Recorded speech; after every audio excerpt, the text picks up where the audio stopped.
Hey guys, what's going on? Jamie here, and today we are doing a tier list. I'm going to be ranking all the retro games I played for the very first time this year in 2025. That's what we're going to be doing today. We're going to be talking about it. I'm going to be sharing some of my thoughts on those games, what I actually like. I'm one of those people who I'll have like a first impression of something, but then I go away and I think about it and I sort of like reconcile my thoughts and I settle on something, and often that ends up being quite different to what I initially thought about a game or a movie or a piece of music or whatever it is. I'm interested to see how much that happens today, how much my my thoughts on some of these games line up with what my initial impressions were when I played them at the time on the video. So that's going to be interesting. But I hope we're all keen for it. I hope we're all here to have a good time, a chill time. We're just going to listen to some music, have a good chat about some of the games we played, or all the games we played. Played a lot of games this year. It's like, I think 60 odd games or something like that I played for the very first time this year, like some absolute classic bangers on the stream this year and on the channel. It's been a really good time. I've explored a lot of interesting stuff, and I'm keen to go for a bit of a walk down memory lane, a bit of a retrospective of the year, and check out what we think and relive some of those memories with you guys. And I'm sure there'll be no disagreements at all. None about where these things get ranked and what I think of them. I'm sure we'll all be in complete agreement. Hey, Mr. Unknown, what's cracking, dude? So FX10 is now the greatest game ever. You ready to say that? FFX? Do you mean like Final Fantasy X? Is that what you mean? Now the greatest game ever. I don't know about that. Am I ready to say that? No, I'm not. Not quite. Well, I hope everyone's week's been good. I hope everyone's having a good time in the lead up to Christmas. I mean, we're only like a week off now, which is kind of nuts. It's really snuck up on me this year. I'm completely unprepared, as I often am when it rolls around. I just get so busy at this time of year, you know, like, and it annoys me because I love Christmas. Like I really love this time of year. And yet I always get so busy at this time of year that I kind of always feel like I miss out on it. And then suddenly it's just here, and you know, it's Christmas Day, and it's like, what the fuck? What happened? You know? What's that? What's the Xmas shirt? This is courtesy of my buddy G. Sent me this. It just showed up in the mail randomly one day. I thought, I assume the intent is that I wear this on a stream, so here it is, G. And usually, like, Christmas sweaters they're not a thing here, right? Because it's obviously like Australian summer. At Christmas, it's like 35 fucking degrees on a good day, but it just so happens that it's a slightly cooler day today. So I thought I'll chuck this on, and I'll do G that solid for this stream. You know, he went to all that trouble to pick it out for me. He's a sweetheart. Hey John, what's cracking, dude? Donkey Kong Country S tier, right? Maybe. I mean, we'll see. We'll see when we get there. I'm interested to hear, like, as we go through this list, some of your thoughts on these games as well. Like, what were your favorites for the year? What did you enjoy? What did you not enjoy? What do you think maybe I need to go back and have another shot at? All that sort of stuff. I'm interested to get your guys' opinions on some of these games and what you think of them as well, right? Whether like I said, I'm sure we're going to have some disagreements about where some of these games end up on this tier list. I'm obviously doing it from my perspective. Completely objective, and I can pretty much guarantee they're not going to line up with some of them will. Some of them will. I think we've got sort of a general consensus on some of them where I agree, but I think there's others where I don't necessarily line up with the general sort of consensus of things. Man, all the fake ugly Christmas sweater t-shirts I've gotten are all still boiling hot because they're made of polyester. Yeah, it's the same with this one, right? This is like I don't know, some sort of fucking Temu special that G sent me here. Good old AliExpress bargain. It's like, I'm going to see how long I last in it anyway. Like, it's a cooler day today, but it's by no means cold, okay? We'll see how we go. You'll see my face like gradually turn to the same color as my shirt as the stream goes on, I'm sure. All right. So, are we ready to do this? I think it's been a banger year. I think this is going to be a top-heavy list. I do. I didn't play a whole lot this year that I didn't like, that I thought was bad. And that's like pretty good, given that we played 60 different games, all for the first time, many of them that I had no sort of like preconceived notion of, any sort of preconceived opinions of. I just went in completely blind to almost everything that I played. I think I'm really happy with what I ended up playing this year. Like, it's been like banger after banger after banger for the most part. And I think what this year has taught me more than anything is that a good game is good forever. There's a lot of, like, when I first started this project of going back and revisiting all these classic retro titles that I missed out on growing up, I was sort of like of the mindset that they're not going to hold up. Like, it's going to be a bit of a giggle, a bit of a laugh going back and having a look at some of these games that probably haven't aged very well. And not having a laugh at their expense necessarily, but just like a look down memory lane of what games used to be. I could not have been more fucking wrong. I tell you that right now. Like, a lot of this stuff that I've played this year holds up incredibly well, and it's convinced me that a good game is good forever.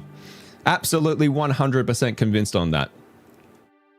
You should limit yourself to only 5 in S tier at the end. Do you think so? I'm going to have to be pretty strict because I've played a lot of really good stuff. So I think that's the one rule I'll set for myself, is that I'll try and lean on the harsher side of where I think it should go, maybe. Otherwise, like I said, it's going to be a very top-heavy list, I think. Truly get the polished gold out from the gold. I try and do that anyway, really, you know, like... But it's like, man, we played a lot of good shit. Anyway, we'll see what happens as we go through it. We'll see where we end up. All right, should we get into this thing? Should we get started? I've got some music playing in the background, guys. If it's too loud, again, just let me know and I'll tweak it. It looks like it should be okay, but shout out if it ain't. And yeah, if you're watching on the chat and you've, like, especially if you've been following the journey this year, thank you very much. I really, really appreciate it. It's been so much fun this year, hanging out with all of you guys. Some of you coming along on some of these journeys for the first time along with me. Some of you who are veterans and who have been playing these games for 20 or 30 years, helping me out, giving me tips, like watching how I go playing these things for the first time. It's been like just so much fun this year. I've loved doing this year, for 2025, and I can't wait to continue for next year. I think it's going to be great. All right, we ready? It's good, the music's good. All right, awesome, good stuff. Let me know if that changes. Okay, let's get it. Let's get into this. Let's start with F-Zero, the very first game I played this year. I subbed this year. Glad I'm here. Well, I mean, I appreciate that, Mr. Unknown. I do. I like, you could only have subbed this year because the channel only existed this year. And this is our first year. I just realized just now. Like, this is the end of our first year on Jamie Goes Retro. That's pretty cool. We managed 12 months, which doesn't often happen, I think, for these sorts of projects. And I think it's still got a lot of legs to go yet. All right, F-Zero. First video that I did, the first game I picked out. I don't know why I landed on this as my first game, to be honest. I think it's one that I've wanted to play for a long time because I'm such an F-Zero X fan, and I wanted to go back and see, like, I'd never experienced the roots of F-Zero. Like, I'd never gone back and tried, and that's going to be the case for a lot of these games that we talk about today, is me having played something else later in the series and wanting to go back and experience where did that come from originally. That's going to be a little bit of a running theme for a lot of these. F-Zero is certainly one of those. I liked F-Zero a lot more than I thought I would. It's quite hard. It's not easy on the eyes for this old timer, but I liked it. I liked it. Like, I was worried that the way those super effects chips used to work in the SNES to, like, give that perspective of 3D, like, you know, you're basically just laying out 2D sprites, like, flat for the track essentially. And, like, I was worried it was going to be like kind of rotating the track around your car, which I know Mario Kart did on the SNES, and F-Zero didn't feel like that at all. F-Zero felt like I shouldn't say not at all. It did feel a little bit like that, but nowhere near as much as I thought it was going to. It gives you a really good sensation of movement and control of the vehicle, I think more so than other games that tried to do that sort of thing. Yeah, I liked F-Zero. I thought it was good. It was hard, for sure. Difficult, not an easy game, but this would be a solid, like, high B for me, I think. I'm not sure, again, given that I've got easy access to F-Zero X and now F-Zero GX via Switch Online, I don't know how often I would go back to F-Zero, but I definitely, like, I thought this was going to be sort of a mid C tier kind of game, and I'm just glad that I played it. But no, like, this was a good little game. This was fun. I enjoyed my playthrough of it quite a bit, even though I got quite frustrated, I think, from memory. So yeah, I think I'm going to put F-Zero high B. I think that's a good one for that one. Like I said, I'm going to try and be a bit harsh, okay? Going to try and be harsh to try and balance things out up here a little bit. All right, Turok. Turok. So Turok is a game that I did play a little bit in my childhood. I think I rented it once, gave it a shot. The controls were fucking atrocious. I think I played it after having played GoldenEye, right? So it was always going to be compared sort of unfavorably once I'd played GoldenEye. And it also, like, it didn't give me what I was expecting. Like, that, I think that's what it was. Like, I think my big problem with it back then, why I just kind of bounced off it and never went back, is like, again, yeah, the controls were not great, but it just was not, like, I think I was thinking it was going to be something like Jurassic Park with shotguns, you know, like, drop me on an island, dinosaur infested, try and survive, get through the levels, dinosaurs everywhere. And it wasn't like that at all, really. It was like some sort of futuristic sci-fi alien hybrid kind of, like, you're fighting robots and you're fighting mercenaries and you're fighting like weird insect creatures, and every now and then you'll run into a dinosaur as well. And it was cool, but it just wasn't, I think, the experience that I was going in thinking I was going to get. Coming back to it the second time, I knew what I was getting myself into, so I could sort of adjust those expectations, and I did enjoy it a lot more trying it out, like, properly this year, like giving it a real, actual, proper go. Like, I don't know that it's aged terribly well. Like, as a concept, and you'll probably hear me echo this a few times in this list, I love the concept of it, not necessarily the execution of it. It was good, it's just, it wasn't great. Especially if you were playing it retroactively after something like GoldenEye, right? That was never going to do it any favors. If you had have played this, if this was your first FPS on a console, I think that would have changed your perspective on it significantly. But going backwards from GoldenEye, it was always going to have a rough time with me. I give this a C. I'm trying to think, like, with some of these games, like, do I want to go back and play it again? Like, that's a bit of a driving factor here as to where I drop them on the list. Is there any compulsion for me to want to go back and play Turok again? Maybe. Like, I'd like to go back and try Turok 2, Turok 3. Like, you know, I'm up for trying the sequels out as well. I think, again, this is one that I like the idea of more than I like the actual game of. It's not bad. The 3D platforming, holy shit, like, that's famously difficult and choppy, and that's a whole thing in and of itself. But I don't know that I'm driven to, like, try and do a full playthrough or anything like that. Like, what's some takes we got on in the chat for this one? Blatant false advertising on the box art. That's what I mean. Look at that fucking box art. Look at it. Look at this shit. Like, are you kidding me? How good is that? Like, I saw that as a teenage boy and just went, holy shit. Yes, that is my game. And yes, you're right. It wasn't really a whole lot of that, right? It just wasn't. And that was a little bit disappointing. I couldn't get into it for the same reason, I think. GoldenEye was a high standard to match for many games. Yeah. I think if you were going backwards the other way, Turok was always going to have a rough time. It's a cool game, right? I think that's what I took away from it. It's a fucking cool idea and a cool world. I love everything about it.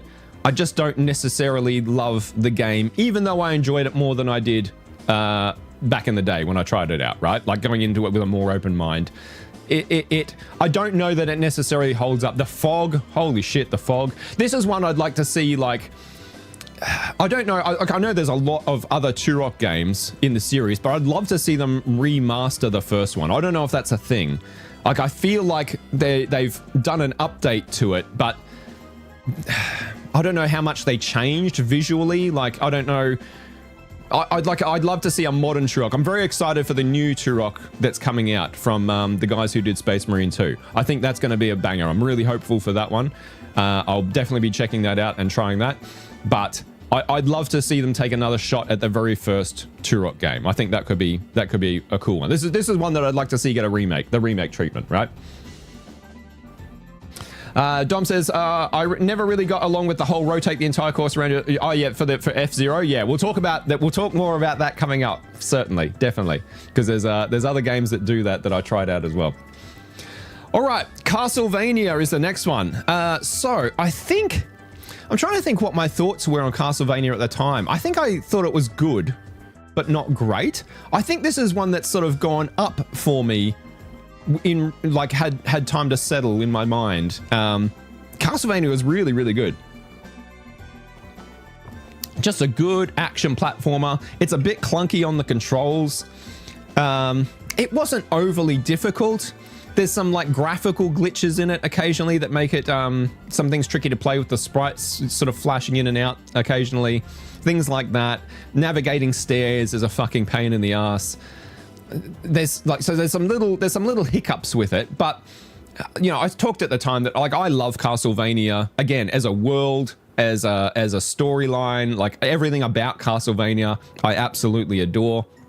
I love the show, the animated series, one of my favorite shows ever, but I'd never actually played a game. So I wanted to go back and try the very first Castlevania as my first Castlevania experience. And I was, I think, pleasantly surprised at how well this holds up, despite some of its shortcomings. I think this is another B tier, but it's a pretty high B tier. Where would I place it in terms of with F-Zero? Is it better than F-Zero? I think if you only had one of these games, I think Castlevania would be the one to have, because there's just more game there. I think I'd put it above F-Zero. What this did was make me very, very excited to play Super Castlevania 4.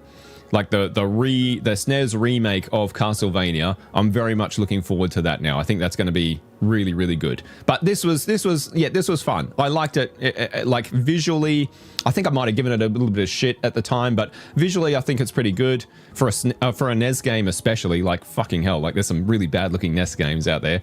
Yeah, this is a good one. I liked it. Having hearts not as health pickups is fucking diabolical though. Like that just continually tripped me up constantly. I could never quite wrap my head around the fact that hearts don't give you health. I don't know who came up with that, whether they did it on purpose just to trip people up. I feel like even at that point in time, Zelda had kind of established that as a norm, and as well as a bunch of other games. But yeah, that was interesting. That was like, it's funny the way that these things get coded, like hard coded over time into like your muscle memory or your like pattern recognition. And then when a game comes along that just doesn't follow that chain, how much it like fucks up like, you know, your ability to navigate it. It's that was certainly an issue for me with Castlevania. Hey, Lich Azazel, what's going on, my friend? Castlevania Chronicles is a remake of this game on PS1. Oh, is that right? No shit. Okay. So is Super Castlevania on the SNES? My understanding was that it is also a remake of this game. Is that correct, or is that not correct? Like, has this one had multiple remakes? Like, I don't know, like... Again, I'm not super knowledgeable on Castlevania, but it's a series that I'm very eager to delve into. I've got Symphony of the Night on my very, very high on my to-play list for 2026. I'm really looking forward to getting that one, getting stuck into that one. This has sort of whetted my appetite to play more of them, for sure. But yeah, like playing it, I was like, man, I'm really eager to play Super Castlevania now to see, like... Just again, the graphical upgrade, hopefully a bit of a control upgrade. We'll see how we go anyway, but I'm eager. All right, Super Mario 64, man. Sort of, it's usually explained as Simon retelling the events of Castlevania 1, but it's a different game. Okay, all right, cool, nice one. I'm looking, well, I'll have to put Chronicles on my list then, for sure, absolutely. Super Mario 64, so, man, I was really trepidatious going into this one because I don't like platformers. I don't like Mario games, and I really, really traditionally have disliked 3D platformers in particular. So giving Super Mario 64 a shot as a full playthrough was stepping like way outside my comfort zone. And this was like the first proper, let's try something new, like completely new for me. Because you know, it's kind of crazy that I'd never really played it before. I had one sort of very short run at it a couple of years ago and was pleasantly surprised. Like, just when I got into it and dabbled into it for like an hour, I was like, actually, you know what? This is pretty good, you know? I might want to try more of this. And that's what we did this year. It was my first full playthrough live stream on the channel, the first live stream series.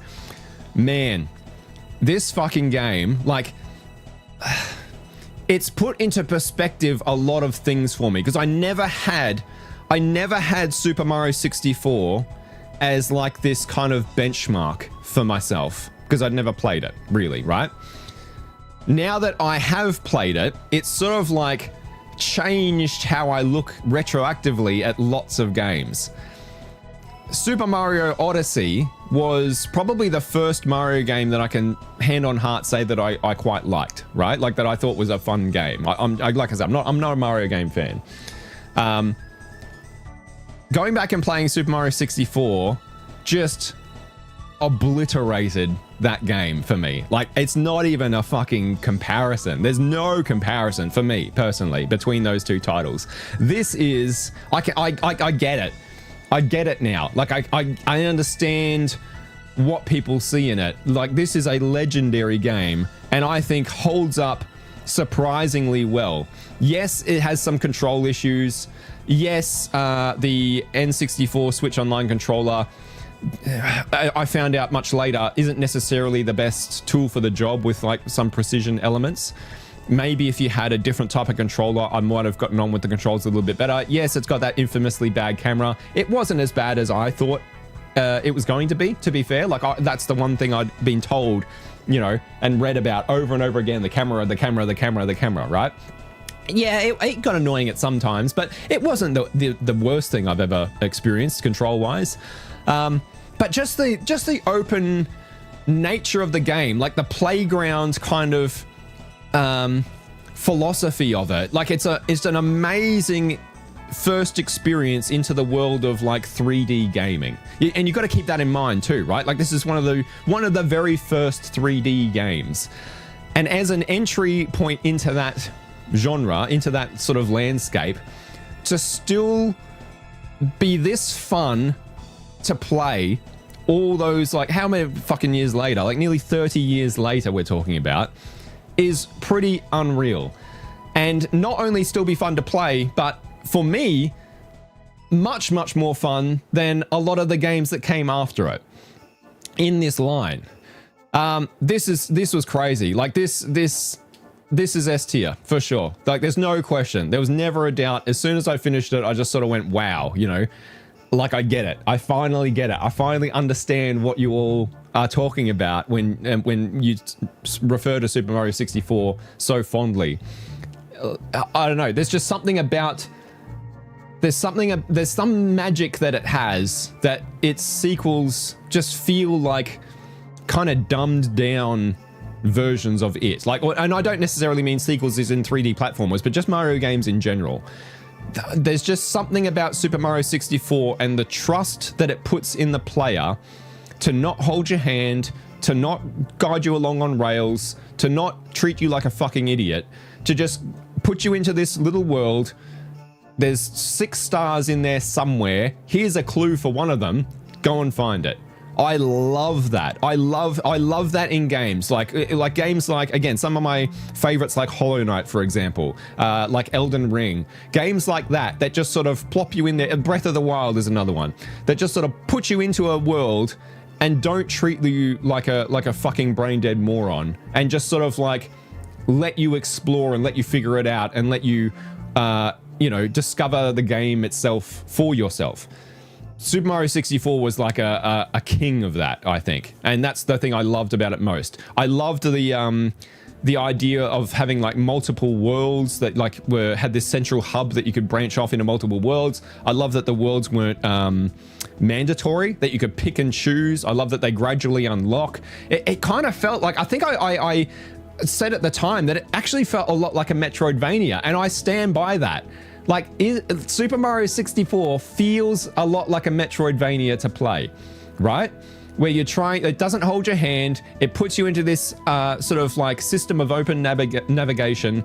You get to go through and gradually unlock more of the worlds as you progress through the game. There's no right or wrong way to go through. Like, there were some worlds that I went in, tried once and went, nah, that's a piece of shit, let's leave. And I never had to go back there again. I could still finish the game by going and cherry picking the ones that I did like. I love that. It gave you choice. I think that's the thing. It gave you so much choice about how you want to engage with it. And that's like, it's a bit of a lost art form. Like, I'm not a linear game naysayer. I love a good linear game, but when the open sort of ended nature of a game is done well, like it is done in Super Mario 64, man, it's just something special. And I think this is still something special. Like, I had so much better time with it than I thought I would.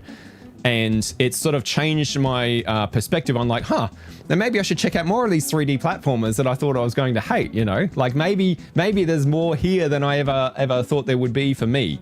So, you know, it's opened me up to, like, man, maybe I should go back and play Banjo-Kazooie. Maybe I should play Banjo-Tooie. Like, some of those sorts of, like, other classic 3D platformers. I don't know how they're going to hold up next to Super Mario 64. Like, it's set a very high bar.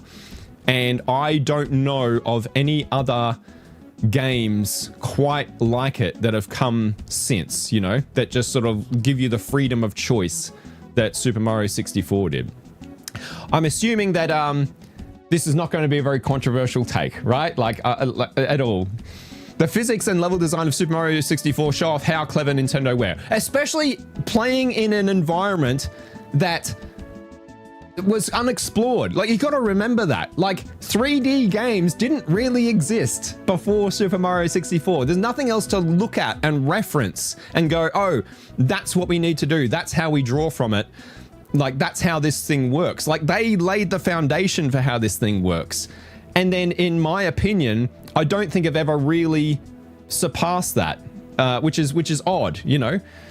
Like I said, like, Super Mario Odyssey is a fine game, but I don't know, like, you just, when you put it next to Super Mario 64, it's like, it's not even fucking close. Like, it doesn't even hold a candle to it, for me anyway, you know? Universally lauded and loved game turns out to be pretty good. What a shock. That's not always the case for me though, Dom. It's not always the case, as you'll find out as we go through this list, I assure you. The control issues were just an N64 problem. 3D games either need a perfect camera or two sticks. Yeah, I think they were doing the best they could with the tools they had.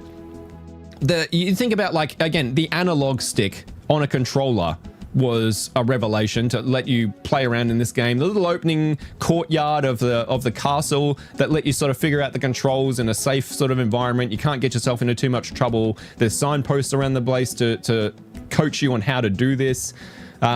It's very, very clever. It's a very smart design.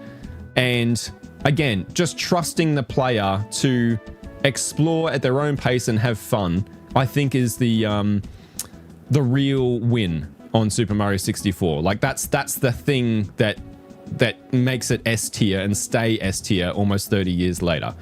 For me anyway, I think. Like the old quest system of Morrowind, you're not just following the magic waypoint in your mind. Yeah, a little bit like that, for sure. Although we'll get to Morrowind. Yes, yeah, no, it doesn't hold your hand. It just lets, and you know, they're not huge, expansive worlds. Like, they want you to go in and play and have fun. And again, like, it'll give you a clue. Like, just the treasure hunt nature of it. I just love it, you know? Like, just knowing that there's 6 stars in this level, here's a clue for one of them, but just go and find them, you know? I don't mind the fact that it boots you out after every star. Like, I quite like that, because I know that's something that people don't tend to like. They wish that it just let you in there and let you keep playing. I don't mind the fact that it boots you out, because you then get to make another decision of, okay, do I want to go back in that level? Did I like that level? Did I like that world? Do I want to go and hunt another star, or do I want to go somewhere else? It's like a theme park, you know? Do I want to go on a different ride? Or do I want to ride that ride again? I really like that. Change your perspective on life. Maybe, Helgard. It certainly made me a lot more open-minded when it comes to the types of games that I want to try and play. And it was a really good cooperative experience too. Like, there were obviously a lot of people who've played Super Mario 64, a lot of people in the chat giving me tips, helping me out. It felt like a real... it was like I had this idea for the channel of doing live streams and making it feel like we were sitting on the couch together playing through this game, not quite passing the controller, but that kind of vibe, the way I used to play games when I was a kid. I think Super Mario 64, like that playthrough was like, yes, this concept is going to work. This is going to work. It's going to happen, because that's how it felt to me, and it was great. It was really good. Life is better with Super Mario 64. I would agree with that for sure, Helgard. Absolutely. I don't know that, like, I do wonder whether everybody would have the same opinion if they'd never played it and went back and tried it for the first time now, if everybody would be as enamored with it as I ended up being. I don't know. I don't know if it would hold up for everybody, but it certainly did hold up for me. As a self-confessed Mario hater and a platformer hater, yeah, this one surprised the shit out of me, for sure. Absolutely surprised the shit out of me. Amazing game. Brilliant game. All right, moving on. We talked about that for a long, long time. And I'll probably spend a little bit more time talking about the ones that I played through on the live stream, right? Because that was a journey that we went to. A Mario hater, damn. Yeah, I'm never been a fan of Mario games at all, ever. This is the first one, to be honest, that has like truly won me over and as to being like, wow, this is really good. Okay, Ninja Gaiden. Man. Man, one of the most brutally difficult games I think ever made, and I don't think that's a hot take at all. I think it's well renowned for its reputation, and its reputation, I can now attest, is very well earned. This is a very hard platformer, action platformer, very, very difficult. I was never going to get anywhere with my skill set in this. Apparently I did quite well. I got told like after the fact that I did pretty well for somebody who'd never even looked at the game before. But man, this beat the shit out of me. Did I like it? Did I like it? And does being in me liking having the crap kicked out of me say something about me as a person? I did. Like, I don't know. Again, like, I don't like... This is more a me thing and not necessarily a comment on the game. Like, it's a very well-made game. It controls very well. It looks really good. I like what it's got going on. I just don't particularly like playing super brutally difficult games.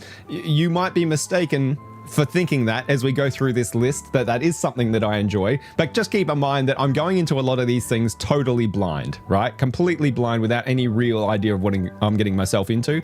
Ninja Gaiden, I had I knew that it was going to be hard, and I knew its reputation ahead of time, so I've got no one else to blame other than myself here. But was it fun? I think parts of it were fun. But it was just so hard, and that's not the kind of experience I tend to want when I'm playing games. You know, like they're a way to, like, fucking life's, I've said this a lot of times, life's stressful enough. I don't want that sort of shit in my leisure time, personally. That's for me.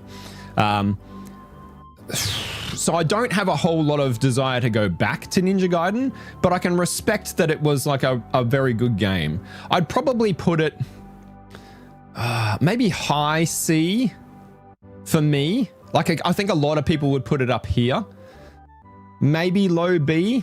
I'll go high C. I'll go high C just because I don't particularly have any interest in playing it. I still want to check out the sequels. Like, I'm going to go play Ninja Gaiden 2, Ninja Gaiden 3. But I'm expecting I'm just going to be in for a lot more of the same, right? Like, they're not going to get any fucking easier, that's for sure. So I think it's just like, it's a step too far on the brutalness scale for me personally, even though I can look at it and appreciate that it's a very well-made piece of software. Does that make sense? I hope so. I'm being a little bit more objective on this one rather than subjective, I suppose. But for me, it's around, it probably sit at a high C. Hey, Garcia, what's happening, my friend? Thanks for dropping in. Okay, Bushido Blade for the PS1. Man, this was a fucking surprise. This was a real surprise. I don't remember why I picked this one up to try. I think from memory, a friend of mine owned this like way back in the day on the PS1. And I'd sort of like heard a little bit about it, but didn't really understand what it was other than like a fighting game, but like a very sort of like brutal fighting game. Like it's what it ended up being. It's very much a mix of like Tekken and Joust, if you're familiar with Joust, the old arcade game, where it's basically like one-hit KO. It's a fighting game where it's not quite one-hit KO, but it's pretty close, right? You're not really taking more than 2 or 3 shots in Bushido Blade. More often than not, it's a one-hit KO, right? It's like a weapon-based fighting game where the weapons are absolutely lethal. I loved it. I absolutely loved this game. The controls are a bit clunky, for sure, absolutely. It's not the smoothest thing in the world to play. I've got no idea what's going on with the story at all. Apparently, there's more of that in the manual, or you know, it reveals more of it as you play more repeated playthroughs with different characters. I couldn't tell you what the fuck was happening. Apparently, each character has their own storyline, but it didn't portray that terribly well. But the actual gameplay of it, I found fascinating. Like that. Like, again, imagine it's like playing sudden death in Smash Brothers, right? Like, if you've got 1 HP and if you can just land a good hit on the other person, they're done. I really enjoyed that concept for Bushido Blade. I enjoyed this one way more than I thought it was going to. I think I would put this, warts and all, I think I'd put this in A. I do. Maybe a low A. If you haven't tried it, if you're a fighting game fan, like, and you haven't tried Bushido Blade, I don't know how you go about trying it. It's not an easy game to track down these days, as I found out. But man, I think it's worth doing if you're into that. So if what I'm describing sounds good to you, you will enjoy this. I think. I only wish I got the chance to try it in multiplayer. I think that would have been really fun and a lot of laughs for sure. But yeah, Bushido Blade. This was like a surprise. It was a surprise hit for me this year. Did not expect to like that as much as I did. But had a fantastic time with it. As long as you go in, I guess, appreciating the fact that it is kind of clunky. Okay, like it's not it's not the most finely tuned fighting game you're ever going to play, but it's just so interesting of a concept that I've never seen anywhere else in any other fighting game. Yeah, I loved it. I thought it was great. My favorite video game is Donkey Kong Country 1994. Oh, nice. Okay, well, we're going to talk about that one very shortly, Garcia. It's coming up. All right, let's kick on.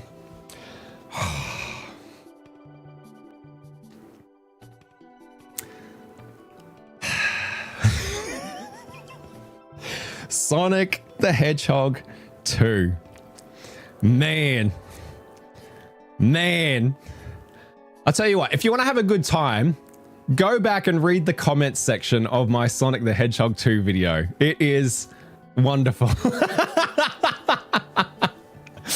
I think, like, people drop comments thinking that it's going to annoy me or, like, trying to get under my skin or, you know, I think that's just part of being a streamer, right? I love it. I get such a laugh out of it. I get such a laugh out of the idea of someone being so frustrated that some random stranger on the internet doesn't like a game that they like, that they actually like drop down into a comment section and like, what the fuck do you don't know what you like? I love the idea of that. Like, it's just so funny to me. S tier? I don't think so. Look, it's not for me, okay? Like, it's not for me at all. Like, I don't. Wow, you sound exactly like me. It's great. It's amazing. And like, dude, listen, it doesn't matter. It doesn't matter. If you watch a video, do you know, like on YouTube, right? If you're watching a video and you don't like what you're seeing, there's like a whole bunch more YouTube out there, right? Like, you can just click off and watch something else. If you like, whether you like my videos, whether you dislike them, whether you drop a positive comment, a negative comment, go off at me in the comments, it's all engagement to me. It's all engagement as far as the YouTube algorithm is concerned. And hence why my Sonic 2 video is one of the best performing videos on my channel for that reason. You're only helping me out, okay? Just keep that in mind. And you're giving me a giggle as well, all right? Man. Yeah, I didn't like Sonic 2. I'm just going to say it. I didn't like it at all. I don't understand, like, I don't understand what people see in this game, in this series of games. I just don't get it. Like, there's clearly something there that is special for a lot of people that I'm just not latching onto in any way. You're just a Mario fanboy. No, and that's the thing, right? I don't like Mario games either. Like, so it's not like a Nintendo versus Sega thing. It's not a Sonic versus Mario thing. I don't like Mario 2D platformers either at all, really. But I think Sonic 2, like at least Mario has a clarity of design that Sonic 2 just doesn't seem to have. Like my big hang up with Sonic 2, there's two things, right? First is that I don't like momentum-based platformers. I just don't. Like I like sharp, precision-based controls. I'm thinking games like Hollow Knight. I'm thinking games like Kazi and the Wild Masks, if you've ever played that. They're just like Celeste is another one. Like just games where the fuzziness of the controls is not used as an excuse for difficulty, right? As arbitrary difficulty added into a game. Sonic 2 is the most momentum-y platformer I've ever played, right? And if you, like, for anyone who doesn't know, like, what I'm talking about, I mean, like your character has a sense of momentum so that when you stop running, they don't necessarily stop. They, like, keep going and slow down. When you start running, they don't just go. They slowly wind up and then reach full speed. That's what I'm talking about with a momentum-based platformer. I find that really frustrating, and I feel like I'm wrestling with the controls all the time trying to play these games rather than engaging with the difficulty of the level as like the way it's designed. Does that make sense? I hope so. So Sonic 2 was like, again, I don't like that style of platform. A lot of people do, right? A lot of people clearly do. I'm not one of them. Sonic's the most momentum-y platformer I've ever played, right? The controls are like fuzzy as shit. Secondly, I just don't get, like, I just think it's got an identity crisis. It wants to be a go fast momentum-based platformer, but it also wants to be a tight precision-based platformer in parts. And it sort of like jumbles these two ideologies up that just makes it very like stop, start to play. Very frustrating because you want to go because that's what the controls are trying to encourage you to do. And then you come to these sections where you screech to a grinding halt because now you've got to do some really precision-based jumping. But the momentum-based controls don't really support the precision-based platforming. It's kind of like it lives in two worlds, and because it lives in two worlds, it doesn't really feel terribly good in either. I played another game last year called Freedom Planet, and Freedom Planet feels like an evolution of the Sonic formula. Like, it's also a momentum-based platformer, but the controls feel good. The level design encourages that style of play. And if you like Sonic, like if you like 2D Sonic games and you've never tried Freedom Planet, I would absolutely recommend that you go and give it a shot, because that feels to me what Sonic was trying to be, okay? That's maybe what it should have been. I don't know, but it's a very good, very fun platformer, and it looks gorgeous too. The look of Sonic, I love. Like, visually, it's a fantastic looking game. I love how it looks. The soundtrack's a banger. There's things about it that I like. Like, I want to like it. I'm one of these people that, like, I would way rather like something than not like it, right? Like, I don't like not liking stuff. That doesn't bring me any joy. It doesn't bring me any satisfaction to hate something. I want to like stuff. I want to like Sonic, and I'd love to be able to find a Sonic game out there somewhere that I do enjoy, but the original sort of Mega Drive games, they're not it. I'll still play Sonic 3. I'll still try it out. I'll still try Sonic and Knuckles. I'll see if there's anything there for me. Maybe they will win me over. I don't know. I'm doubtful, but I still want to try them. But, you know, I played Sonic 1, had all these thoughts. Everyone was like, oh, you got to play Sonic 2. You got to play Sonic 2. Sonic 2 is the way better one. You'll like that much more. I played it. Guys, I don't see the fucking difference. I really don't. Like, they're almost one-to-one for me, personally. So, yeah, Sonic 2, I know that's going to wound a lot of people. Hey, it's my fucking tier list, all right? Go make your own tier list. This is what I think. This is my opinion. It doesn't make me right. It doesn't make me wrong. If you disagree with me, that's great. That's awesome. I'm jealous of you that you love it, okay? I want to love it too. I wish I did, but I just don't. I really, really don't. What we got going on in the checks? Childhood nostalgia. Yeah, and I think that's, like, I wonder how much that plays a part in people's feelings around Sonic 2. Like, the marketing campaign in the mid-90s around Sonic was, like, directly aimed at a generation of young teenage boys. Like, it was cool and hip and rad, dude. Like, fucking Sonic was where it was at. It had a fantastic targeted marketing campaign. A lot of the consoles released with, like, a Sonic game included with them. Like, I do wonder how much nostalgia plays a part in people's recollections of Sonic. How long has it been since you actually played a Sonic game? That's an interesting concept. I think I might have talked about that a little bit in the video, you know, like how much nostalgia plays a part. And it's still like, and I get it, right? Like, I totally get it. Rose-tinted glasses. I look at a lot of games that I used to love and through very, very thick rose-tinted glasses, and I'll always love them and they'll always be special, warts and all. And that's fine. Like, if you love Sonic and you had it back in the day as a kid and it was the only game you had for the Mega Drive, I totally understand. I totally get it. I didn't. I can only look at it with the eyes I've got now, these old, tired eyes. And for me, man, it just doesn't hit. It just doesn't hit at all. I wish it would pick a lane, all right? I wish it would either be a momentum-based go platformer or be a tightly controlled precision-based platformer. If it just did one of those two things, I'd like it a lot more. But flicking backwards and forwards between the two and not being able to work out which one it wants to be just frustrated the shit out of me. It really did. But I like listening to it. It's a good listen. Bound not to be your cup of tea if you don't like platformers. Yeah, for sure. And that's it. Like, I'm not a huge fan of the genre, but I do enjoy, again, like, tightly controlled like, I don't like like, I don't know that I don't like platformers. I don't like platformers where I feel like there's a filter between me and the game, and that filter is the controls.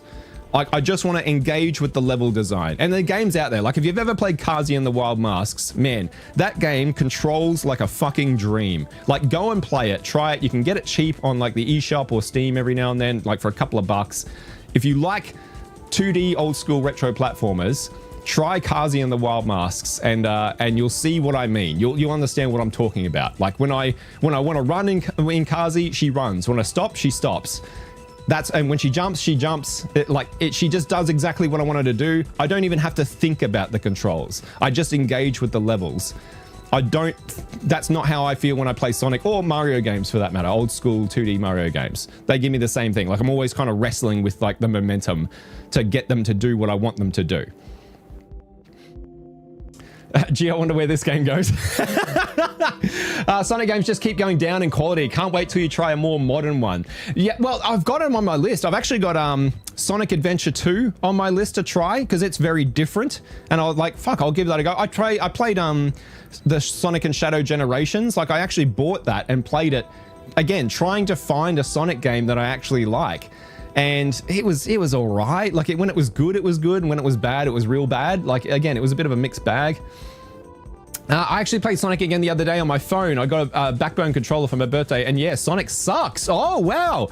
Like, I can see why people like it, but not for me. Interesting, Dom. And you're a platformer fan too. Like, you're a Donkey Kong Country lover. But we'll talk about that very shortly, because I think that's a good juxtaposition to Sonic. Sonic 1 and 2 are both classics. They are classics, yeah, absolutely. Not denying that they're classics for sure. To reach their own, though. Sega does what Nintendo don't, namely making a bad platformer game. Oh, dumb. They're fighting words, man. I'm with you 100%. The only Sonic game I ever was able to enjoy was Sonic CD, and I can't even explain why. Wow, I thought I was going to get shitloads of... Fuck, again, if you go and read the comments on that video, I got so much hate for not liking a game that people like. Like, it's crazy how insecure in people's opinions they are, you know, in their own opinions. It's wild.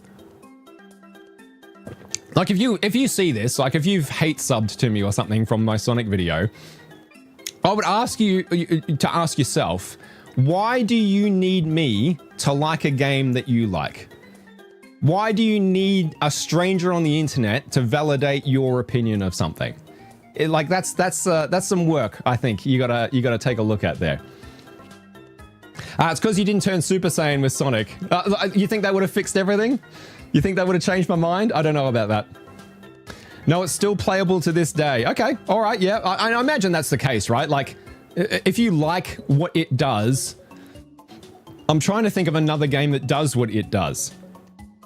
I can't think of another platformer that really, other than Freedom Planet, but I think Freedom Planet does it a lot better, personally. And again, like if you're a Sonic fan, never played Freedom Planet, go and check it out. You will love it. I guarantee it. It's like that's a slam dunk for you, no question. Love Sonic 2 back in the day. Love Sonic Mania on release as well. Okay, yep. Mario 3 and World are masterpieces. Well, again, I've played Mario 3. I eventually was kind of won over by the charm of Mario 3, but I had the same, not as bigger issues as I did with the controls of Sonic 2, but it was, again, another momentum-based platformer. We'll talk about Super Mario World very shortly. I know exactly what you mean, though. The game tries to gotcha you when you're just doing what it's instructing you to do. Yeah, that's what I mean. Like, it can't make its mind up. And yes, it does have some gotcha moments. That doesn't frustrate me as much as, like, it just doesn't want to, it's just got identity crisis. Like, it doesn't seem to want to pick a lane. It wants to be all things, and it kind of, for me, fails at all of them in trying. You just don't get blast processing. Maybe. I'm sure I'm 80% of the problem, for sure. Sparkster and Rocket Knight Adventures are similar to Sonic, more intuitive though, I'd say. Rocket Knight Adventures is one I'd really want to try. That's on my playlist. It looks gorgeous, looks fantastic. I love the, like, just from a visual perspective, I'm like, man, I want to try that out. So yeah, hopefully I'll be able to try Rocket Knight at some point. Blast processing was bullshit anyway. All right, enough about Sonic. Contentious opinion, I know. I'll die on this hill, you know. Just because I don't like it doesn't devalue your love of it, okay? It's okay. It's okay to have different opinions on things. It's just a fucking video game. It's all right. You're gonna be all right, okay? All right, here we go. Star Fox. Oh boy, oh boy, oh boy. Star Fox. What can I say about Star Fox?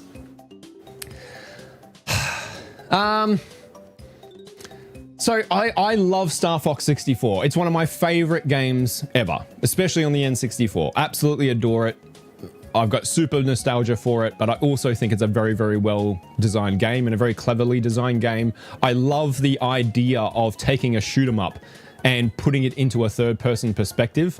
That's such a clever thing that we didn't really see a whole lot of. Like, I didn't know there were any others other than Star Fox. I got some good suggestions in chat and on comments on different videos, especially my more recent video on Space Harrier, which we'll talk about later on.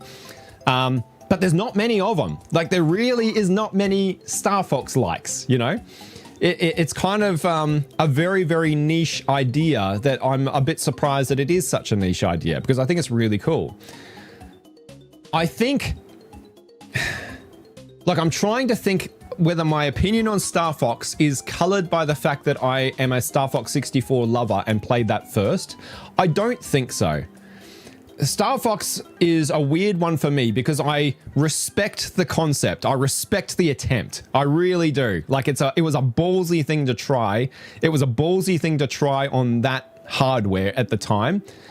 I just think it was an idea that was way too far ahead of its time and kind of collapsed under its own ambition. That's how I kind of feel about Star Fox. I think the game itself is shit. It is, right? It is. It just is. It's a shit game. It's like, it runs its target goal, right? Its target when it's running the best possible is 12 FPS. 12 frames per second is as good as Star Fox gets, okay? Well, have we dropped out?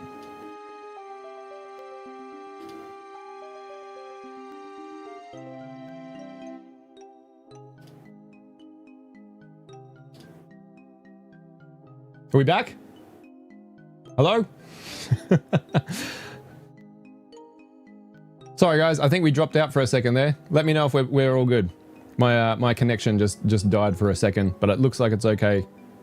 I'll just wait to check that you guys have got me back again. You're still here? All right, awesome. Maybe it's just on my end then. Here? Nice. All right, thanks guys. Yeah, so I thought Star Fox was a shit game, even though I love the concept, love the idea. It was just like, you could see that Star Fox 64 is the game that they wanted to make. They just couldn't make it when they tried to make it, right? And they eventually, on their next run, they had the hardware to actually implement the idea that they wanted to have, and it turned out absolutely fantastically.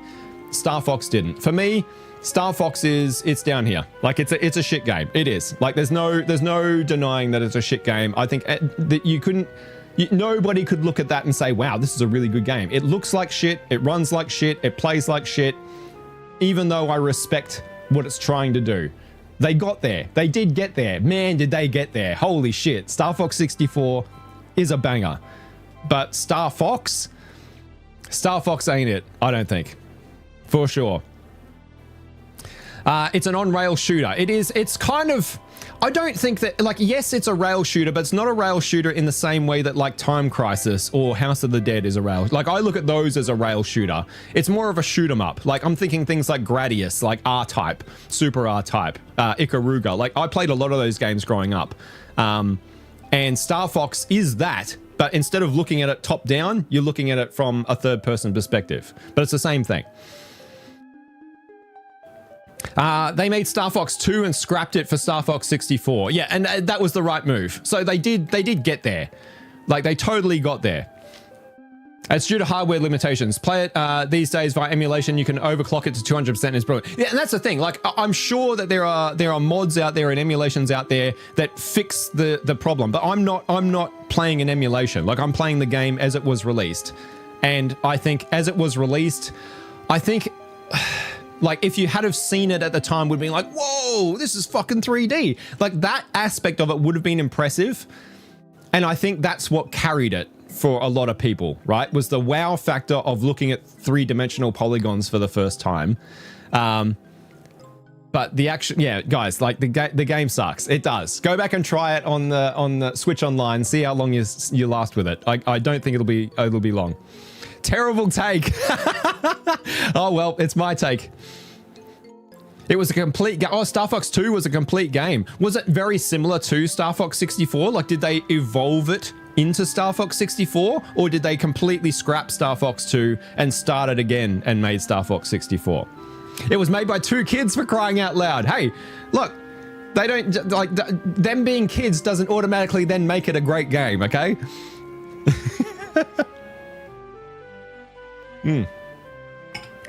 That's not a default pass. Like, oh, it was made by kids? Oh, then I love it. It's fantastic.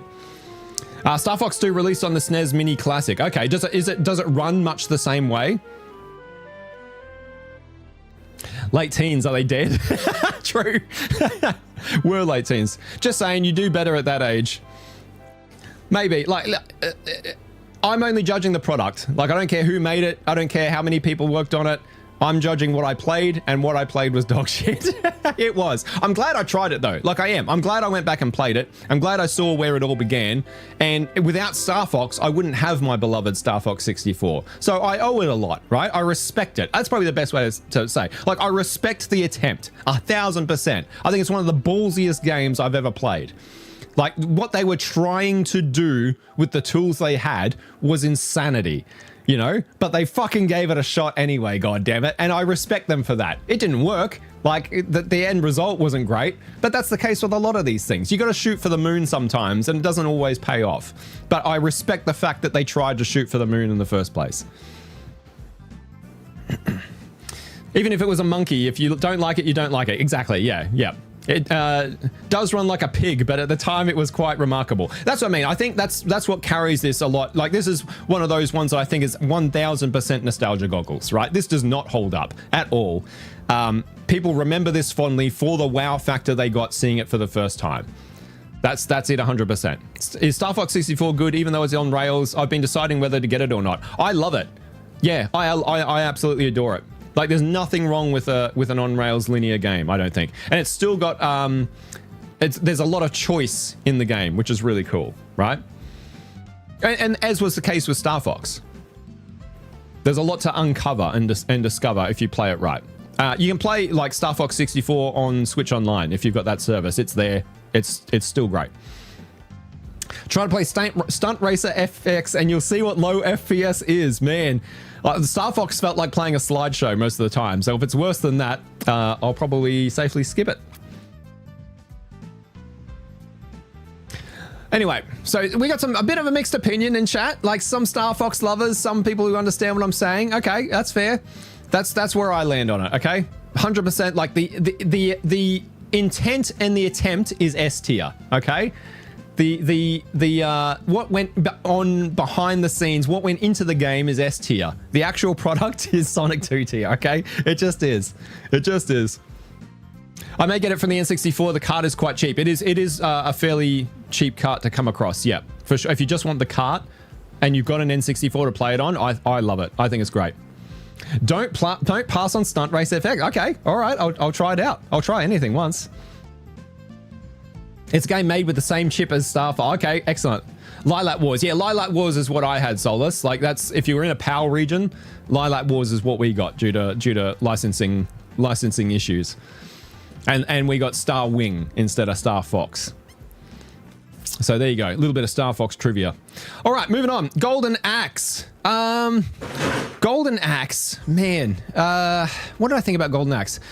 It was fun. It was a good game. It was sort of like, as far as beat 'em ups go, it's not the worst beat 'em up I've ever played, and it's not the best beat 'em up I've ever played. It's got some interesting ideas. I love the art, like, design. Like, the fucking cover is unreal. Love it.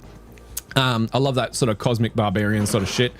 The game itself, like the spells that you could cast, like with each character, the way each character had different weapons, they certainly all played differently, which is can be a bit of a rarity for a beat 'em up. I think usually, you know, it often is just a reskin, especially in the like early beat 'em ups. This came a little bit later.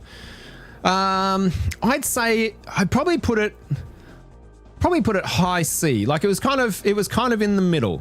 I didn't, like, I had fun with it. I played it solo. That's never the best way to play beat 'em ups, I don't think. So I know if I had played it co-op with somebody, I would like it a lot more, and it would bump it up higher for sure, no question. I liked it. I can say that I liked it. I didn't love it. I didn't think it was great, but I didn't think it was bad. I enjoyed my time with it. I had fun. It wasn't sort of brutally it had some weird, like, put another coin in kid ideas, like the fact that there's like no body collision amongst enemies. You could get like just mobbed and stun locked quite easily sometimes, but like it was just it's a cool game. It's sort of like it's like with Turok, like it's the same sort of thing as Turok. It's like, it's just fucking cool. It's just a cool, gnarly kind of game. Not one that I'm eager to necessarily go back and play, but I'm glad that I have played it and have tried it. And I played quite a few beat 'em ups this year as well. And I guess maybe that's given me a little bit more perspective as I've gone through the year, playing a lot of different beat 'em ups and seeing sort of like, because I like a good beat 'em up, and seeing that what the genre has to offer sort of helps me put into perspective. This is the first beat 'em up I played for the year, so I didn't really have anything else to compare it with other than my beloved Double Dragon 2, which is fantastic and still holds up today, I think. I don't like it anywhere near as much as I like Double Dragon 2, but I did like it. I will play Golden Axe 2 for sure. Like, I liked it enough that I'll play the sequel, absolutely, no question. Fabio type character on the cover, classic. Yeah, check him out, right? Love it. Being able to get on mounts was fun. Yeah, it had some interesting ideas. Like, the spells were really cool. The mounts were really cool.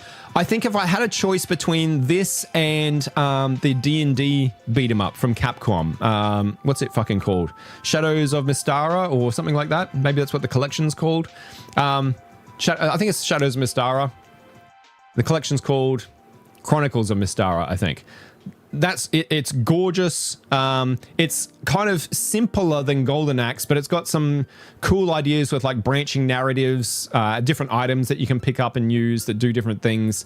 I liked it better than I liked Golden Axe. They kind of like fill the same niche, I suppose, in terms of like a high fantasy kind of like that kind of beat 'em up, you know. And there's not many of them, to be fair. Like, you know, it's mostly like you're punching punks in a street, right? With beat 'em ups, that's kind of the template. So I respect it for doing something a little bit different. Absolutely. Again, it's another one that I like a lot about it, probably more than I like the game itself. It was fine. Like, if you have never played it and you like beat 'em ups, I'd recommend it for sure. But it wasn't like, it didn't blow my mind, right? They're working on a new one. Oh, no shit. Wow. Okay. Nice. I didn't know that. If they're working on a new Golden Axe, I'll definitely check that out. Like, I liked it enough that I would like to play more of them. I'm keen to see if Golden Axe 2 evolves what it had going on a bit more, right? Like, in a similar way to like Streets of Rage and Streets of Rage 2. If Golden Axe 2 is to Golden Axe what Streets of Rage 2 is to Streets of Rage, then I think I'll like Golden Axe 2 a lot more. Or if it's just more of the same. I don't know. But it's on my list to try for sure. The fourth game is 4-player. Oh, nice. That gives me like Gauntlet vibes. Arcade only. Okay. Not a patch on Streets of Rage 2. Yeah, I mean, I played Streets of Rage 2 for the first time this year. We'll talk about it when we get there, but I would tend to agree with you, John Boy, for sure, I think. So yeah, it was just kind of, it was all right. It was all right. All right, here's a big one. Donkey Kong Country. Man, this is a fucking titan. So again, as I said, I don't really like platformers. It's not my genre, or at least I didn't think I really liked platformers. Super Mario 64 sort of started to sway me over and change my mind on that. Donkey Kong Country also swayed me over quite a bit. I think this is one of the most fun platformers I've ever tried. And this is like a control, again, it comes down to controls, right? I never felt like I was fighting with the controls in Donkey Kong Country. It controls really well. I still don't like how it looks. I still think it's ugly as sin. I don't like the 3D models scanned in as 2D sprites with like the fucking JPEG artifacting around the outline. I don't think the game looks good. I don't. Like that pseudo 3D kind of look just hasn't aged terribly well. I would love like just a more traditional 16-bit sprite work. It could have looked fucking gorgeous if it was like, you know, something akin to like the Game Boy Advance era, right? Of the just beautiful sprite work. So like I can see how, again, it's a little bit like Star Fox. Like I can see how if you were looking at it for the first time, you would go, holy shit, this is a 3-dimensional game. This is, even though it's not, it's giving you that like, it's tricking you into thinking it's a 3D game. And it does do a good job of that, to be fair. I also don't like 2D platformers that are 3D. Like that's just something that I really hate that look in general. Like whether it's like the more recent Mega Mans, for example, like Mega Man 11, I think just looks like a dog shit game when you compare it to some gorgeous 16-bit sprite work. I would like Donkey Kong Country a lot more if it looked like that. But the game itself, I had a surprisingly good time. I really did. I enjoyed this a lot more than I thought I was going to. And in fact, I would probably put this, I'd put this up here, I think. I think I liked it that much. Like, it's still like, again, in a genre that I'm not overly enamored with, but Donkey Kong Country certainly did a lot of heavy lifting in winning me over to like, hey, have I found a platformer that I like here? You know, that's a big thing for me because that's not an easy thing to do. It's fiendishly difficult, like I thought. It got fiendishly difficult, but it has like a very nice curve of difficulty. Like it's not like, say, Ninja Gaiden, where level 1 is like you can kill everything, and level 2 is literally everything will destroy you. There was no like hard difficulty walls in Donkey Kong Country. It just sort of like gradually ramps things up in a really nice curve until I got to like the minecarts. And that undid me, but I didn't feel like the minecarts weren't doable, you know? Like I wasn't playing it and thinking like, I can't do this. It was the opposite. It was like, I can do this. If I can just keep trying, I can do this. And I like games that have that kind of like encouraging difficulty. Again, I'll reference Hollow Knight as a good example of that, right? Brutally difficult game, but it's like an encouragingly difficult game. S tier, Dom. Yeah, this is one of Dom's favorite games of all time, for sure. The second game is better. Okay, well, the others are on my list to try, especially now that I've played and enjoyed the first one. Absolutely. 3D models was revolutionary. Yeah, I can see that. Again, looking at it through childlike eyes, I can see that. I can see what they were trying to do, and I can see why that would be like jaw on the floor amazing. It's just not it's not a look that I like. I don't think it's aged very well, and it's not a look that I like in any game, let alone, I'm not targeting Donkey Kong Country specifically here, just 3D, 2D platformers. I just don't like them as much as proper 16-bit 2D. Not a fan of pre-rendered graphics, eh? That's not true. I love, when you say pre-rendered graphics, I love pre-rendered graphics when it comes to things like, what's a good example? Like the pre-rendered backdrops in Final Fantasy VII, like Resident Evil, like Diablo 2, like Age of Empires. Like, I fucking love that style of pre-rendered backdrop. I think they need to do more of that and bring it back, right? I think it's gorgeous. That's not what was going on in Donkey Kong Country, right? It didn't look like that to me. New Mega Man is in the works too. Trailer dropped the other day. Yeah, I saw that. And as soon as I looked at it, I was like, fuck. It looks like Mega Man 11. And I hated Mega Man 11. I thought it was a dog shit game. I thought it looked like shit, played like shit, and this looks like Mega Man 11. I'll hope to be proven wrong, but how it looks certainly hasn't done me any favors in my anticipation for it. How did you find it compared to the one where we all played together? So you're talking about Tropical Freeze, Dom. Let me think. What did I think about it in terms of Tropical Freeze? I probably appreciated the level design in Tropical Freeze a lot more. Like, I think Tropical Freeze just has like some absolutely batshit off the wall level design that's so creative and interesting. I liked that aspect of it. Like, Tropical Freeze was more fun to like see what was coming next, like what idea are they going to have next, sort of thing. That, like, Donkey Kong Country is much more of just a traditional 2D platformer, right? It's a product of its time, but I didn't think Country was as hard as Tropical Freeze. Like, Tropical Freeze is a fucking hard game, way too hard for me, right? As you guys, as you know, because you guys carried that playthrough, and I just came in and lost a bunch of lives every now and then. I feel like I would have a better shot playing Donkey Kong Country. I wish it had more forgiving save points, right? I think that's something that I wish the game definitely had more of, because like there were some times where I ran out of lives and got game over, and it booted me back like a couple of levels, and I was like, like I hate that shit, like that time wasty padded kind of shit. And that's just how games were back then. I get it, because like arcades and getting you to spend more money was the template that everyone was working off.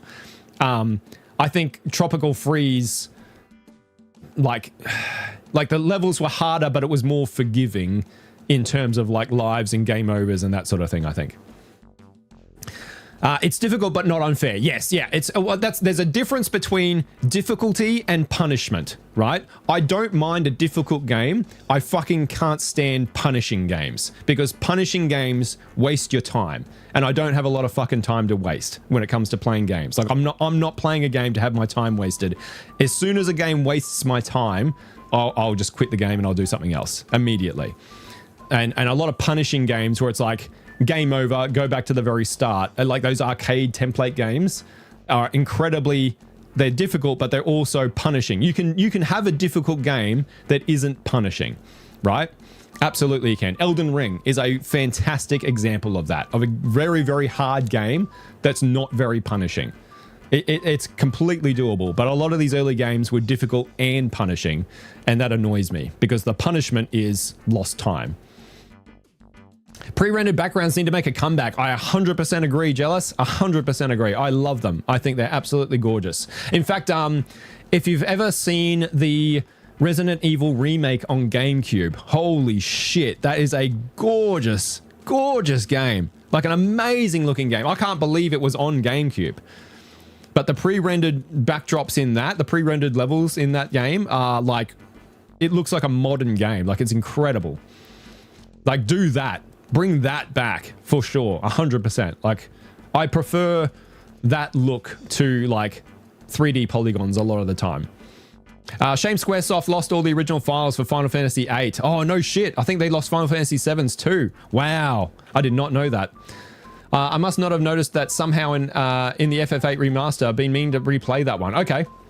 Yeah, I need to go back and give that a shot at some point as well. When a game is more frustrating than enjoyable, I won't bother. Yeah, exactly. And again, like, some frustration is okay. It's the level of difficulty versus punishment. They're different things. I think a lot of people think they're the same thing, and they're not. And Elden Ring proves that they're not. Hollow Knight proves that they're not. They had to use the PC game files and upscale them. Not quite correct. Okay, right. Interesting.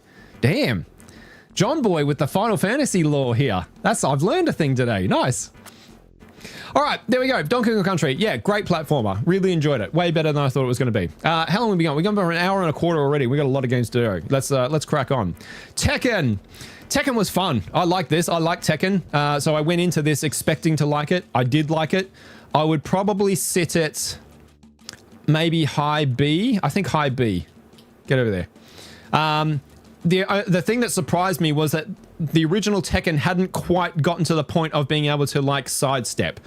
and that threw me. It was basically just a 3D fighter, like a linear side-scrolly fighter, right? Like much like Street Fighter, Mortal Kombat, that sort of thing. And the thing that I sort of like always synonymize with Tekken is the ability to like rotate and step around in 3D and sidestep.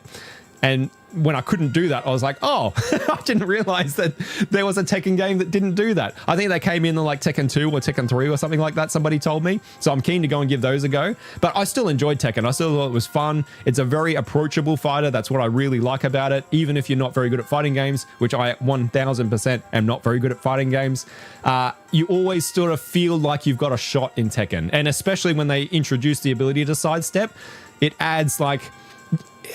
You would think it adds more complexity, but I think it adds more approachability into the formula.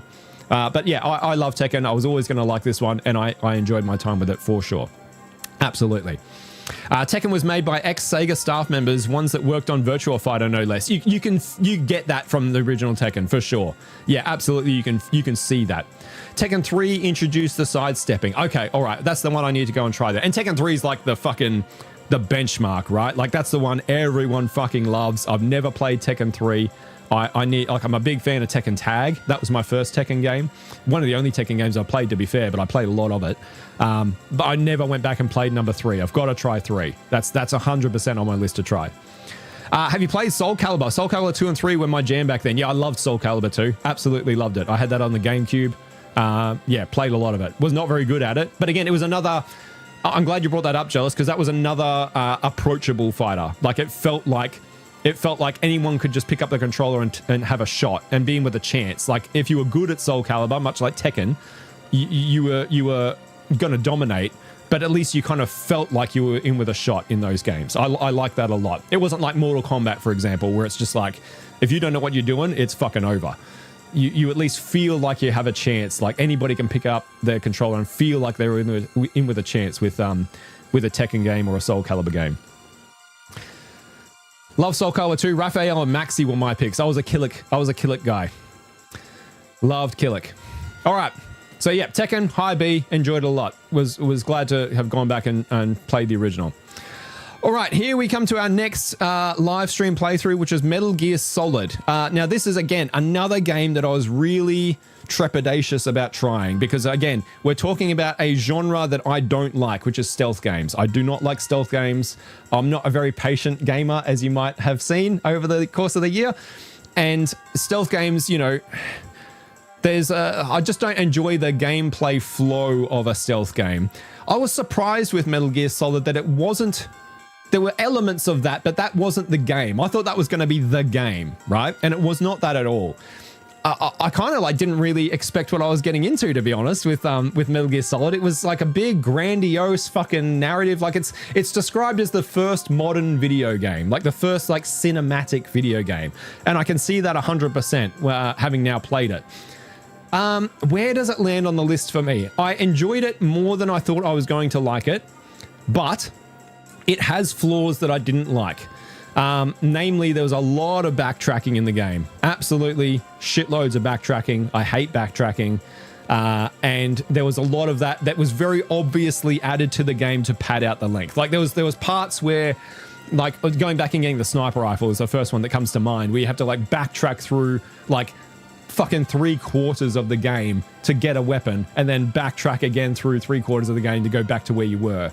It's just like glaringly, obviously padding out the hours of the game to make your investment seem like it's worth it. There were several instances like that in Metal Gear Solid, and I thought they were glaringly obvious every time they came up, right? Didn't like that at all. The other thing that I didn't like about it was I'm not a big, and I've said this many times on the channel, this is not a knock on Metal Gear Solid, it's just what I do and don't enjoy in a game. I don't like movie games. I just don't. I don't like sitting there and watching hours of cutscenes with some gameplay sprinkled in between.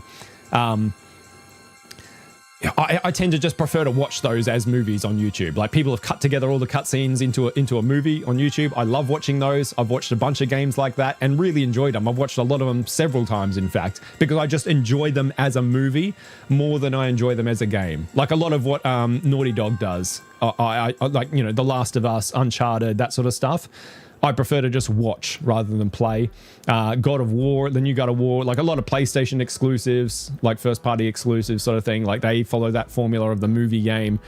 So I don't like that as a game, as like sitting down and trying to play, because I'm trying to get invested in the film that it wants to be, and then I keep getting interrupted with gameplay elements, you know. And it's like, I was trying to watch what was happening, and now I gotta fucking run over here and do this thing and talk to this guy to get to the next section of cutscenes and continue the film, you know. That's how it feels to me to play, so that annoys me. And there's a shitload of that in Metal Gear Solid, right? To be fair, there was a lot of gameplay.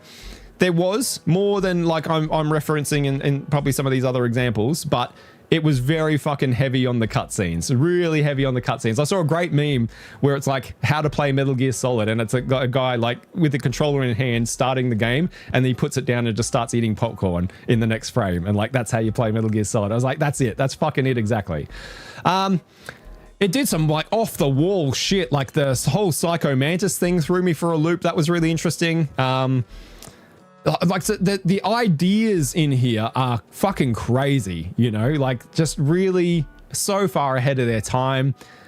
This is another one that I feel like I'm never going to have the perspective on this game that somebody had playing it for the first time on release, like at the time that it came out.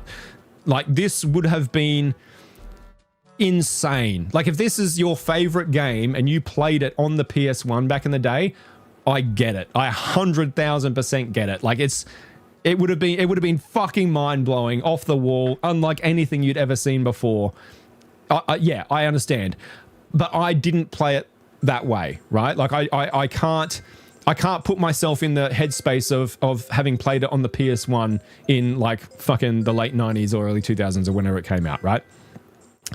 We're getting a lot of Metal Gear love in the chat. Yeah, and I get it. I totally get it. S tier has to be an S. It's a masterpiece, interactive movie. That's what I think, Magnus. Yeah, it's an interactive movie, and I don't tend to like those personally. S tier for Snake. Snake has to be S tier. Jamie, I like to watch. It's an absolute classic, but yeah, I had that shit on import along with Tekken 3. Okay, yep. You should try out Twin Snakes on GameCube. Okay, all right. I'll have to put it on the list.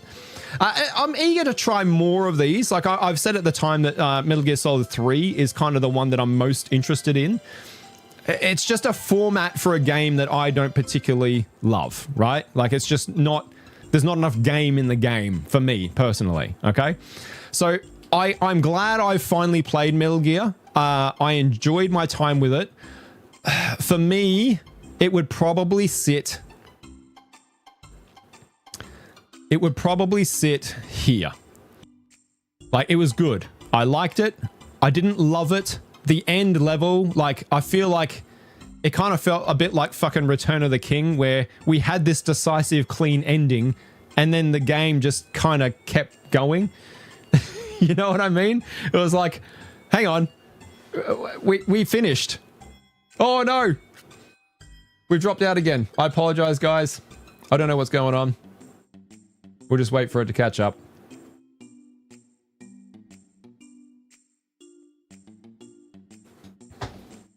Let me know in the chat if we're back. Okay. I don't know what's going on today. I don't know why I'm having so many dropouts. Shit, internet.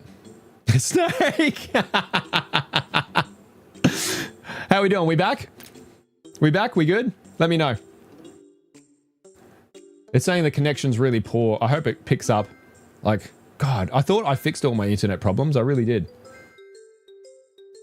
Ruse on the cable. That's got to be it. They chew the cables all the time. Came in and out fast. Okay. All right. Nice. As long as we're back. Sounds like we're back. Yeah. Okay. So that's sort of where I land on it. And not because it's like, I'm not trying to shit on it. It's like, I liked it. I want to make that really clear. I enjoyed my time with it. I had a good time playing it. I think that's obvious if you go back and watch the playthrough that I did enjoy it. But there were just the things that I didn't like about it, I really didn't like about it. And that sort of brought it down. And it's just not, even though it was not as stealthy a game as I thought it was going to be, and that was a big plus, the fact that it ended up being a movie game again, it's just a genre of game that I don't tend to enjoy and get along with. I still like it. It's still a B tier. For me personally, that's about where I would put it. I still had fun with it, for sure. Your internet is even in disagreement. Yeah, maybe that's what it is. They're rioting. Say it ain't so.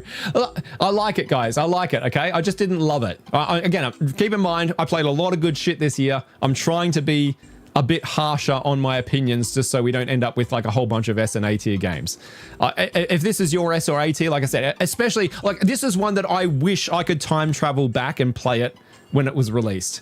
I'm so fucking pissed off that I missed out on having that experience. It's like not experiencing Ocarina of Time in 1998, right? Or not experiencing GoldenEye in 1997. Like, you can't replicate that. And there's no way you can possibly replicate that experience for Metal Gear Solid, because it would have just been so mind-blowing, groundbreaking, off-the-wall, fucking batshit insane. Like that's a experience that I'll never get, you know? So this is based on my experience now, but I'm very jealous. If you played this back in the day, I'm really, really jealous of that. I wish I could have, for sure. Fair enough. Nice to have a take on games with fresh eyes. Yeah, exactly, right? There's no such thing as a wrong opinion. You got to remember that, or a right one. Opinions are just that. They're not facts.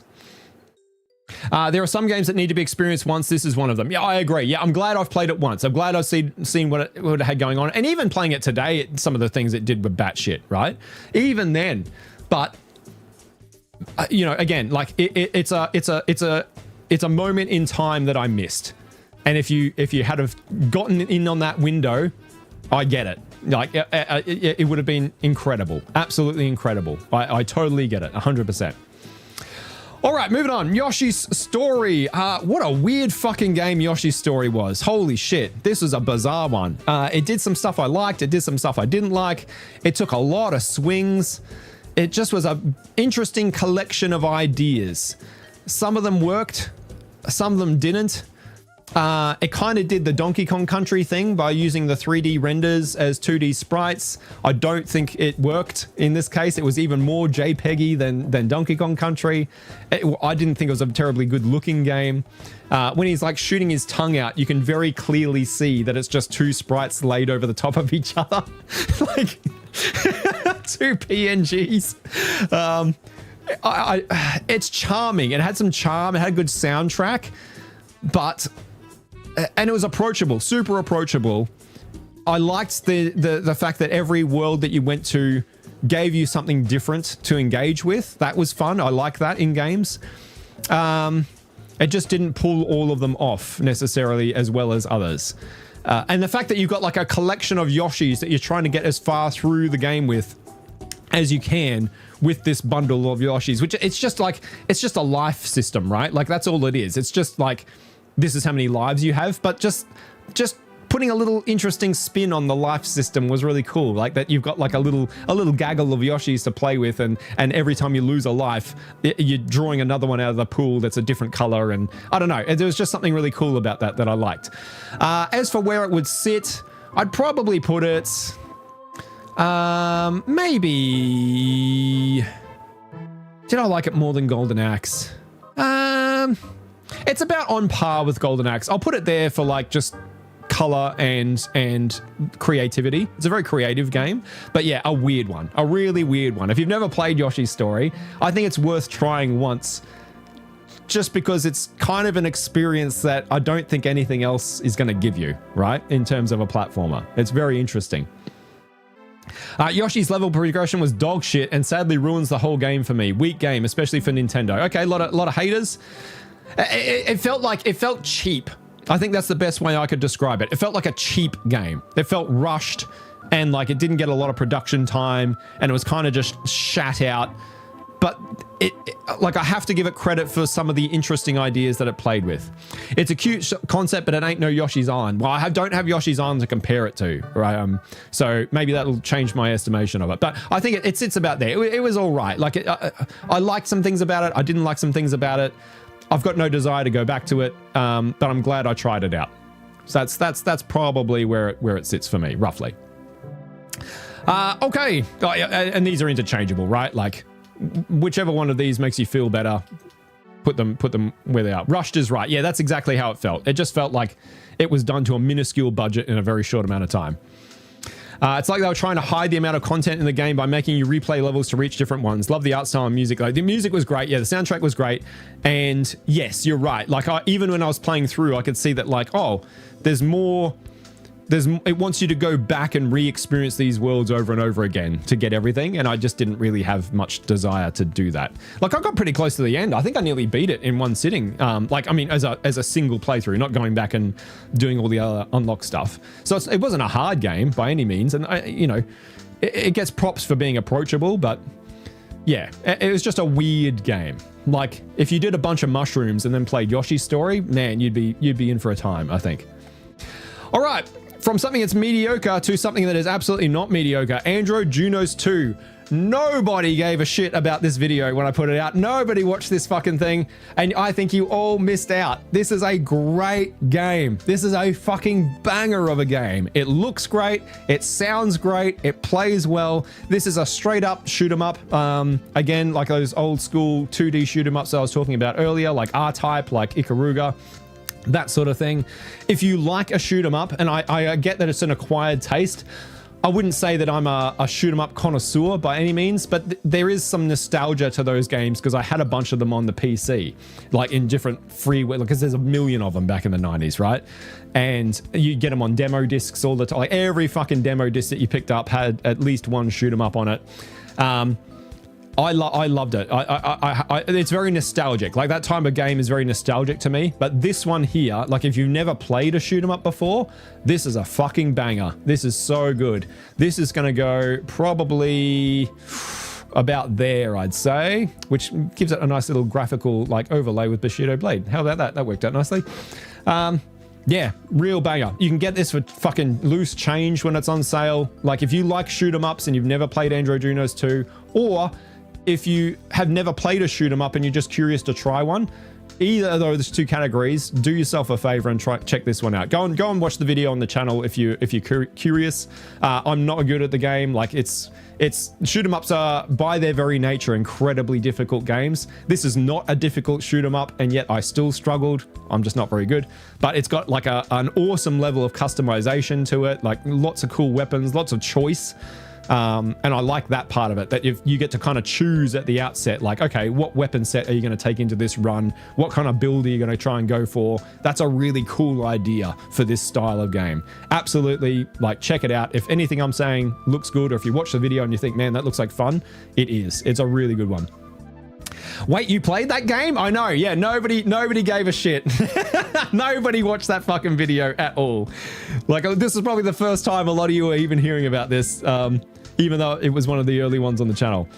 In terms of Neo Geo shoot 'em ups, doesn't hold a candle to Blazing Star. Okay, interesting. I might have to put Blazing Star on my list to try them. Need to play G Darius. Yeah, G Darius is on my list to try for sure. Absolutely.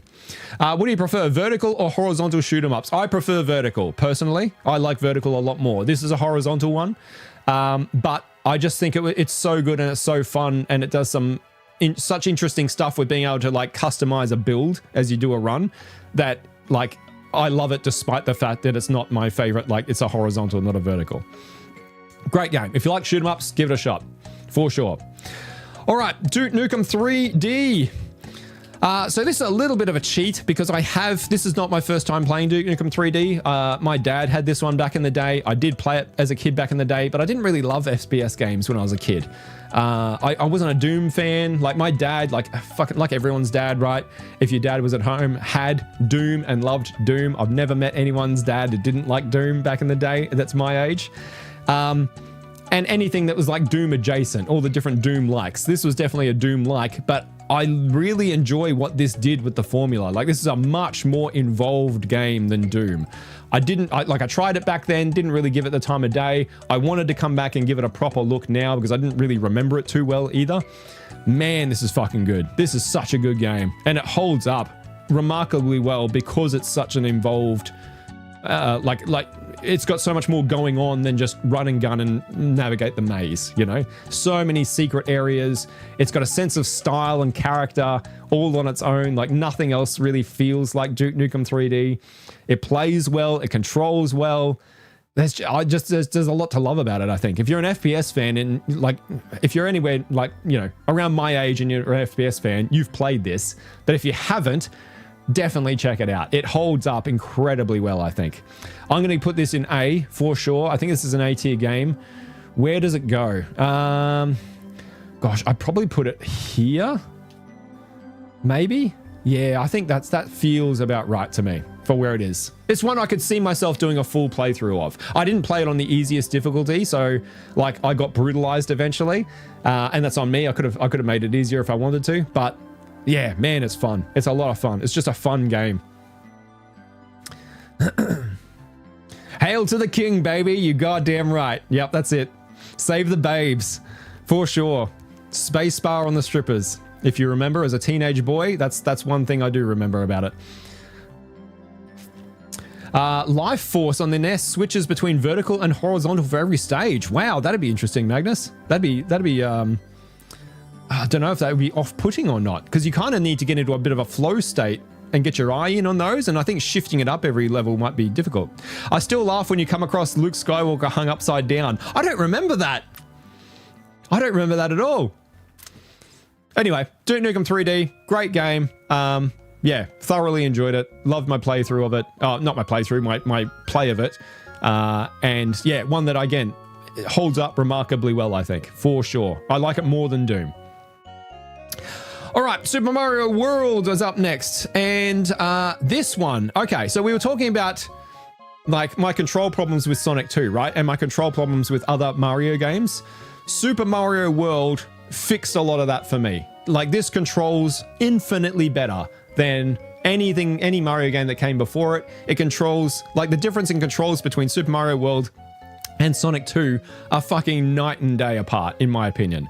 I enjoyed this. I know it gets very difficult. I watched my buddy Scott from Streets of Scrage. He did a full playthrough of this year. He did a full playthrough of it on original hardware with like a massive input delay. And man, that playthrough was something to watch. If you're a Super Mario World fan, do yourself a favor and go and check that one out. It was hilarious watching him struggle through that one, but he did it. To his credit, he fucking did it. Yeah, I didn't do a full playthrough, obviously. I just had a quick one-shot. I don't really have much of an interest in doing a full playthrough of it. Like, I enjoyed it more than I thought I would. The question is, did I enjoy it more than Donkey Kong Country? That's really like... I don't know. I probably enjoyed it about the same as Donkey Kong Country. I think it controlled better, but I like the creativity in Donkey Kong Country a little more, I think. I like the humor in Donkey Kong Country a little more. I certainly like how Super Mario World looks a lot better, although I don't think Super Mario World is a stellar looking game, I'm going to be honest. Like, there's much better looking Super Nintendo games than Super Mario World, in my opinion. Super Mario World is as deep or shallow as you want it to be. Yeah, I think like I would have missed a lot of what it had to offer. I'm going to drop it there. I'll put it there, but I think it's about on par for Donkey Kong Country. Like, I can't put them on top of each other, but assume they're on top of each other. They're about the same for me. But I enjoyed it a lot more than I thought I would. Absolutely, yeah. I don't know. It's probably like one of the... again, it was like Donkey Kong Country in the fact that, like, oh man, have I found a platformer that I like? I might have found a platformer that I like. And that's because it largely cleaned up the controls. Like, that is what does it for me. I need tight, well fine-tuned controls. And Super Mario World just controls so much better than the other Mario games. It's nowhere near as like loosey-goosey, momentum-based as some of its older siblings.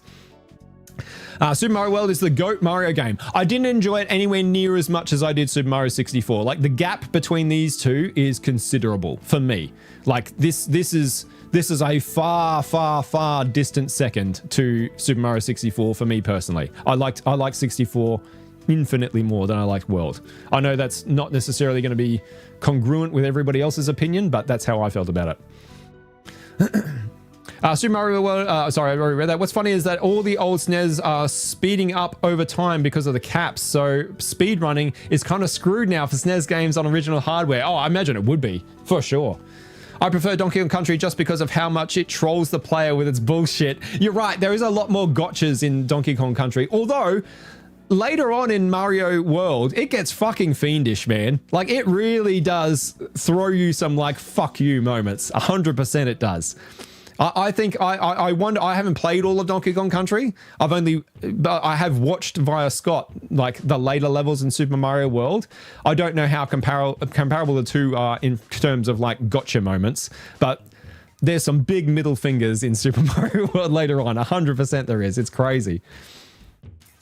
Launch game. Yeah, it was a launch game. And it was a launch game that, like, I know, like, if you ever watched I watched a great documentary on the making of Super Mario World. Really, really interesting. I think there's lots of them on YouTube, but the one I watched was really in depth and really a really good watch. I think it was the Video Game Historian. I know that they were trying to push it as like this graphical power, like they needed to wow people. They needed to sell people on this new console and the power of this new console. I don't know that Super Mario World did a good job of that. I'll be honest. Like I think that like, yes, it was early on in its life. I think maybe F-Zero might have done a better job of selling people on what the hardware could do, you know, that they hadn't seen before. Like, I don't think Super Mario World is that big. Like, yes, it's a graphical upgrade over Super Mario 3, but it's not like, it's not the massive leap that I think people were maybe expecting it to be. And I know that that was a point of contention at its release, that people were like, this doesn't look that much better. Why do I need to buy a new console, you know? Jamie, you accidentally put Super Mario on A tier. Thought you should know. You're more into 3D platforms, maybe. I think I just liked the... I liked what Super Mario 64 had going on in terms of, like, openness and freedom of choice, I guess, you know? Like, I could play the levels in any order. I could engage with them as much or as little as I want. Like, I loved that about Super Mario 64. Obviously, Super Mario World is a much more linear, this level, then this level, then this level platformer, right? And they're from two different time periods, so it's hard to compare them, really. I'd put it in S tier. That's me, though. Yeah, I think a lot of people will put it in S tier, right? It's such a like, I think this is a lot of people's favorite Mario game. Objectively, you know, people think this is the best Mario game. I see that, especially if you're a 2D Mario fan. I like, it's my favorite 2D Mario by quite a margin, like by a lot. I like it a lot better than the NES games. I like it a lot better than any 2D Mario game that's come after it. So it's definitely won me over on that side of things. And again, speaking as somebody who does not like 2D Mario games, keep that in mind, right? But my experience with Super Mario 64 was something special. I guess he's not into platformers, which is okay. Yeah, I'm into action platformers, right? I want to like platformers, and I've found some here that I do genuinely enjoy. Like, I've just never really liked just running along and jumping on platforms and collecting coins, right? Like, which is they're all some variant of that. I like a little bit more going on, like something like Castlevania, for example, is a platformer, but it's an action platformer. I like Mega Man is another good example, right? Like, I like Mega Man a lot more than I like a traditional Mario game. F-Zero and piloting were showcases for the Super Nintendo. Mario World sold the console, though. Yeah, and that's because of the prestige of it being the next Mario game, right? It wasn't necessarily because of how it looked visually. It was because it was the new Mario game, and everybody wanted that. It wouldn't matter what the fuck it looked like or how it played. It was the new Mario game in the 90s. Like, everyone was going to queue up to get a piece of that. I just think F-Zero was a better representation of what this new hardware could do. You lost me on saying that Super Mario World graphically isn't a huge improvement over 3. It makes me think you're playing All Stars. No. I mean, look, I get it. I'm not saying it's not an upgrade, right? I'm just saying I don't think it was the catastrophic leap forward that people thought it was going to be. And I know that's not, like, if you, again, go back and watch some documentaries on Super Mario World, that was the consensus at the time. Like, people did not look at it and think, oh, wow. They were like, oh, that just looks like more Mario, you know? That was, like, literally something that Nintendo were, like, concerned about. It actually, like, stayed in development longer than it had to because they were like, oh, shit, we've put some screenshots out and people weren't, like, super fussed about it. Super Mario World was the peak 2D Mario game. I would agree with that, Dom. Definitely. Yep. Mario 64 was them throwing out all their previous formulas. Yeah, I agree. And I think it's still the peak, even now, like past everything that's come after it as well. I got a buddy who still plays it every week. Wow, nice one. Have you played New Super Mario Brothers, Wii or Switch? I have played it on Wii. Yes. Didn't love it, I'll be honest. Again, it's got that look that I don't like the 3D, 2D game. I just don't really like them that much. And it was a Mario game. It was a momentum-based Mario game. Yeah, I liked Mario World a lot better. Mario All-Stars was a broken bit of code. Mario stops running when he hits a block with his head. He doesn't in the original game. Someone actually made a patch. No shit, I didn't know that. Holy crap, wow, nice one. I'm learning a lot today. Outstanding. All right, let's kick on. Kirby's Dream Course. Man, this was fun. This was a fucking fun game. This was a really fun game. A quirky game. It took some like figuring out as to like how the thing worked, and not having a manual didn't help. But I played this on the channel with my buddy Scott. We had a fucking ball. Like that's one of my favorite videos of this year, actually, is us playing Kirby's Dream Course. That was one of my favorite pieces of gameplay.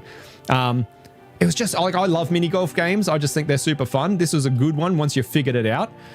And it got quite competitive in the end. I loved it. I had a great time with it. Where would I rank it?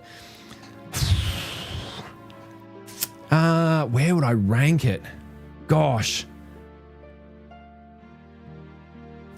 Is it sacrilege to try to like put it up here? It's a quirky one. It's a weird one. I don't know if I've actually played that. Is that the golf one? Yeah, that's the mini golf one. Yep, the mini golf one. It might go there. It might actually go there. I wouldn't have that same opinion if I hadn't played 2-player. I think that's carrying it quite a bit. Never seen this one in the wild. I'd love to pick up a copy. Again, Switch Online. It's freely available to check out if you've got Switch Online. I would encourage you to do so, but I would encourage you to play multiplayer. I don't think it would be anywhere near as fun single player. Single player, it would probably be down here, probably down here somewhere. If I was, so let's split the difference. I'll split the difference. Let's put it probably there. I'll put it there. Like, I loved it, but it was like who I was playing it with and the atmosphere that created over the game itself. But the game was very, very good. It was, you know what?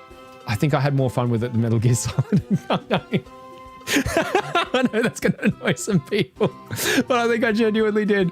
It was a really good one. I really liked it. Maybe did I like it more than second? I might have liked it. Okay, I'm going to drop it there. I'm going to drop it there. I'm going to drop it there. But it was elevated by having 2 people for sure.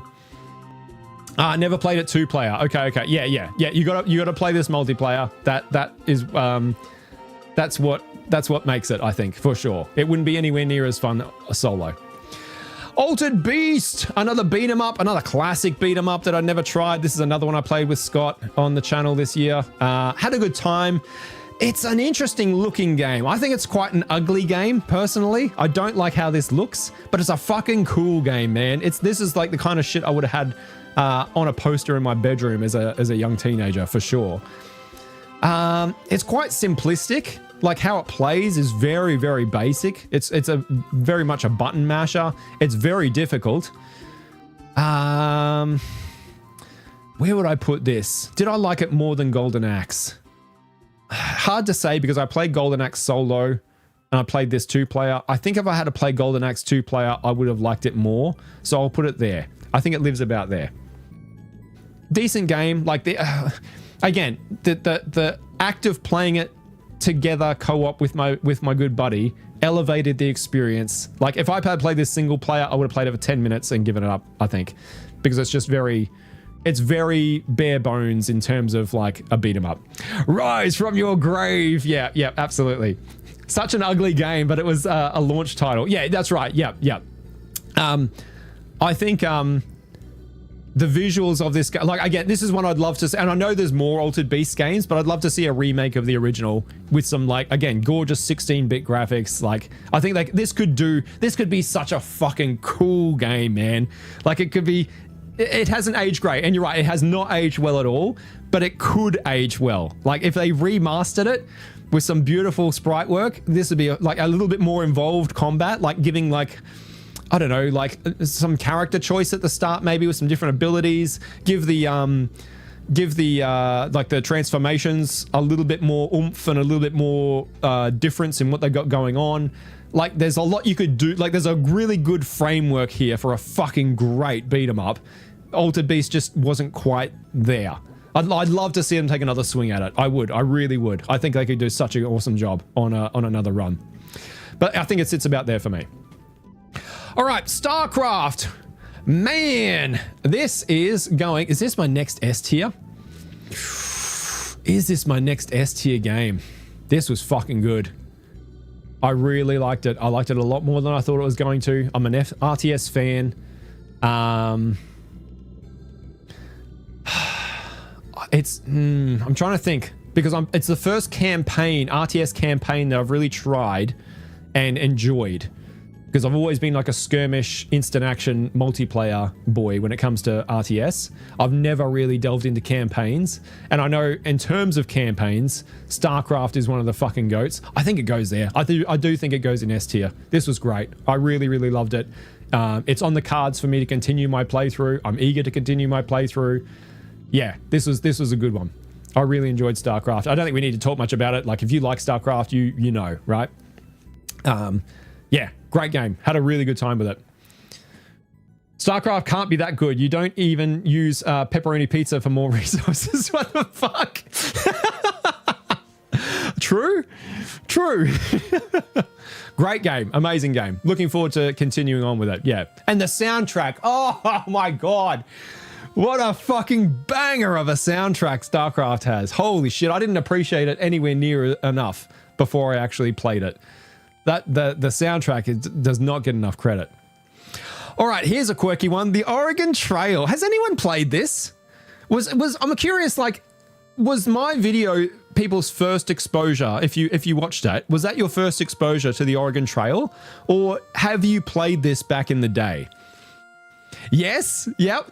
Oregon Trail, like, this was like, I did this as a laugh, right? Like I went into this to have a giggle at the game's expense. That was the intention of the video, was to like, let's play this brutally difficult old piece of educational software and watch me get destroyed by it, and it'll be a funny time.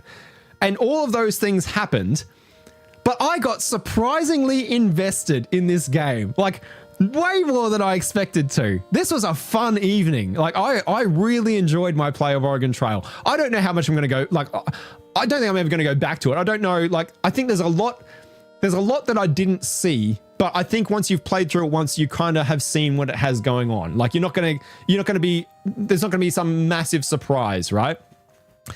But I would encourage anyone to go and give this a shot. Like, just get some buddies together, have a few drinks, chuck on the Oregon Trail, name the characters after your friends, and take a run at it. It only takes about an hour or so. But man, like, it was such an invested experience. And I got right into it. Never played it, but I've seen others play it. Terrible graphics, though. Playing this in Zoom Beanies and Spy Fox was my early gaming. Nice one, Dom. Never heard or seen Oregon Trail and it looks boring. It does look boring.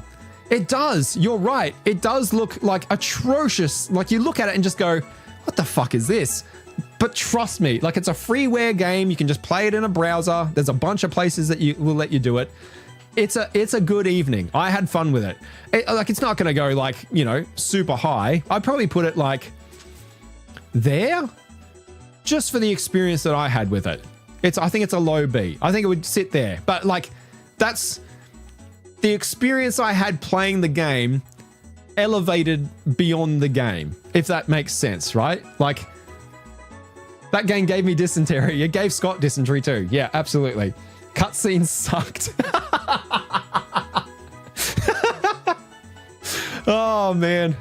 Oh, I liked it. I did. I liked it. I'm glad I played it. I'm glad I tried it. I'm glad I can cross it off the list. And I fucking made it. Spoilers, if you haven't seen the video, I fucking made it. I did not expect to actually make it, but I did. And I was pretty chuffed about that, given that it's like notoriously brutal. Yeah, that was more fun than this is probably one of my biggest surprises of the year. Like the one that I did not expect to have a good time with, and you would just kind of be laughing at me and at the game, but ended up being like coming away from it thinking like, man, I just had a really fun evening playing that. That was funny. Man, putting that above Turok.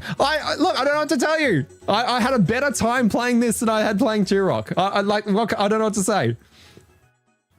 Isn't it the oldest RPG computer game? You might be right. Yeah, it's fucking like, it's well old. The original version of it, which is, I believe, the version that... No, I didn't even play the original version. I played, I think the second edition of it is the one that I played. And I think as far as I know, that's the one most people know. But there was a version of it even earlier than that on like a fucking Commodore 64 or something. Yeah, crazy. Anyway, there we go. The Oregon Trail. I had a good time with it. I really did. I genuinely did. I've got no interest in playing it again, but I would encourage everybody to try it once. Absolutely. What would you give his garden? I've got no idea what you're talking about, John Boy. Never heard of it. All right, here we go. Speaking of brutally difficult games, The Adventure of Link. Zelda 2, The Adventure of Link. Where does this go? Holy shit, this kicked my ass. This beat the shit out of me and it didn't stop. This was relentless. Did I have a good time? I'm glad I played it, but did I have fun? I don't know. It was, I think, again, it had some interesting ideas. It was a weird mix of like, almost like a Pokemon game with a Zelda game. Like with randomized battles on an overworld that you then went into and played like a little mini 2D battle game, a side scroller, and then it became a side scrolling action game when you went into dungeons. It had a lot of interesting, neat ideas that I respected, but fuck, in terms of like hands off, like go and just figure it out yourself. There's games that do that really well, like Super Mario 64.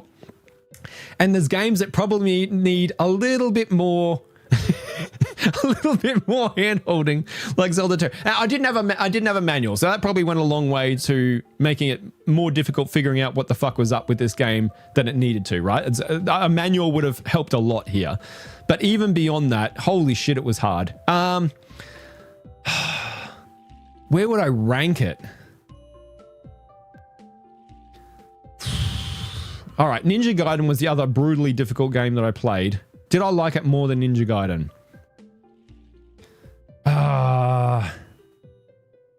I don't think so. I feel like it goes here somewhere, but I don't feel like that's a good representation of how pleasantly surprised I was.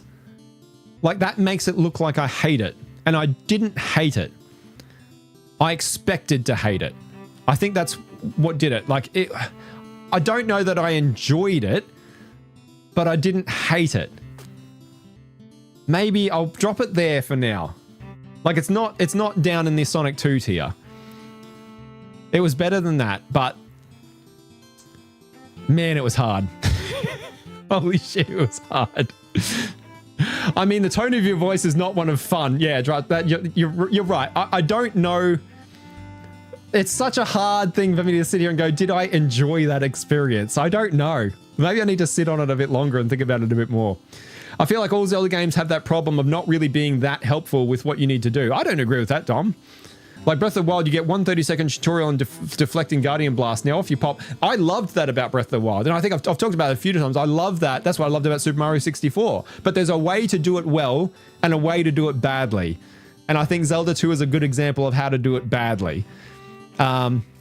Especially when it's as brutal, like it's so punishing and it's so unforgiving. And so coupling that with the fact of like not giving you a whole lot of guidance, they like, you know what I mean? Like that just makes it infinitely more difficult than it otherwise would need to be. Whereas like Super Mario 64 is very forgiving. It's not a punishing game. And Breath of the Wild is not a punishing game. Like Zelda 2 is a fucking brutally punishing game. Like every time you die, you are thrown way back to the start. And it's like, oh my God, here we go again. Oh, it was soul destroying. That seems fair for Zelda to do, but play it with a proper translation patch. Okay, all right.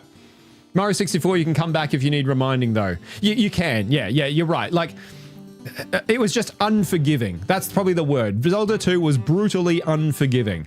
I still liked it more than I thought I would, but I would struggle to say that I had fun with it. I'm glad I've tried it. Let's say that.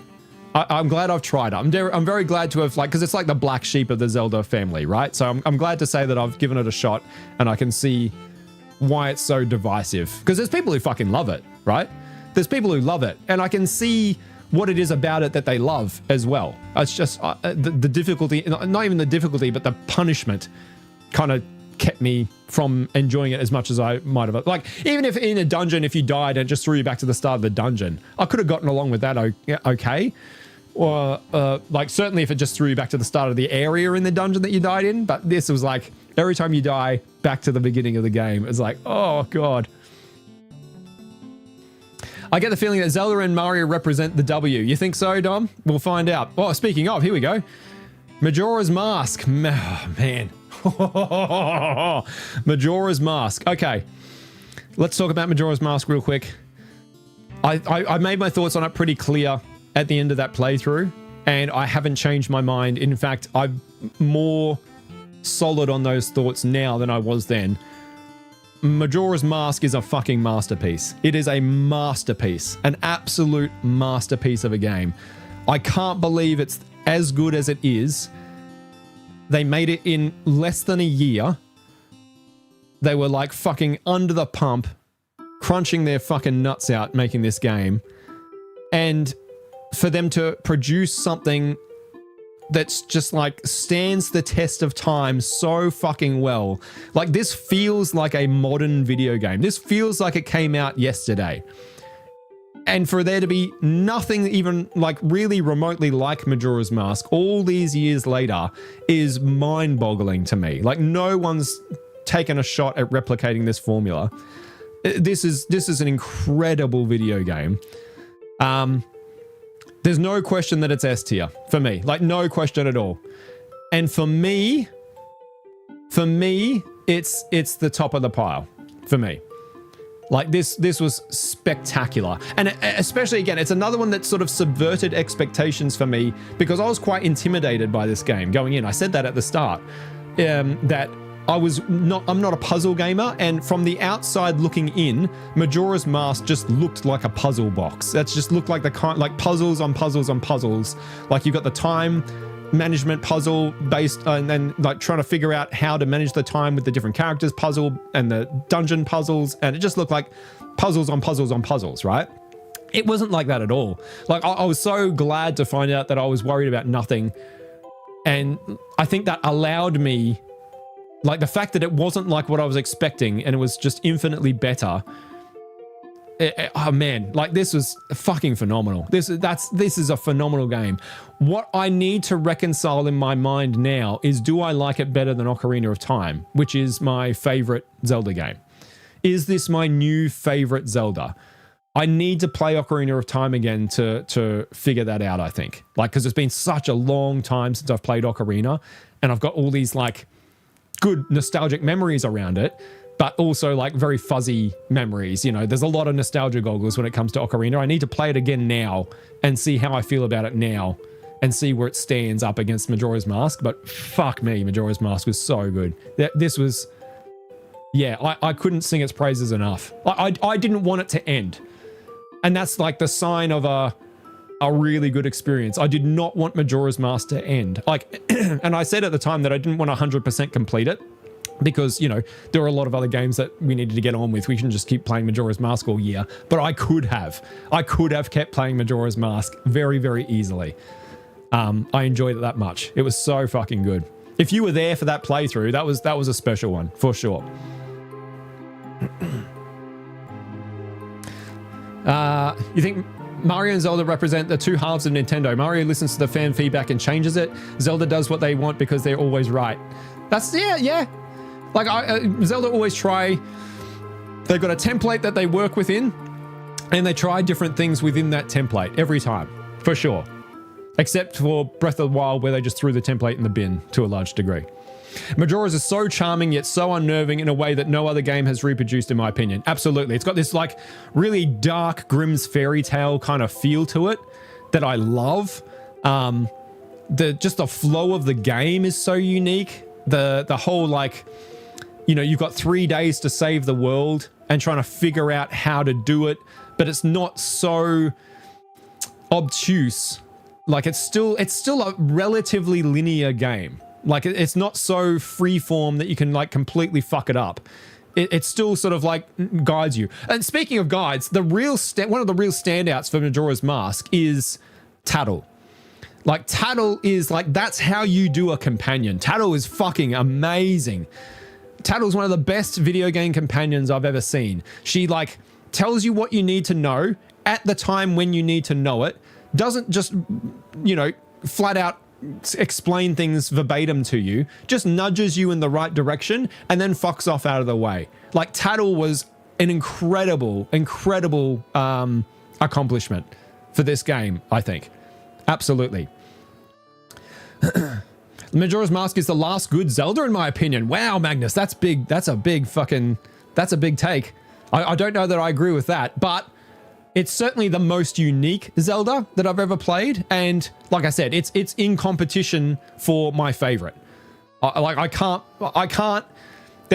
don't have enough words to sort of like describe how I feel about it and how much I loved it. I really did. Minish Cap was also great, but I can't speak to the later 2D games. Yeah, Minish Cap is on my list. A lot of the 2D ones are on my list. And it's going to be interesting once I play A Link to the Past, right? Like, A Link to the Past has got big fucking boots to fill. Not that they're easily compared, but I'm going to be curious to see how I feel about A Link to the Past now. Yes, epic playthrough. Very fun adventure on Majora's Mask. Yeah, that was a great one. That was a really good one. Did you do Twilight Princess, Jamie? I did, yeah. I didn't actually like Twilight Princess originally when I first tried it, but then I came back like a year later and had another shot at it with adjusted expectations and enjoyed it quite a bit. It's not my favorite Zelda. There'd be many more above Twilight, but Twilight's another one I need to give another shot at. Have you ever played A Link to the... Oh, you've never played Link to the Past? No, I've never... That's the first adventure we're going to be going on in 2026 is A Link to the Past. That's my next playthrough. I'm looking forward to it. All right, yeah, Majora's Mask. Go and watch the playthrough. Watch the final episode, like the end of the final episode. I'll give you all my thoughts there. I've only doubled down on those thoughts since. I need to get Ocarina played so I can sort of like reconcile where it actually sits in my pantheon of Zelda favorites, right? But it's fucking up there. You'll love it. I hope so, John Boy. I'm looking forward to it for sure. All right, let's crack on. Super Mario Kart.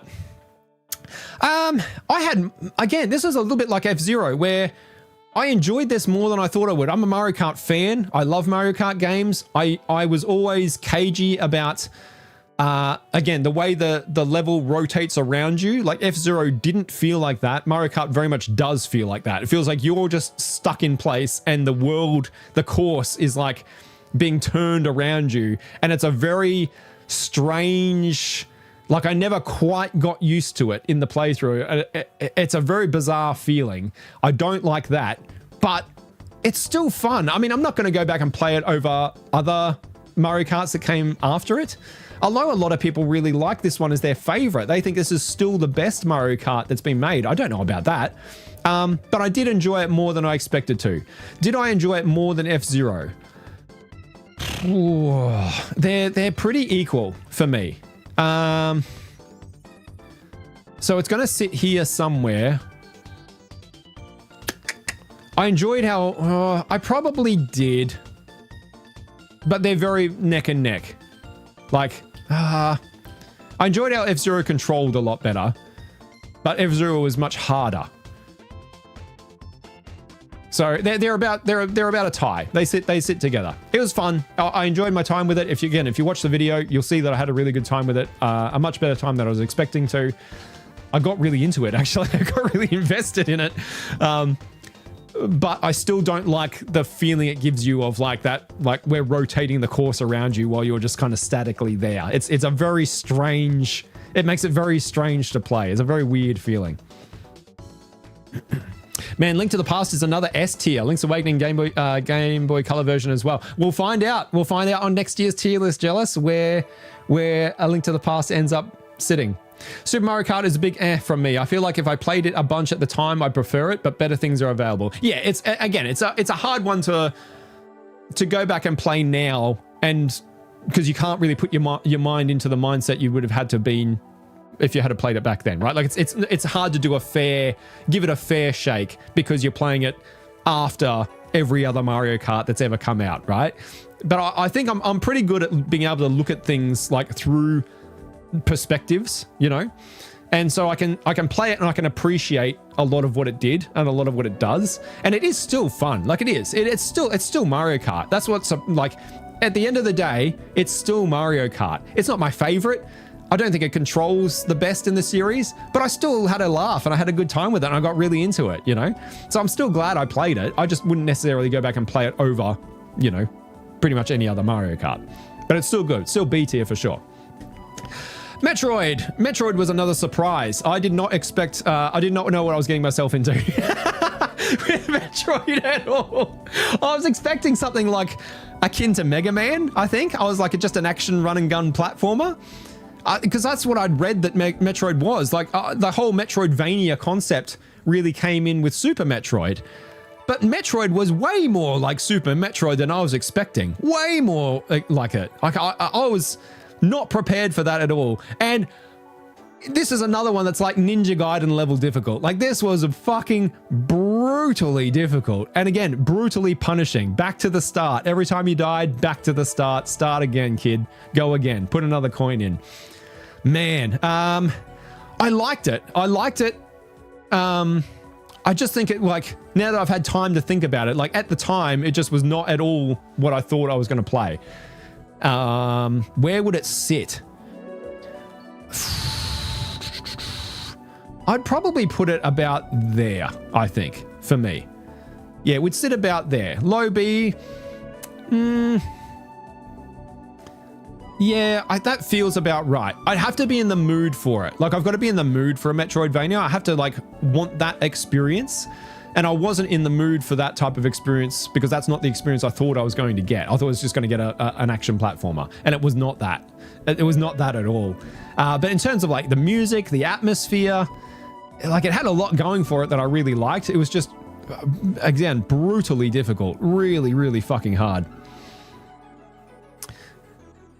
Super Mario Kart was a S tier and it's great, groundbreaking, but it doesn't hold up now. Yeah, going back, you're right. Yeah, exactly right. Yeah, again, if you had played it at the time, this is another like one like Metal Gear Solid. If you had played it at the time, mind blowing, for sure. Metroid, welcome to NES Hard. Yeah, that was it, man. Holy shit, this was crazy. Super Metroid is S tier, still holds up today. I like Super Metroid a lot more than I like Metroid, for sure. I've played Super Metroid. That's a good one. I agree with that. I probably don't like it as much as other people who love it do, but I definitely, you know, yeah, it would be probably A tier for me maybe, but again, this was more like it than I was expecting it to be. Yeah, it just totally threw me for a loop, the type of game I was getting myself in for on this one.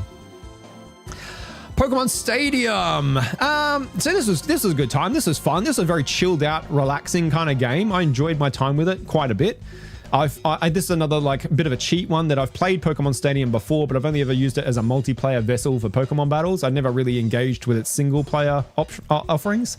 So trying that out, like that was fun. Like Pokemon battles aren't the thing that I love about Pokemon. It's exploring the world and going on a journey, going on an adventure. That's what I love about Pokemon games. And that's definitely not this. This is just battling. But there was more content here than I thought there would be for a single. Like I have always looked at this as just like a vessel for a multiplayer game. Where would it sit? Like I did definitely enjoy it. Animations. Holy shit, the animations are still like fucking S tier, man. Like animations are better than modern Pokemon games. Like it was kind of crazy to watch how much character and individuality the Pokemon had in their animations, compared to just the sterile kind of dog shit that we get now. Like, even though it's, you know, 20 something years old. Where would I put it in terms of fun? I love Pokemon, so that does a lot of heavy lifting as well. I'd probably put it about here somewhere, I feel. Probably there. That feels right for me. I did enjoy it.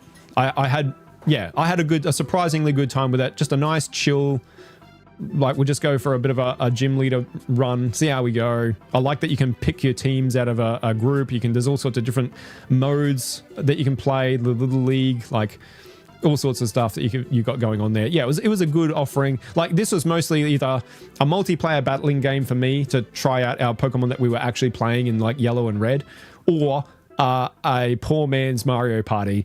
If Mario Party wasn't available on Sleep Overnight to rent, right? You'd hope that Pokemon, maybe we can get Pokemon Stadium and we'll play that as a multiplayer game, you know? Which is easier, Metroid or TMNT? Oh, we'll talk about that in a second. Don't you worry. I'll give you an answer in a minute. Metroid's easier if you have patrons, but it's longer than Ninja Turtles. Yeah. Lion King is D tier. Whoa, John boy. Hey, John. Hey, StarCraft is S tier. It absolutely is S tier. It was fantastic. Loved it. My only experience with either was reading guides about them. They both look brutal. They both are fucking brutal. Yep. But I think one is much more brutal than the other. All right. Here we go. The Lion King. Talking of brutal games. I played both versions of this, actually. The Mega Drive version and the Super Nintendo version. The Super Nintendo version was light years ahead of the Mega Drive version, I think, in terms of visuals. Just looked infinitely better. But both just as difficult as each other. Another... I got nowhere. I got fucking nowhere in this game, man. Soundtrack was great. Visuals, like the visuals carry this a lot. I'm a huge fan of The Lion King. It's one of my favorite, it is my favorite Disney movie. It's one of my favorite movies, full stop. Where does it go?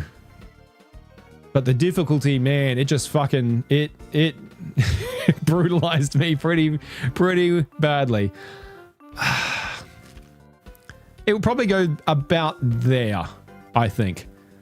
Like, I wish it wasn't so hard so I could get into it more and see more of the game. That's what it was. I was disappointed about, like, that the sheer punishing difficulty just kept you out from really getting... I didn't get very... I think I got to the fucking second level or something. Like, it just... I got nowhere, and I wanted to see more of the game, and I will never experience it any more than what I did.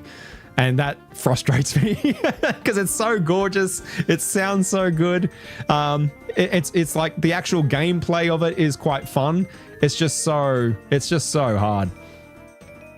Visually nice, but they are broken. Lion King is so brutal. Never finished it on Genesis. I think I only made it to adult once. Yeah, it was insanely hard. Visually nice, but they are broken beyond belief. A Lion King made me so mad as oh man, imagine getting this for Christmas as a kid. Like, like what did I do wrong, Mum and Dad? What did I do? Have I not been good this year? Like, I couldn't imagine having this as a kid and just like, holy shit. Like, it'd be like punishment. It's crazy. The visuals carry it. The visuals and the sound carry this one a long way. Absolutely it does. Man, that's D tier. Oh, like I said, it's the visuals. The visuals put it there. The sound puts it there. My nostalgia for Lion King puts it there. But yeah, fucking hell, it's hard. Holy shit, it's hard. All right, moving on. Contra. Oh man, we're just getting brutal game to brutal game here. Contra was so fucking hard as well. But Contra was fun. This is like, you just had to be so locked in with Contra. Like, man, like it was like... I needed a rest after I played Contra. It was exhausting, mentally exhausting to play. You just had to lock in so hard. But it was a fun one. Just so difficult. Where would I put Contra? I feel like it kind of goes like there. Maybe? Did I like it more than Metroid? That's a good question. I think I could sink my teeth into Metroid a lot more if it wasn't so punishing. Whereas Contra really is just a very arcadey run and gunner, right? Like Contra is kind of what I thought I was going to get with Metroid. Like very much what I thought I was going to get. Yeah, I don't know. That's a tricky one. Maybe I'll put it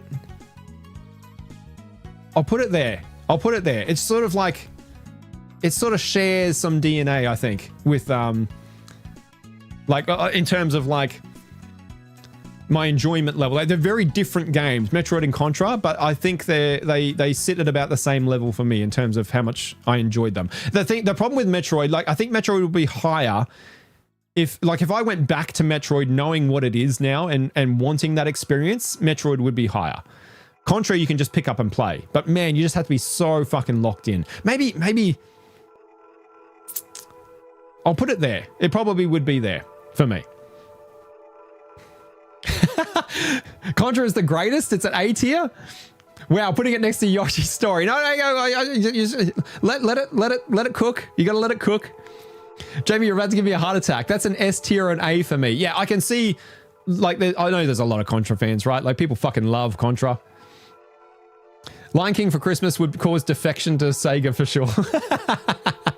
Did I play Contra 2 player? No, I played it 1 player. So I can see, again, this is another one where if I had have played it co-op with somebody, it would be higher. I can tell that immediately, right? Straight up. It would be more fun with more people, for sure. All right. Our list has pushed out. Like, we need to scroll now, okay? We're going to have to scroll. Here we go. Roller Coaster Tycoon. Oh man, this is fun. This is good. I love a theme park game. And I missed out on Roller Coaster Tycoon. I can see if I had more time to invest into something like this, I'd really like it. It's not necessarily the kind of experience I'm chasing these days. I'm sort of more into stuff that I can just get in and out of fairly quickly. But I think if I had played this where it came out, I would have sunk so many fucking hours into this game, like, for sure. This would probably sit... Man. I'd probably put it about there, I think. I did enjoy it. Yeah, it was good. It was really, really good.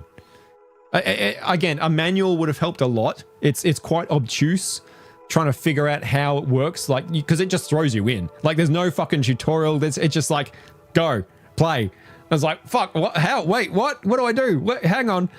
So it took a little while to figure out how to play it, but I think once you learn how to play it, like, every Tycoon game probably pretty much follows the same formula, right? Like, you could play any of them if you can play one. Yeah, I enjoyed it. I wish I had more time to sink into it. I think that's what I came away from this one wishing. But I had fun, and I would have put so much time into it if I had played it back in the day. I'm getting neck pain from shaking my head. Oh, nice. I definitely sunk hours into this. Roller Coaster Tycoon 2 was better because you had no entry sign, so your guests didn't just leave. Oh, okay. Maybe I need to put 2 on the list to try out then. Still boggles my mind that it was made in assembly code. Is that right? Wow. Second one was dope. Okay, all right. I'll put the second one on my list. I'll put the second one on the list to try out because I did enjoy it. I definitely did enjoy it. I wish I had more time to sink into a game like that for sure. Oh, here we go. Mega Man X. Man. All right. Straight up, this is an S tier game. This was fucking phenomenal. This was so fucking good. Oh my God. Like, this is like, for me, this is like video game, the video game. Like, this is what what a good old school traditional video game aspires to be. I loved this. I had such a fucking good time with it. It was challenging without being like overly punishing. Like, I made it to, I think, most of the Robot Masters, which is very unusual for me in a Mega Man game. It looks great. It sounds great. It's sharp to play. It's got great controls. This is just a fucking great game. Like, I really, really enjoyed Mega Man X. I really enjoyed it. I just kept forgetting that you could do more than just run and shoot. That was my big my big hang up with it, is that I didn't use anywhere near all the tools I had at my disposal because I was still playing it like an NES Mega Man game. But even though, like, I think with more time, again, I would get into it. Like, yeah, I just fucking loved it. This was so fucking good. I can see why people love the X series so much now. I'm keen to play more of them. Absolutely. The stupid Sigma fight drops that game to an A. I don't know that I got that far. Did I? I don't remember getting that far. You love Mega Man though. Yeah, I do. I do love Mega Man. I am a Mega Man fan. Even though I'm rat shit at them, I'm horrendously bad at them. I like the formula. I think they all look and sound great. Like they are, and they're really nostalgic for me. Like that's my Mario for like a lot. So Double Dragon 2 and Mega Man 2, they're my nostalgic Nintendo games, where a lot of people, it's Super Mario Brothers. They're my Super Mario Brothers. Hey, random guy, what's happening, dude? I'm late. All good, brother. Good to see you. Excuse me, good to see you. I need to pick up Mega Man X2. Surprisingly, still an affordable cart. Never really played one other than X4. Man, it's not affordable here in Australia. No, sir, it is not. That's a fucking expensive piece of tech in PAL regions. I don't know if you're in a PAL region or not, but NTSC, maybe it's different, but you're shelling out a lot of money for a Mega Man X if you want it in your collection here. Yes, S tier. Okay, you've reeled me back in. Just resubbed. I lost him. Lost it. We're going on a journey here, Unknown. We're going on a journey, okay? Peaks and troughs, like any good story. You got to have peaks and troughs. You can't just have peaks, because then it's not a peak anymore. Can't wait to replay it on the Saturday stream. Maybe. If people want to see it, I'd be up for it, for sure. Or exploring like Mega Man X2 probably is what I would probably rather do. Yeah, so much fun. I fucking loved it. Absolutely loved it. Putting that above Super Mario World, neck pain intensifies. You're goddamn right it's above Super Mario World. Super Mario World wishes it was this fun. Amazing game. X is about $30 in the US. Holy shit. Yeah, I know X2 and X3 are over 100 each though, and quite, you know, that's reflects here, but yeah, they're all way more expensive here. Way more expensive. You're in for a lot of money if you want that in your collection here. All right, Wipeout. Wipeout. What did I think of Wipeout? I'm a big F-Zero X fan, so that's the main reason I played Wipeout, because they were sort of direct competitors at the time between the PlayStation and the N64. I think F-Zero X shits all over it. I'll be honest, I do. It's just F-Zero X is just a better game. This was way more skill-based.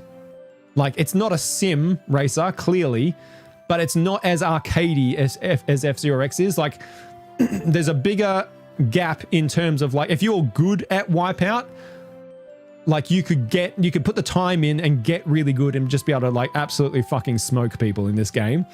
Like there's a much higher skill ceiling in Wipeout than there is in F-Zero. F-Zero, anyone can pick up and play and have a fun time.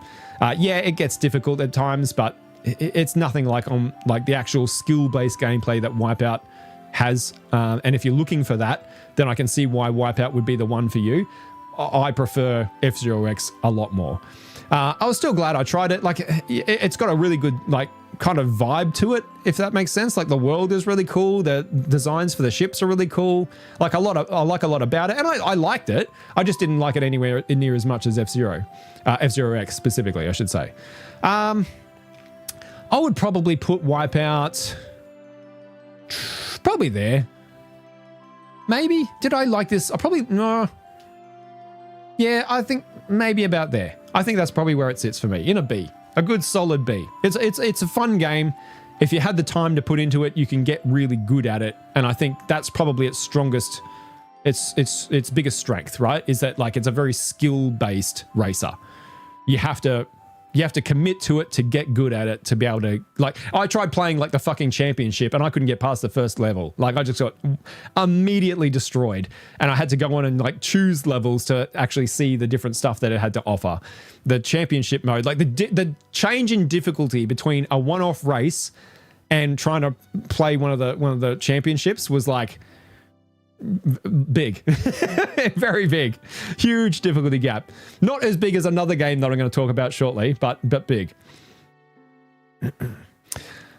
I need to go, yeah, just saying GoldenEye better be an S tier. I'm not actually ranking GoldenEye Lich. It's because I'm only ranking stuff that I played for the first time. I've played GoldenEye before quite a lot. So, but yes, GoldenEye would be S tier 100% for me. It's one of my favorite games ever. So rest assured, if it was here, and if we get time at the end of the stream, I'll have a little bit of talk about stuff that I played off stream as well. And I won't rank. I'll let you know where I would rank them if they were on here, because I didn't play a lot off stream, but I did play a couple of things.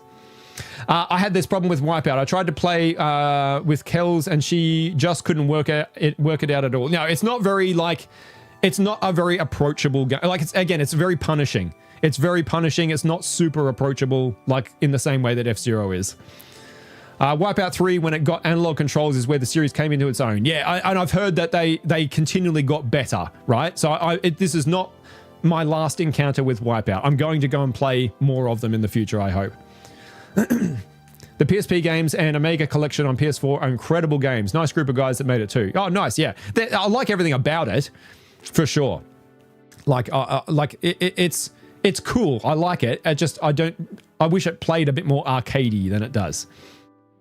Met them and toured the studio in Liverpool back in the day. Wow, that's pretty cool, John Boy. Nice one.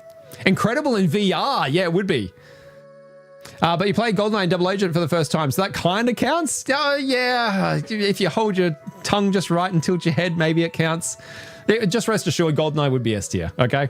Like, it's just a given. If I've played it before, like Diablo 2 would be S tier, GoldenEye is S tier, Mario Kart 64 is X tier, like F-Zero X is S tier. Like, these are all games that I love, that I have played before, that I tried this year. GoldenEye would be way up there. Okay, final fight. Another beat 'em up. This one was more basic than I thought it was going to be, but it looked gorgeous. It's probably the best looking beat 'em up, maybe, that I've played. Again, typical Capcom sprite work. They were in their element during this time. It only had the one thing that had going for it was that your special cost health, and that was its thing. Like, every beat 'em up has a thing. That was Final Fight's thing, but it was way more simplistic than I expected it to be. Because I had always thought that Double Dragon 2 was a fairly straightforward, simplistic beat 'em up. Playing a lot of other beat 'em ups has showed me that Double Dragon 2 actually had a lot going on. And this was one of the ones that was fairly straightforward. I liked it better than Altered Beast. I liked it better than Golden Axe. It would probably sit in here somewhere. Did I like it better than Wipeout? Yeah, I probably did. Did I like it better than Contra? It would probably be on par with Contra for me. I'll put it there. Yeah, I'll put it just behind Contra. That's probably where it lives for me. Again, played it solo. Not the optimal way to play it. I'm sure I'd enjoy it a lot more co-op. The lead programmer had the worst dandruff I've ever seen on a human. Looked like he came in from the snow. He was wearing black too. Not good. Oh, poor guy. Poor dude. Probably super self-conscious about it too. All right, here we go. Double Dragon 2 is S tier. Double Dragon 2 is S tier for me. One of my favorite games of all time. Love it. Teenage Mutant Ninja Turtles. Holy shit, man. This is a mess of a game. Brutally difficult for all the wrong reasons. Did I enjoy it? This sits kind of like with Zelda 2, where it's like, did I have fun with it? I love Ninja Turtles. Like, I grew up in the 90s, right? Born in the 80s, grew up in the 90s. I was Ninja Turtles mad. How I haven't played this game before now is kind of crazy, to be honest. But did I enjoy it? Not really. Not really. Did I enjoy it more than Zelda 2? I think I did. I think I did enjoy it more than Zelda 2. It would probably sit there. A broken mess. Like, I think I ended up having more fun, like, with, like, the challenge of trying to navigate the bustedness of it than I did the actual game. Like, it turned into this kind of, like, Rocky Balboa kind of story, like, just trying to beat the damn level, which I nearly fucking did, by the way. I came so close to beating that damn level. I was very impressed with myself for that. So fucking close. And, I don't necessarily think I died by any fault of my own either, which just rubs salt in the wound more. Oh, I was tearing my fucking hair out on this game. Insanely punishing. Yeah, it probably sits about there. I think I had more fun with it than Zelda 2, but they were both insanely hard. Insanely hard games. Oh dear, oh dear, oh dear. Hey G, what's happening, buddy? So bloody hard. Oh, it is insanely hard. Just crazy. Oh man, yeah. Holy shit. Just, and not just like it was, and for all the wrong reasons, right? Just because the coding in it is so bad, the hit detection is so bad, the weird floaty spaceman like jump that you've got makes it hard to like navigate any platform. Oh, it was just a mess of a game. And because of that, it was brutally difficult. It's less a game, more a rite of passage. Yes, that is it exactly, Dom. And that's the opinion that I went into it with. Like that, I haven't gone through this fire yet, and I feel like I need to. And I've done that now. And I'm pretty impressed with how far I got. I am. I think I did all right. Zelda 2 at a C is a disgrace. Sorry, G. I don't know that many people agree with you on that one. Metro to B needs to be above Mega Man X. That's an insane take, G. You're off the wall. What are you talking about? Love the shirt. Yeah, thanks, man. I wore it just for you.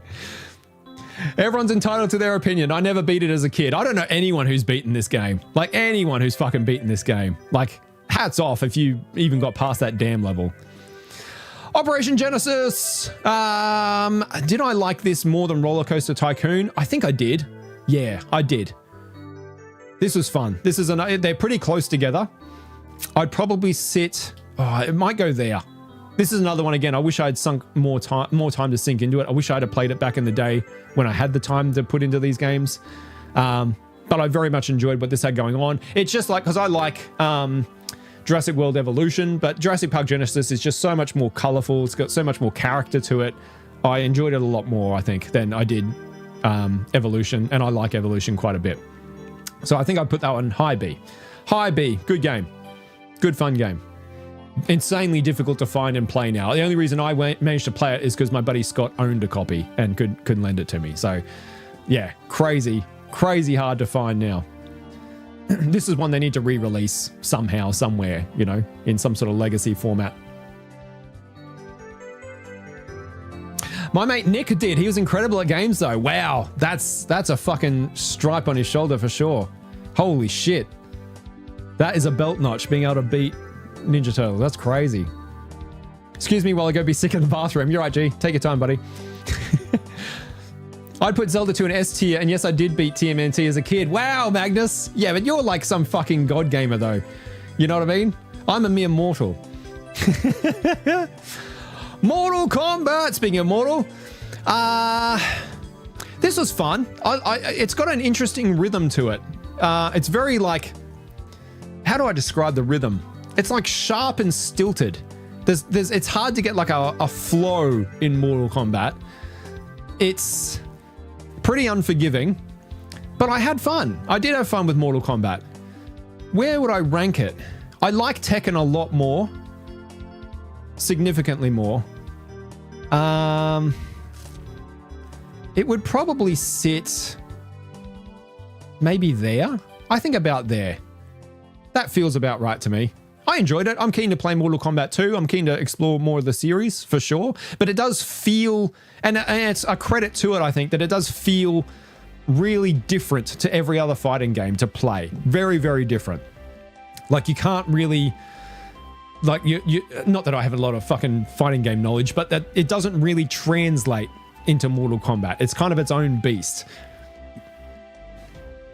I loved MK1, 2, and 3 as a kid. Yeah, I completely missed out on all of them. The only one I played was on the fucking Game Boy, you know?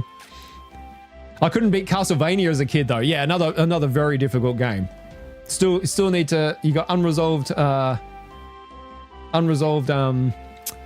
what's the word I'm trying to think of? Unresolved business. Unfinished business with Castlevania Magnus. Oh, Primal Rage. How fucking good was Primal Rage? I had that on the PC. Played the shit out of it. Loved Primal Rage. I had Primal Rage action figures. I loved that game. Shit game. It's like a terrible fucking game, but I loved it. Mortal Kombat and Sonic 2 were the first games I remember playing as a kid. Funny that you played them both this year. Oh, nice one, Jealous. Damn, that's a pair up too. That's a pair of classics right there. And Clay Fighters. Holy shit. Clay Fighters. That's a blast from the past.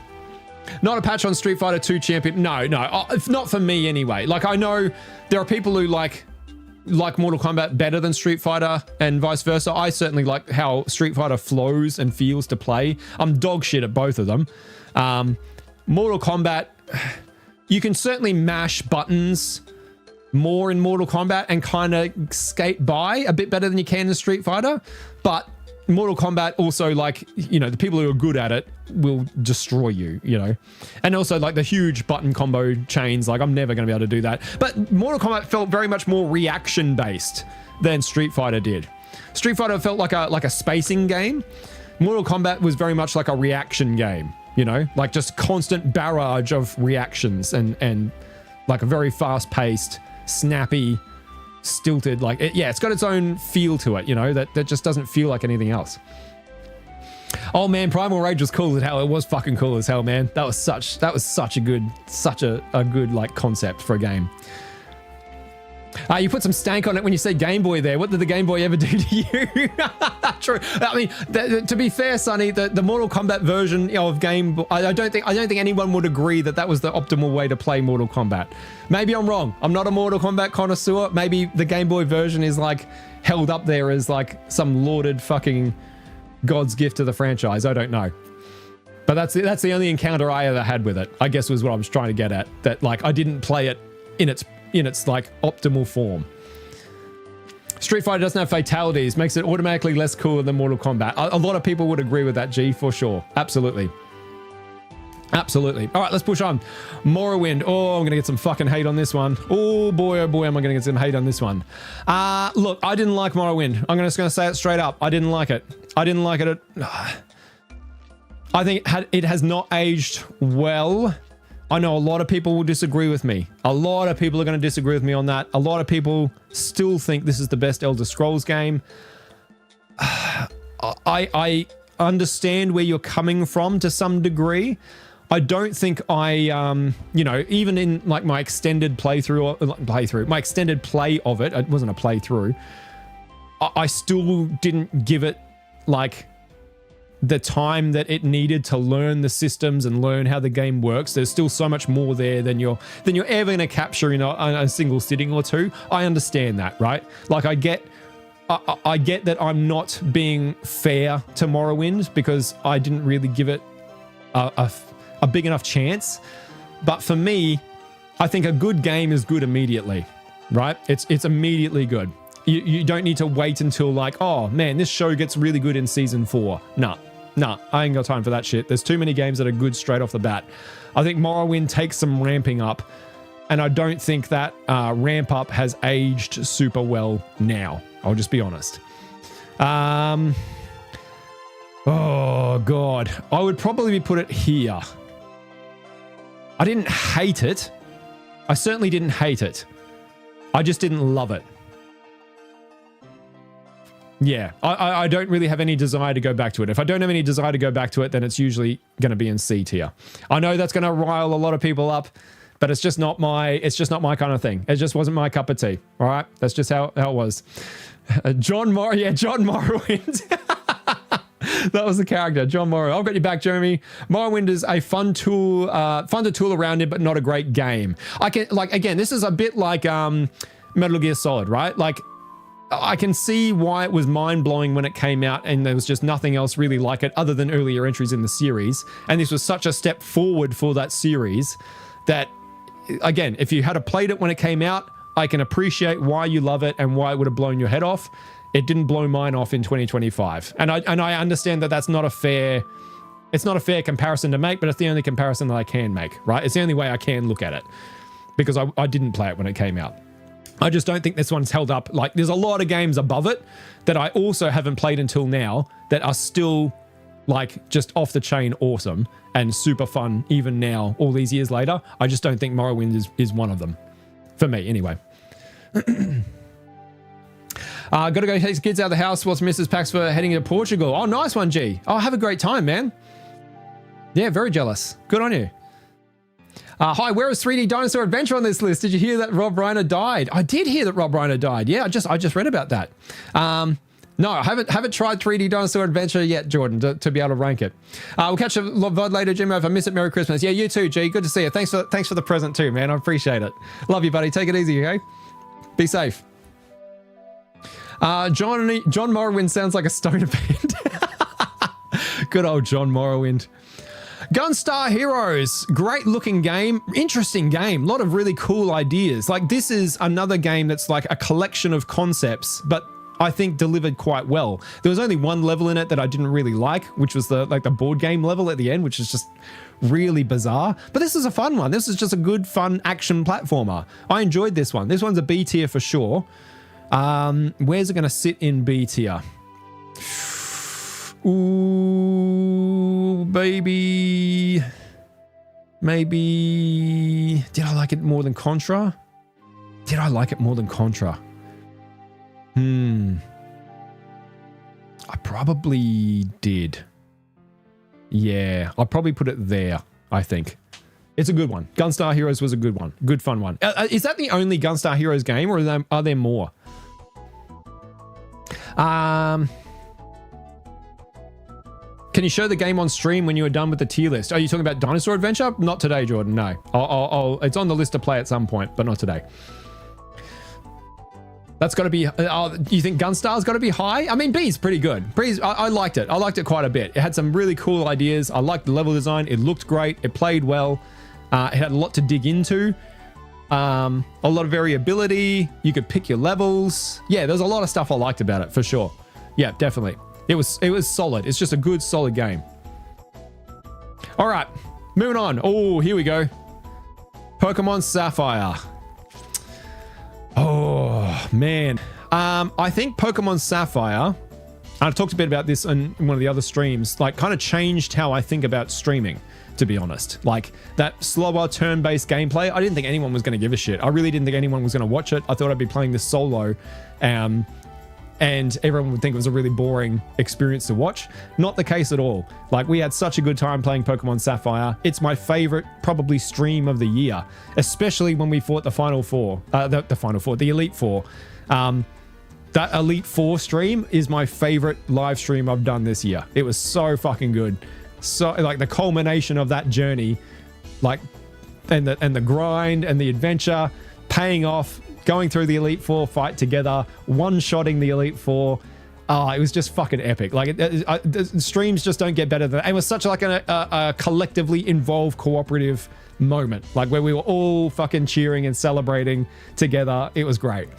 So I loved playing this. Now, I'm trying to take the experience of playing this in a live stream. I'm trying to separate that from the actual game. What did I think of the game? There were things that I didn't like about it. I think I talked about that, like the weird kind of flow of the adventure. Like there was a lot of like, not backtracking, but there was some backtracking, I suppose. Like there was backtracking, there was like revisiting places you've already been. Like it didn't have the same, like it had moments where it felt like you were off on a journey, but it wasn't ever like a continuing journey. They were just sort of moments and then you'd end up back somewhere where you'd already been. I didn't like the fact that a lot of the Pokemon didn't learn like any decent moves of their typing until like they were a decently high sort of level. That was weird. But I genuinely loved it. I genuinely loved this game. This would be, I'm trying to decide if it's S or A tier. It would be here. For sure. Is it here? Does that feel right to me? I think it's there. I think it... let me think about this for a second. Because I fucking love Mega Man X. Again, I'm trying to separate because the experience of playing this with you guys was like fucking S tier plus. But I'm trying to think of it as like my experience with the game, like just for me, like playing the game. Missed the Sapphire playthrough, but would love to catch another Pokemon game. Yeah, there's going to be more Pokemon playthroughs coming, especially after this one, with how much of a cooperative experience it was. It was such a good fucking, and it's all there. You can go back and watch it, Jealous.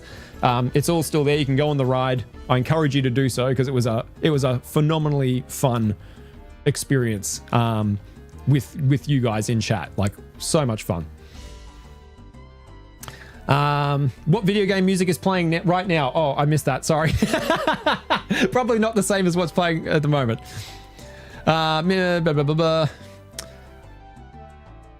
Oh, it's, okay. You guys are talking about what music it is.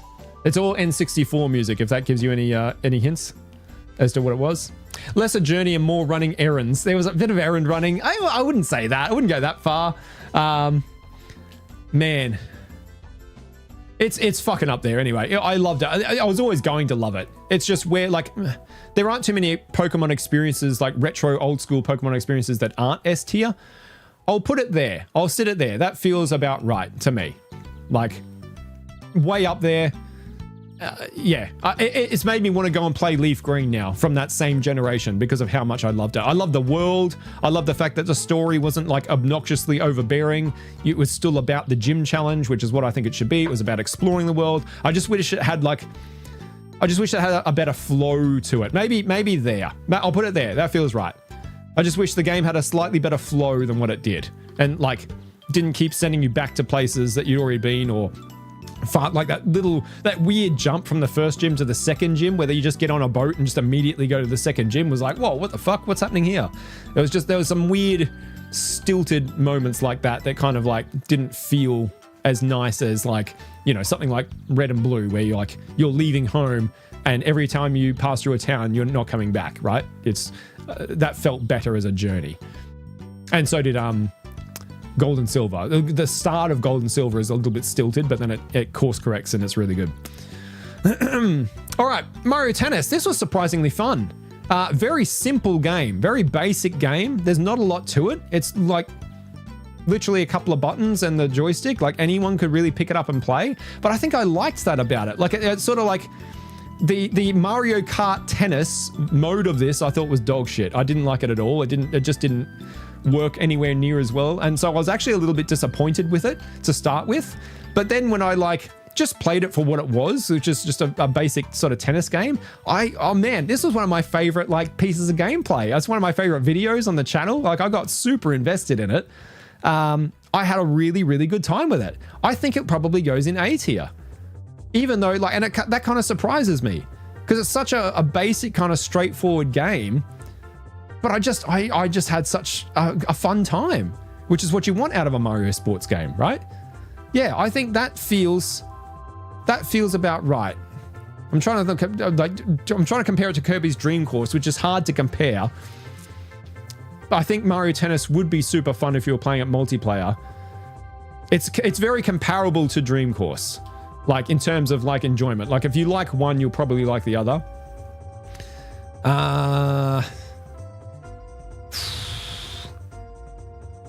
Maybe it sits there. Yeah, I don't know. I think that feels right. That feels right to me. I really liked it. Choices, indeed.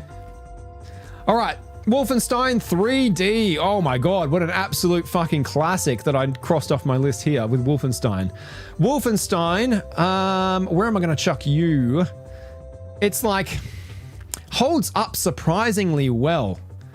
Way better than I thought it would, but it's still one of those like maze shooters that I don't love, and I got completely lost. Like if you guys watch this video, I was just getting lost all the time. But it was fun. It was still fun. I would put it in B. I would put it maybe, where would you go? Do I like you better than Mortal Kombat? I think it would sit about there for me. Yeah, in the B, lower down on the B, but you know, considering what it is, I think that's pretty good. The Granddaddy, but man, it's not age great. Yeah, you're right. Yeah, Doom was a huge improvement, absolutely, in every possible way. But I was still surprised at how, like, yes, it hasn't aged great in a lot of ways, but it's still like not even having a mouse, right? You're just playing with straight up keyboard controls. I still had more fun with it than I expected. Like this is when I was playing to cross off the list, right? Though I've never played Wolfenstein. I should play Wolfenstein, but I had more fun with it than I thought I was going to. So I think maybe it sits, maybe there. No, okay, look, I'm going to put it, because I fucking had a really good time with Logan Try. I'm going to put it there. I'm going to put it there. Low B. Let's put it low B. It was good. It was worth playing. I'm glad I've done it. Star Fox 64. I didn't play it this year, Jordan, but I love it. Yeah, absolutely. One of my favorite games. Amazing game. We talked about it a bit earlier in the stream, actually. Hey, it's your list, man. Yeah, that's right. It is. It is. I think that feels right for me down there. Revolt. This is a bit of a cult classic. I didn't realize how popular Revolt was. I missed out on it back then. I loved a good arcade racer. Had a good time. This is the one I was thinking of as well in like Wipeout, where the difficulty difference between playing in the Grand Prix main race and playing just one-off races is like I didn't get anywhere trying the Grand Prix in this, like nowhere.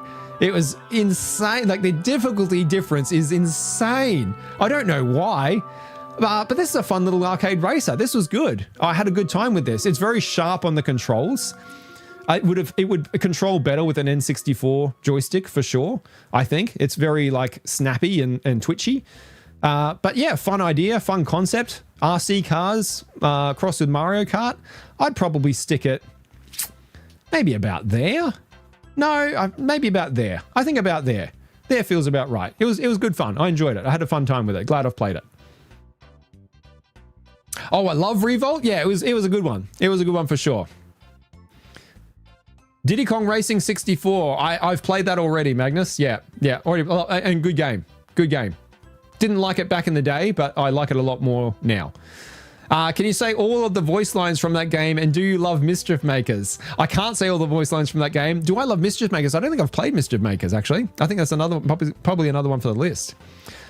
Revolt is buried in my brain, and I'm assuming that means burned in my brain, and pops out whenever I see it again. Okay, yep. This and Micro Machines games. Yeah, the Micro Machines games as well. Well, they were very, very different. Like that isometric kind of top-down kind of racer. I fucking hated those back in the day. Really didn't like them. Like, I like the idea of a Micro Machines racer. I just wish it was like from a regular third-person perspective rather than like the top-down. At least the ones that I played anyway had that top-down look. I tried, I think Hot Wheels racing, or one of the Hot Wheels races, I think a year or two ago, with the same idea in mind, Dom, that like, I just like that idea of like toy cars racing around a house. Man, that was a dog shit game. I hated it. I was so disappointed. I was really, really disappointed with it. Controlled like... are you excited about Mega Man coming back? And do you love the Micro Machines guy? Oh, I think our stream has dropped out again. Gosh, we're having all sorts of like... Here we go. Oh, we're back again. All right. It was just a very quick dropout. Hopefully you guys didn't catch any. Am I excited about Mega Man coming back? I don't love the look of the new Mega Man game. I didn't like Mega Man 11. It looks like Mega Man 11, so I'm not super excited about it, if I'm honest. I'm happy to be proven wrong, but I just don't like those sort of like... It just looks cheap. There's something about it that just looks cheap. And do you love the Micro Machines guy? I don't know who that is. I'm going to be honest with you. Don't know who that is. All right. Streets of Rage. Streets of Rage was... a bit of a disappointment. I'm going to be honest. It was a bit of a disappointment. It was good, but it was like so simplistic, way more simplistic. And I played and loved Streets of Rage 4, and I think that's what I was expecting. And I didn't get that. Like, this was probably more of a walk with the D-pad and mash the attack button game than any other brawler that I played this year. I like how it looked. I fucking love the soundtrack. Obviously, I love the soundtrack, given that I use it in the stream all the time. But the actual game, it just didn't have a whole lot going on. Better than Golden Axe. You think the first one was better than Golden Axe? I don't know that I agree. I don't know that I agree with you. Was it better than Altered Beast? I think Altered Beast was cooler. It was just like, they're both super simplistic games, but even Altered Beast had more going on than Streets of Rage. I didn't hate it. I didn't not like it. Maybe there. Maybe it sits like we kind of got a run of sort of mid-tier beat 'em ups here, and I think Streets of Rage goes along with them. No, I do like the music more than I like the music in the others. But I feel like gameplay-wise, I liked what these had going on. I probably put it above Altered Beast. Altered Beast was like ugly as well. Streets of Rage was not ugly. But yeah, I feel like that seems about right. It's probably equal to Golden Axe. I'll say that. It's equal to Golden Axe. Because I had it, I had an idea in my mind of what it was going to be, and it was just so far away from what I was anticipating that I couldn't help but be a little bit let down. And that's on me, right? That I had expectations of it that just didn't pan out. Yeah, it was just very straightforward. It just didn't have a whole lot going on at all. I liked it. It was a fun time, and it's not by far like I've played worse beat 'em ups. I've played worse beat 'em ups this year. We'll talk about that. But it wasn't just like, I don't know. I was expecting more from it. I was just expecting more from it. All right, Kirby's Dream Land. This was a little surprising one. Like, I liked Kirby's Dream Land well enough. Better than I thought I would. Very simplistic, but very charming. Had some interesting ideas, some cool platforming. Yeah, Kirby's Dream Land was a little bit of a sleeper hit for me this year. Finished the game in one sitting. I don't know how much this cost back in the day, but man, finishing it in one sitting, if you had shelled out like $100 for a Game Boy cartridge, probably would have been a bit disappointing. But this was cool. Yeah, I enjoyed Kirby's Dream Land. It would probably go, I feel like about there. It'd be a B tier for sure. I might zoom this out. Let me see if I can do this without screwing up. There we go. That's better. How's that? That's a bit better to watch, isn't it? B seems good. Yeah, it was good. It was good. It was a good, solid, interesting, charming, fun platformer. And again, I had no expectations of it at all. I'd never played a Kirby game. And so I was like, you know what? Let's just start with the OG and see what it was all about. And yeah, I was pleasantly surprised by how good it was. It was just incredibly short. Very, very short. I think that was which usually doesn't bother me. But again, if you had a shelled out for the cartridge back in the day, just finishing it in like an hour and a half or something might have been like a little bit too short, you know? Nice one to go through in an afternoon. Yeah, for sure. Absolutely. Just a relaxing, chill, cruisy kind of platformer. Where is the Banjo-Kazooie and Banjo-Tooie music? Do you like Crash Bandicoot having an Aussie accent? True. I don't know. I'm just playing like a random playlist, so I'm sure they're on there somewhere. Do I like Crash Bandicoot? Well, we're going to talk about that very, very shortly, actually. So we'll find out.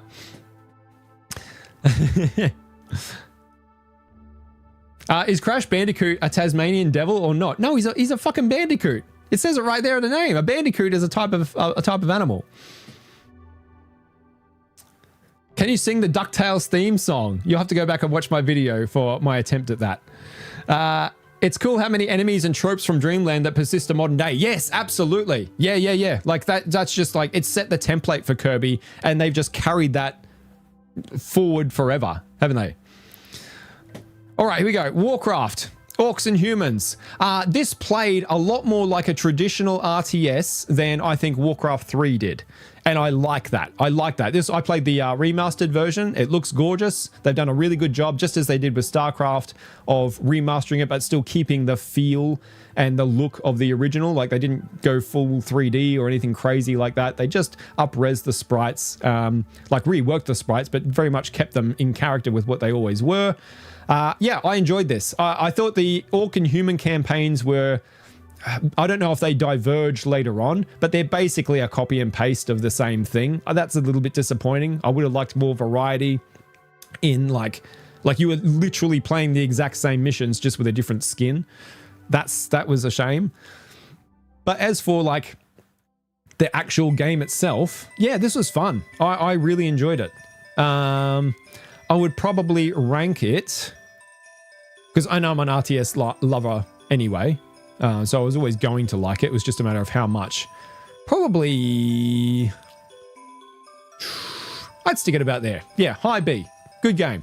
I just wish there was more variety with it. Like, it doesn't really matter if you play orcs or humans, right? Like, it's just, it's a color swap, essentially. Again, I didn't get like very far into the game, so maybe they diverge further apart as you go through the campaigns, but the early missions that I played in each of them were literally identical. Voices in Warcraft are great. Yeah. Stop poking me. Yeah, absolutely. Absolutely. I've got to jump off to work. Oh, nice one. Thanks, Dom. Thanks for dropping in, man. Love you. Catch you later, hey? I'll talk soon. Hopefully I'll talk soon. Nice one. Thanks for stopping in, man. I appreciate it. Always good to hang out. Right, Crash Bandicoot. Here we go. This is another surprise. I did not think I was going to like Crash Bandicoot at all. I took a look at it, like, back in the day. I was like, that looks like dog shit. I'm never playing it. Had no interest in it. Decided to give it a go this year because, again, it's just like, it's one of those video games that if you like video games and haven't played Crash Bandicoot, it just kind of feels wrong. And I got on with it way better than I thought. This felt like Star Fox 64, the platformer, to me. Like a rail platformer, which was an interesting idea. And I got on with it. Yeah. Like I said, going from like, I'm expecting to hate this game to, that was kind of fun. It was very different to anything else, I think. Like, it just felt different to Super Mario 64, felt different to Spyro, felt different to any other kind of like 3D platform. It very much did its own thing. And I liked that. I liked that about it quite a bit, actually. Yeah, this was a bit of a surprise enjoyment. Where am I going to rank it, though? Maybe there. I think it would sit about there. Yeah. That feels right. Yeah, good game. Good game. Appreciate it. Oh, look, we're in the final row here. We're almost done. We're in the home straight, guys. It's been a long one. Thanks for sticking out. If you're still here, if you're still hanging out in the chat, I appreciate it very much. Thank you very much. And if you're watching later on, if you've made it this far, thank you as well. All right, here we go. Streets of Rage 2. This is what I thought Streets of Rage 1 was going to be. Like, I got what I came for in Streets of Rage 2. Now, I didn't play this one on the channel. If you're looking at this and going, hang on a second, I don't remember that video. It's because I played this with my buddy Scott over on his channel, Streets of Scrage. He invited me over there to play Streets of Rage 2 for the first time. And I had a blast. I loved it. Again, playing co-op, beating him up in co-op was good.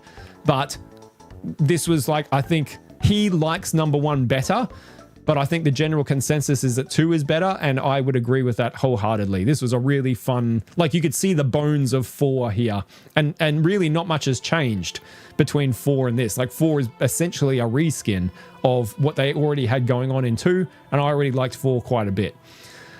So this is probably the best beat 'em up I played this year, in a year that I played quite a few beat 'em ups. Where would I sit Streets of Rage 2? I'd probably sit at maybe there. High B. High B for me. Again, trying to be a little bit harsh. Trying to look at these things like, so they're not all in S and A tier. But yeah, I enjoyed, like, Streets of Rage 2 was like, yes, this is what I thought this experience was going to be. Now I'm getting what I'm here for. It was such a fun. And again, co-op with Scott, always a good time. Yeah, we had a blast on that one. 2 is far superior. Yeah, that's the general consensus, right? Like that 2 is the good one.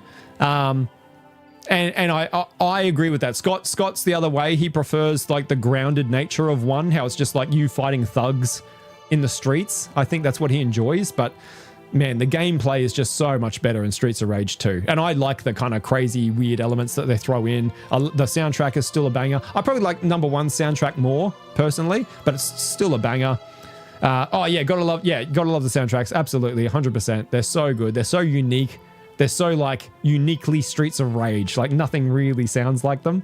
Yeah, good shit. Really good shit. Loved it. Marvel vs. Capcom. It was another fighting game that I tried out this year. Fucking gorgeous game. Holy shit, this might be one of the best looking games I played all year. This is just drop dead gorgeous. Again, Capcom sprite work. You can't beat it, really. Really chaotic game, though. I found it difficult. Like, I enjoyed it because I don't mind a bit of chaos. Like, I don't mind Mario Kart enjoyer, Mario Party enjoyer.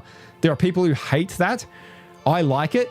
But even for me, the chaos was like kind of next level in this. And I'm assuming it only ramps up as you go through games further on in the series. But I still had a really good time with it. I still had a lot of fun playing Marvel vs. Capcom. This will be another B tier game. I liked it more than Mortal Kombat.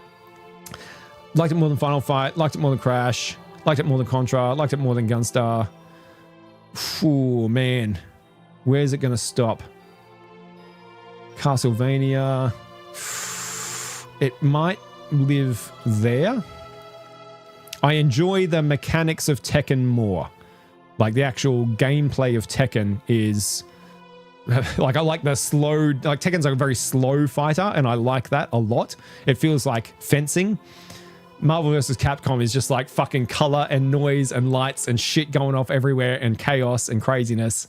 And it looks gorgeous doing it, but it's I think you kind of have to dedicate yourself to it to get much nuance as to what's going on. Like the nuance of it was totally lost on me. I kind of figured some things out. I got a few moves down, started to get a feel for it eventually, but it took a while.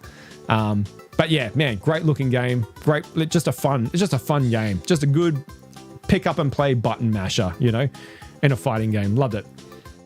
I'm so bad at Marvel vs. Capcom, but it's hard not to love every moment of it. Yeah, that's how I feel about it, Jealous. Absolutely. I'm terrible at it. But visually, audibly, like I can't help but not love it all the same, even though I'm atrocious at it, you know? So good. So good. Really enjoyed it. Zombies Ate My Neighbors. This was the first viewer request, actually. This is one that you guys wanted to see. I had a couple of people ask if I could play Zombies Ate My Neighbors.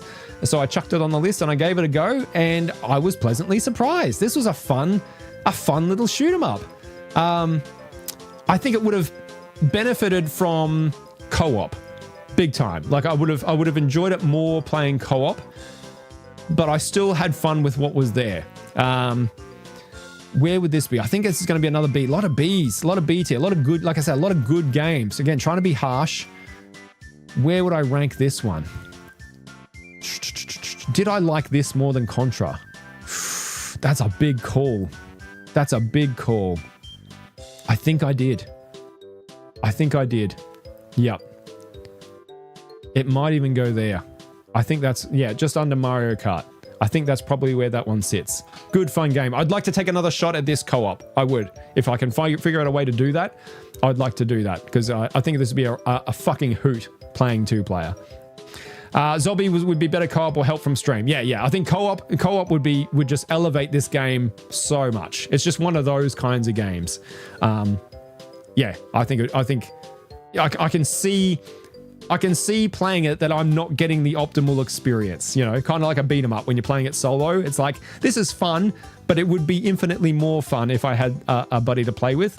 Zombies was like even more so than that, you know. When you get less victims. Sorry, I missed some of your comments here. Marvel vs. Capcom 2 is still played at Evo. Yeah, it is, right? Yeah, and I want to try 2, right? Because I think 2 is just a nice evolution of the formula. Still keeps the chaos and the look and the like everything, the vibrancy of it. Yeah, I'm looking forward to trying out 2. I own it. I've got it on the shelf behind me, and I'm keen to give that one a look. So you'll probably see that on the channel before too long as well. Absolutely. Spiral Mountain, Jordan. I'm sorry, I don't know what. Am I missing something? I might be missing something. Sorry, I'm not sure what you're referring to there. Item management is key and can get difficult without proper resources, but the random drops make it exciting. Yeah, it was just it kind of felt like a modern game in a lot of ways, right? Like almost a bit like a Diablo-like almost, and a little bit, and that's like up my alley. Yeah, I liked it. I liked it again more than I thought I would. Yeah, good game, really fun. Dark Forces. So this is another, like, again, a bit of a Doom-like, a very famous, well-known, well-loved Star Wars Doom-like. It was all right. I'd say it was all right. It was a fun enough run and gun. I'm not the biggest Star Wars fan, right? Like, so it's hard. Like, this is coming from someone who isn't obsessed with Star Wars. I know if you like the source material, you will get a lot more out of this than I did. But it was still a fun run and gunner for sure. Very responsive, controlled well. Didn't have a whole lot of weapon variety. Maybe I would have liked a bit more weapon variety. Did I enjoy it more than Wolfenstein? I did. Yes. I'm actually trying to find where Wolfenstein is so I can put it up. Oh, there it is. Yeah. So I liked it more than Wolfenstein. I did, definitely. I quite like, if it was a different theme, I would like it even more. It was good. It was good. Like, the only thing that detracts a little bit for me is the fact that I'm just not the biggest Star Wars fan. Like, I don't hate Star Wars, but I'm not gaga over it, you know? But I am an FPS fan. I'm a retro FPS fan. Probably liked it more than Contra. I liked it more than Gunstar. Maybe it sits there. It probably sits just below Zombies, I think. Yeah, it was a good one. I can see why people love it. If you're a Star Wars fan, I can absolutely see why you love it. Like if I'm gonna play a Star Wars game, I want some lightsabers. Like that's me. Okay, I'm a Phantom Menace baby for Star Wars. Okay, I need lightsabers. That's what I'm there for. Give me a lightsaber and some lightsaber jewels. I'm back in. Take them away. I'm like, you know.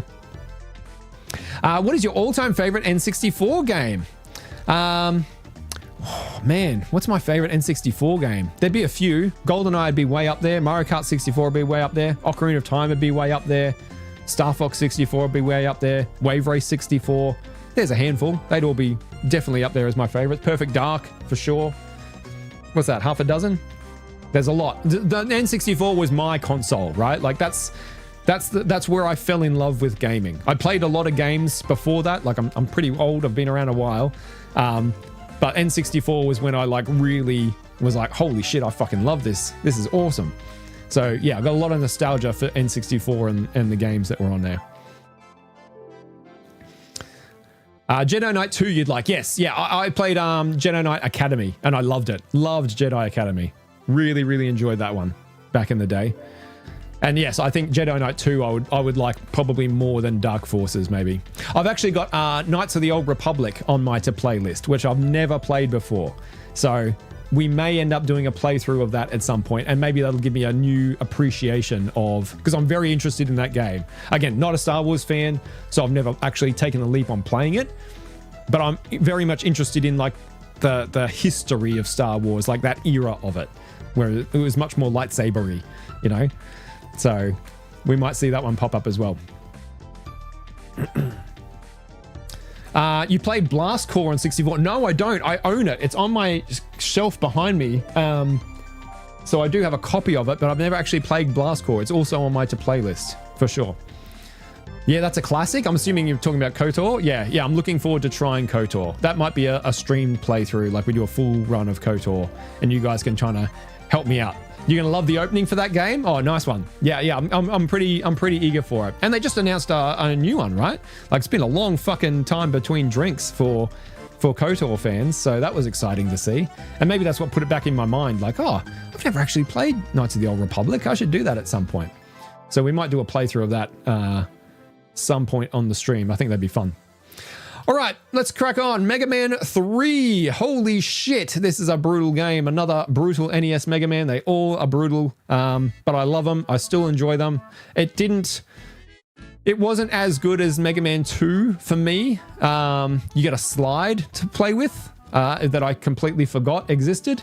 But I still like it. I still like it a lot. Great soundtrack, great level design. I mean, I don't think there's going to be a Mega Man game that I don't like, to be honest. Not as good as 2. Not for me. Like, but I've got a huge amount of nostalgia for 2. Like a massive amount of nostalgia. So it's going to be hard for a Mega Man game to punch through that. But this was still very, very good. I still very much enjoyed it. Even though it kicked the shit out of me.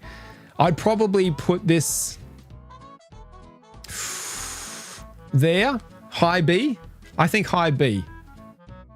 Yeah, I think that's probably where that one sits. I still enjoy it. It's still Mega Man, like, you know, like Mega Man is Mega Man, right? If you like it, you're going to like them all because they're all much the same as each other. They iterate slightly on each other. I've just got so much nostalgia for number 2 because that was one of my games growing up. So yeah, I think that seems good to me. 4 Swords! Legend of Zelda 4 Swords. This was mid. This was really, really aggressively mid. I don't know if that's a hot take. I played this co-op as well with Scott. So this was like, I gave it its best chance. I guess I didn't play it 4-player co-op. But yeah, this was like such an expensive game to get into. And I don't think what you got for your money was anywhere near as good as, like, it's just basically like, it's like a less good co-op version of Super Mario 64 in a lot of ways, right? Like, it's sort of like just throws you into worlds, they're linear worlds, just to solve puzzles and find things. There's not a lot of like You're not really going on an adventure. You're not really going on a story, on a journey. Yeah, I thought it was okay at best. And I think even to play co-op games, there's better co-op games, way better co-op games than Four Swords. I wouldn't say I was disappointed because I didn't really have any expectations of it. But in terms of Zelda games, I don't really rank it at all. Did I like it better than Zelda 2? You know what? Zelda 2 at least is more of a Zelda game than Four Swords was. It's gorgeous. I love how it looks. It's beautiful. Oh, no, come on. Like, they fucking brutalized me. This didn't brutalize me. Maybe I'd probably sit it like there. I think there.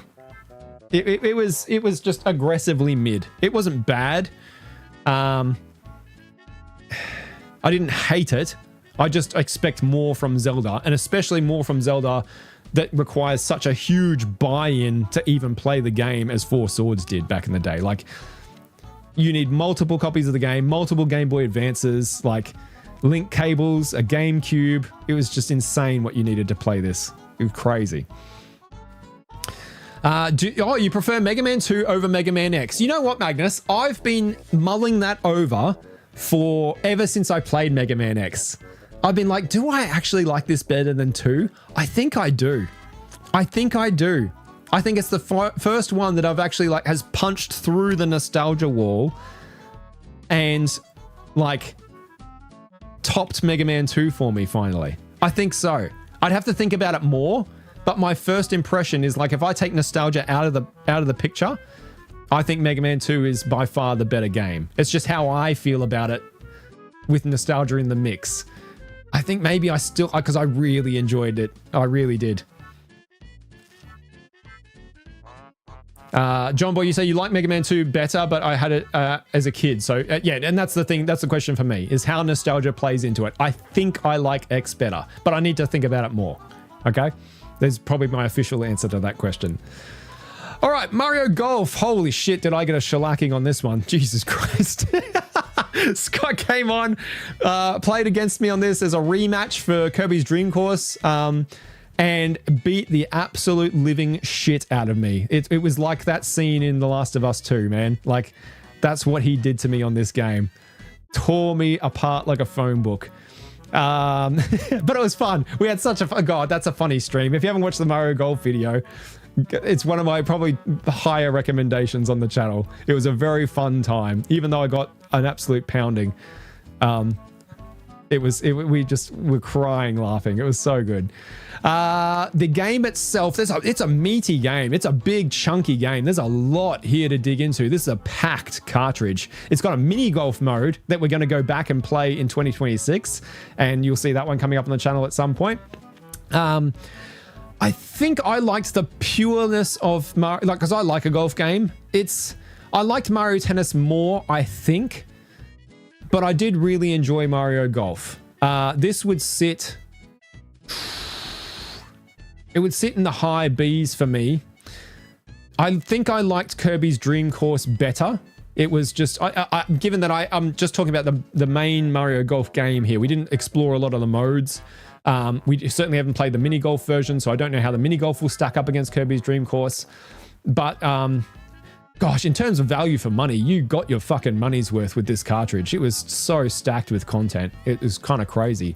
I might put it probably... I'd probably put it there. I know it probably seems sacrilegious to put over Streets of Rage 2, but I just had such... I'm ranking this on the time that I had with it. And the time I had with it was just hilarious. It was so fun and funny. It's not the best... Mechanically, it's not the best golf game. It's a little clunky. It's a little weird to get to grips with, but it was still it was a good one. It was a good fun one for multiplayer especially, right? I'm basing this on my multiplayer experience. If you like old school golf games, Neo Turf Masters, absolute classic game. Oh, okay, all right. I'll have to check that one out for sure.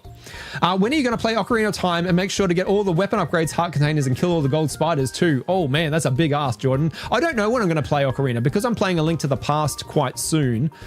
I like to probably have a little bit of a break after that before I go back to another Zelda, but I think there's a pretty good chance you'll see it in 2026. I don't want to promise anything because I don't know. It just depends on what I feel like when it comes time for a new adventure. I'll just pick what I feel like. If I feel like Ocarina of Time, well, that's when it'll come up. So I don't really have a set time that I'm going to play it, but I'm keen to play it soon. But there's just a lot of shit to play on my list. If you watch the going through the What's on My to Playlist stream, you'll see that that's like half of what I've got, less than half of what I've got on my to playlist is what makes up that video, which is like 3.5 hours long or something. You can get it in all the storefronts. It was on Neo Geo. Oh, nice one. Okay, all right. I'll check that out. Neo Turf Masters. I'll have to have a look. Yeah, I don't mind a golf game as long as it's got like, I like this style of golf game. Like I don't really like, you know, like the links games or anything like that. I want a bit of like quirk and fun, which is why I like mini golf games. Like, because they're always just like, they don't take themselves too seriously. And that's what I liked about Mario Golf. It doesn't take itself too seriously, which is cool. Fire Emblem. This was fun. This was good. It was much more of a visual novel than I wanted it to be. Very much my type of game though. I just wish it was like, I wish it skipped along a bit. Like it didn't hold up to Advance Wars for me. Advance Wars like just gets into the action much quicker, snappier gameplay. Arguably is visually better as well, I think. But Fire Emblem, still loved it. Still had a great time with it. I'd probably rank it as it stands. Tough call here. Probably about there, I'd say. Pretty high B. I'd like to put more time into it, but I can see it would just be... It would be a fairly laborious playthrough if you don't like reading dialogue, right? Very much so. It's pure arcade. Brilliant, John Boy. Excellent. You're talking my language, man. I will definitely have a look then in that case. Thanks for the recommendation. I'll put it on the list, man. Yeah, Fire Emblem. Good game. Enjoyed my time with it. Enjoyed the combat in it. Enjoyed the concept of like permadeath for characters. I really like the idea of that. Like I love XCOM as well, so that was just right up my alley. I just wish it like, you know, it's kind of like the same issue I have with Metal Gear Solid, right? Like the ratio of gameplay to dialogue cutscenes, like they're almost equal, and they shouldn't be. I don't think for me, there needs to be more game and less chatty chat. That's just me. I still enjoyed it though, very much. DuckTales, oh my God. This was a surprise hit for me. A surprise hit. I really enjoyed this game a lot. This is going to be A tier. I was really surprised with how much I liked DuckTales. It would probably be a low A. I'll probably put it about there. But going in with zero expectations, zero knowledge, just knowing that it was a popular game that people loved. That's all I knew about it. So I had no idea what to expect. And now coming out the other side of it, I was like, wow, yeah, I can see why people really enjoyed this. It was just a super fun platformer with some interesting mechanics. A little bit clunky in its controls. Like it didn't work quite right. I actually went and did a bit of research after the fact and found out that yes, these versions, like the remade modern versions, like re-released, I should say, not remade, re-released modern versions of DuckTales do have some control issues. I think it's with how Steam talks to your wireless controller. There's like some sort of like issue there, specifically with DuckTales, that relies on, you know, buttons being pressed down. So that got frustrating, but I don't hold that against the game itself. Like I think if I played it on actual genuine hardware, I wouldn't have had half the issues that I had. But yeah, super fun game. Really liked it. Great game. That's a good place for it. Nice. Yep. Capcom used to make great NES games. Is this a Capcom? I think it was it? Is that right? Did I call that out at the time? I don't remember. But yeah, really fun. Super fun little platformer for sure. Had a good time with it. Here's a game that I did not have a great time with. Battletoads in Battle Maniacs. Another beat 'em up on my run of beat 'em ups this year. It was really a year for beat 'em ups for me, trying them out. This one did not hold up, I thought. I thought this was boring. And I think a game being bad is one thing. A game being boring is one of the biggest sins it can commit. Like this is by far the simplest button mashiest beat 'em up I played. This made Streets of Rage look and Altered Beast look downright complicated by comparison. It looked nice, but it was so repetitive. It was so repetitive, very punishing, very difficult. I didn't really enjoy it at all. I couldn't really say that I liked the experience. Is it Sonic 2 tier? Man, is this worse than Turtles? At least Turtles is just kind of broken. This wasn't broken, but the fact that it was boring and not broken, I wonder whether it just makes it a bigger sin than Turtles. I didn't find much to love about Battletoads outside of the art, to be honest. I think it might be. I think it might go about here. In fact, I might even put it there under Sonic. I know. I'm shocked too. Yeah, I just didn't really like it. I sort of like, if you watch the playthrough, I played it for a bit and then just kind of gave up because I was just bored. And like, not because it was overly frustrating or difficult, which it was, but just because I was like, I'm so sick of just sitting and pressing the attack button over and over and over again for 30 minutes. It just didn't have much going on. There was no character select. There was no unique powers. There was literally nothing going on other than mash the attack button. And that was the whole game. And it was sort of held back by the fact that I have played a lot of other beat 'em ups by the time I got to this. So it had like, the bar had kind of been set amongst like some of these other ones that I'd tried, and it just didn't even get anywhere near it. Just look at this list. So many great epic titles everywhere. Yeah, it was a fucking stacked year, Meeks, and we're not slowing down, man. I've still got so many big heavy hitters to play, like hundreds of big heavy hitters to play. Like we are just getting started, but you're right. We certainly came out of the gate swinging this year for sure. Absolutely. Jurassic Park. This is another one that really subverted my expectations. Much like Metroid, I did not appreciate what I was getting myself into, how involved of an experience I was getting myself into. But I liked what this had going on. It played with some interesting ideas, mixing first-person perspective sections with run and gun sections was unique.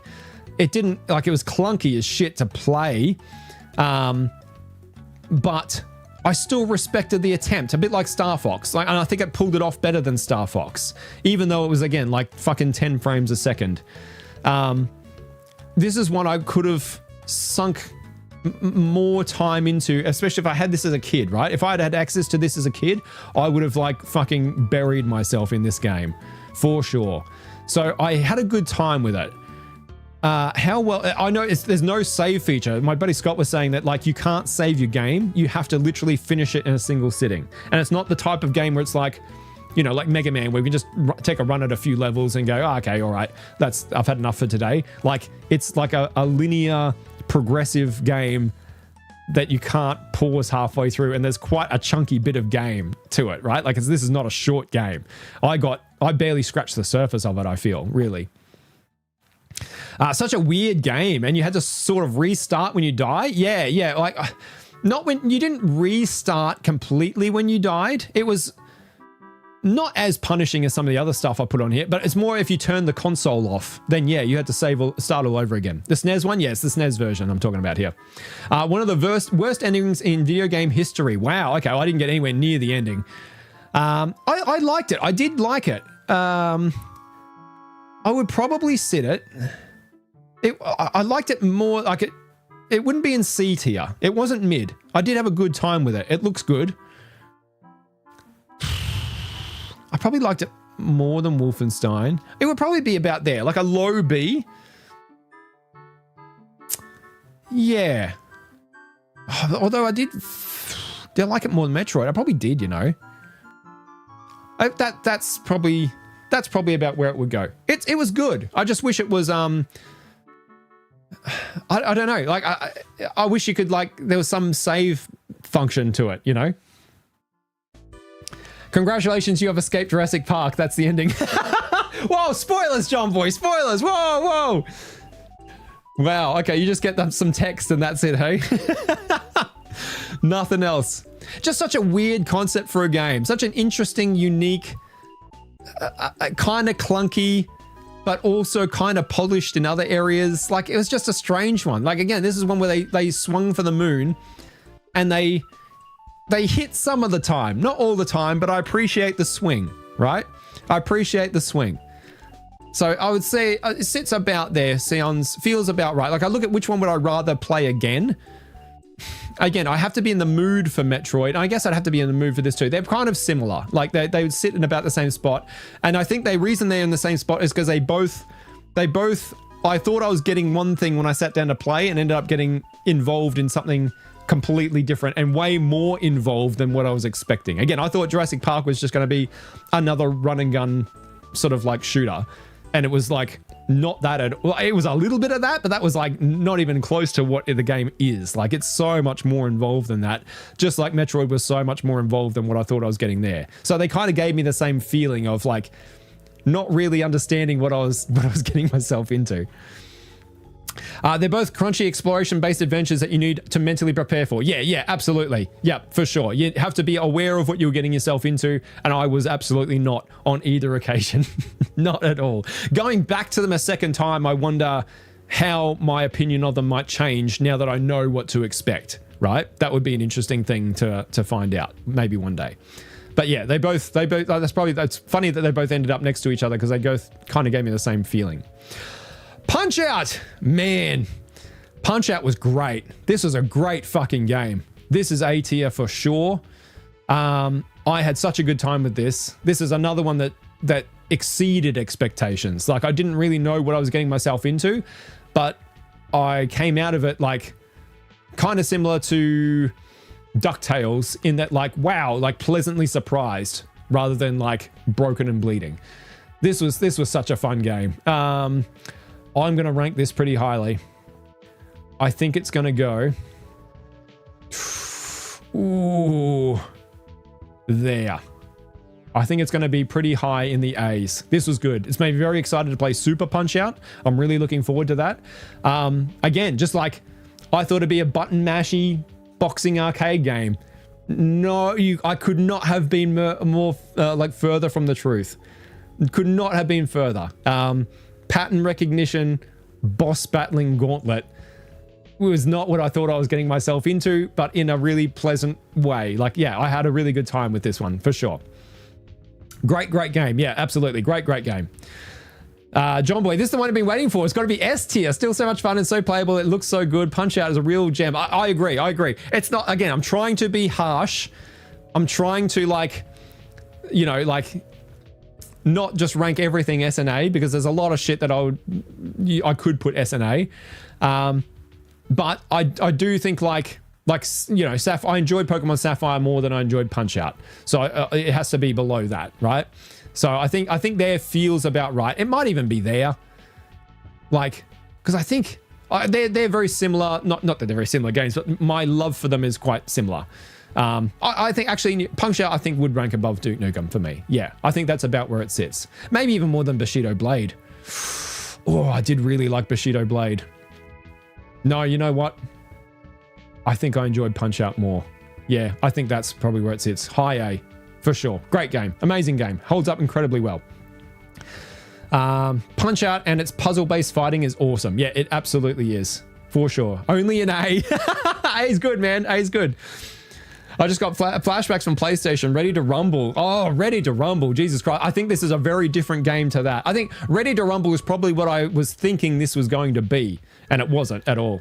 I should really play a Punch-Out game. There are some modern indie games that use the fighting mechanic, and it's really frustrating if you don't know what's going on. I'm going to play the Wii version. Oh, that's going to be really tricky to do. I don't know how I would play the Wii version. That's the problem. But Super Punch-Out I can play very easily. I'm looking forward to that. Yes, definitely better than Bushido Blade. I fucking love Bushido Blade. I really like the concept of Bushido Blade so much. It's such a cool idea. I want them to remake this now. I would fucking love it. It'd be one of my favorite fighting games ever, I think, if they remade this now. Got rid of some of the clunk in it and just made it like streamlined, control like a dream. Nice like blocking parry system. It could be so good with a remake. But yeah, Punch-Out. We're not talking about Bushido Blade. We're talking about Punch-Out. Amazing game. Great. Loved it. Harvest Moon. It was all right. It was okay. It was inoffensive. I can see why people liked it when it came out. I can see why it would have been very different when it came out. I know my buddy Scott prefers this to Stardew Valley, which is an interesting take. I don't know that I do. But I understand, I do think Harvest Moon is a much more relaxing game than Stardew Valley, for sure. I don't find Stardew Valley to be terribly cozy or relaxing. It's like you've got this oppressive kind of time pressure on you all the time where you need to do 12 things and you've got enough time to do 3 every day. And every day kind of feels like that and it just kind of compounds. I personally don't find Stardew Valley to be a terribly relaxing game. I can see how Harvest Moon absolutely is much more relaxing. But I'm not much of a cozy gamer. Like I just kind of find doing menial chores for hours on end kind of boring, you know, like it's just not really what I'm here for in a game. So I'm glad I've played Harvest Moon. It was incredible to see how much Stardew Valley has like, is its spiritual successor. Like it's like fucking 1-to-1 in a lot of ways, which is like, it really shocked me how similar the two are. In their like bones, right? Like in their foundation. Even visually, they're incredibly similar. And having never played Harvest Moon when I played Stardew, I didn't have that comparison to make. But I wouldn't go back and play Harvest Moon again, really. Like, it's just not my kind of game. You know, it's not really what I'm there for. I don't want to play super brutally hard punishing games, but I do want a little bit of something in there, right? And I'm trying to think if there's ever a time where I would play this over Stardew Valley, and the answer's probably not. I would probably put it about there for me. Low B. I mean, I'm looking at C. There's more going on in Morrowind to dig your teeth into for sure. Like, no question. Maybe there. Maybe about there. We'll stick it there. I'm sure you can play the Wii version with a regular controller, but Super Punch Out first. Yeah, definitely Super Punch Out first. That's going to be... You're going to see that one for sure before too long. I'm all for Stardew Valley. I bet you it's a grind if you're playing solo, always scrambling and on the go. Yeah, that's it. It feels like you're just constantly scrambling in Stardew Valley. It doesn't give me that cozy, relaxing feel at all. And there's something to be said, like I wish Harvest Moon had the depth of Stardew Valley, but without the time pressure. Do you know what I mean? Like it was, if I could make Stardew Valley as chill as Harvest Moon, that's kind of a nice sweet spot. Like there's a perfect kind of farming game in between the two. Like you've got two they look similar, they kind of play similar, but they feel very different and they feel like they're on two opposite ends of the spectrum.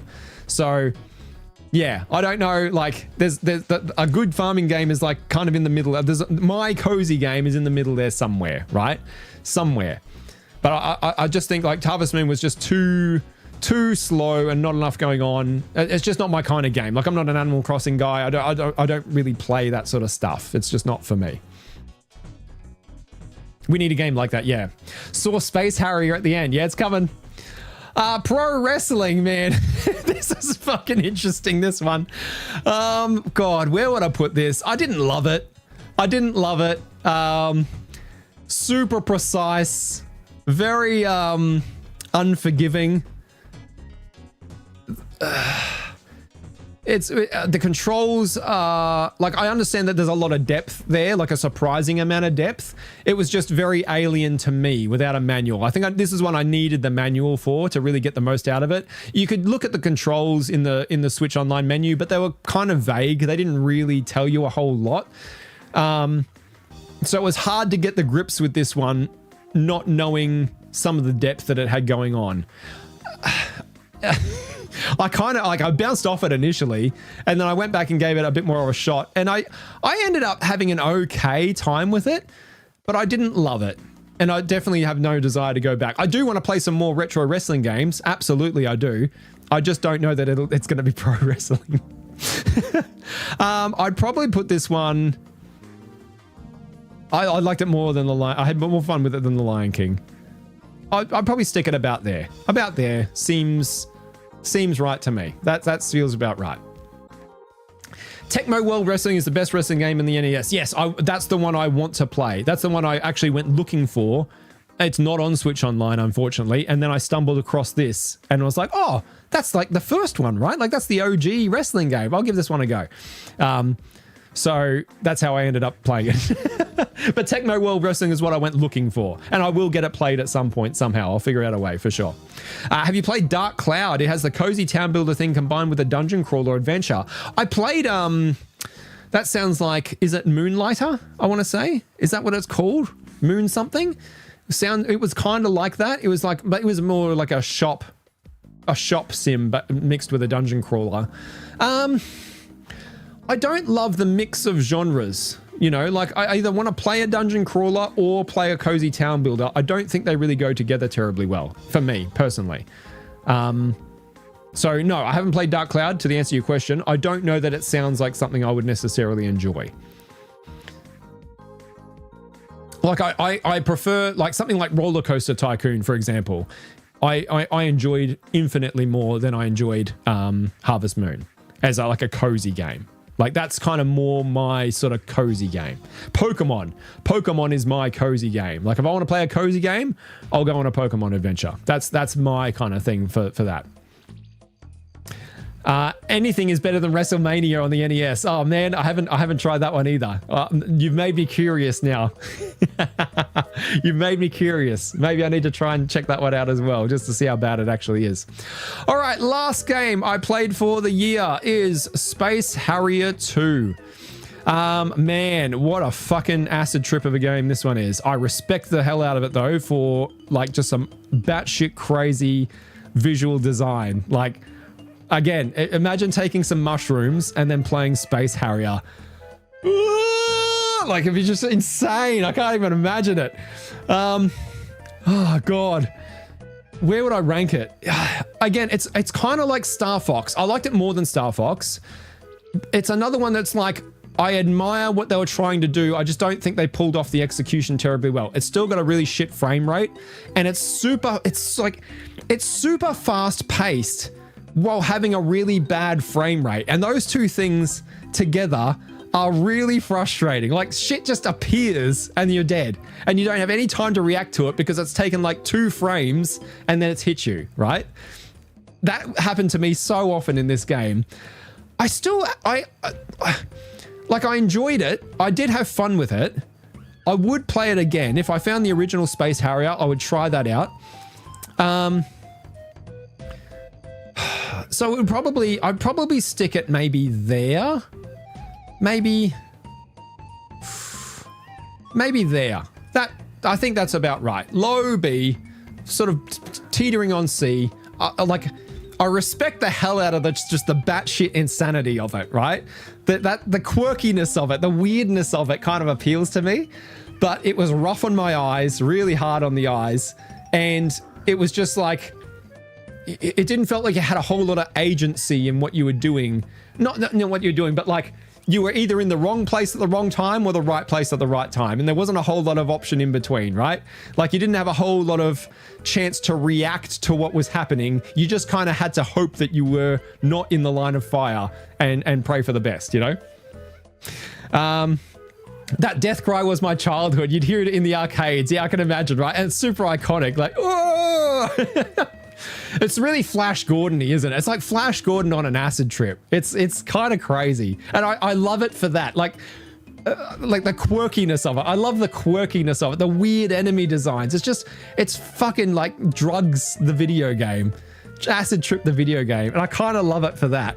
But in terms of actually playing, it's a bit frustrating to play just because of like being, again, super fast paced, but really low frame rate. It's not a good combination, you know? The Mega Drive port was choppy back in the day. That's what I played. Yeah, it was a Mega Drive version that I tried out. I've seen live reaction streams for the Gaming Awards. Do you think, Jamie, you'd ever do a live stream for something like that? I don't know. Like, it's not really my forte, right? Like, it's not really retro. I'm trying to focus more on retro stuff. You're not going to see a lot of retro in the Gaming Awards. I kind of think the Gaming Awards are like a bit of a... Like, I think it's cool that something like that exists. I don't think that's its final form, right? Like, just having a bunch of journalists vote on what they think is the best game of the year. half of which probably haven't even played the games that they're voting on. Like, I don't know. It's just the system is kind of jank. I like the spectacle of it. I like seeing all the new trailers. I saw like the Total War Warhammer 40,000. I'm going to play the shit out of that. I'm going to play the shit out of that. Looking forward to that. But I don't know. I don't know that I'd have a lot to contribute. I mean, maybe as a fun hangout one day, we could do it as something different for sure. Like, I'm not against it. I just don't know if it's in my lane, you know? I don't play a whole lot of modern games. The bonus stage is never-ending story inspired. Oh, no shit. Okay, interesting. So there's more levels than what is just in the base game, like that I saw. Like, you can unlock more stuff.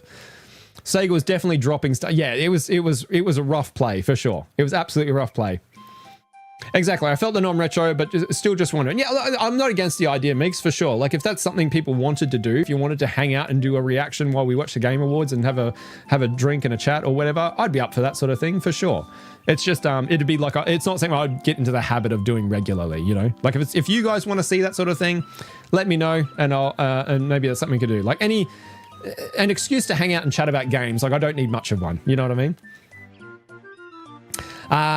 In the first game, play the arcade one. Okay, all right. That's if it runs smoother. If it's a better, smoother experience, the first one. They don't have the first one available on Switch Online. I'll have to track it down elsewhere. But yeah, I definitely give it a go, especially if it runs better. If it runs better, that's my main hang up. Like, if this was a smoother experience, I would rank it higher because I like that style of game, like that Star Fox 64 style of game. 60 FPS, baby, I'm in. Yeah, hell yeah, absolutely. I'd be there in a heartbeat for sure. I'll see if I can find a way to play it somehow for sure. Okay, look, that's the list, guys. Look at that. We're done.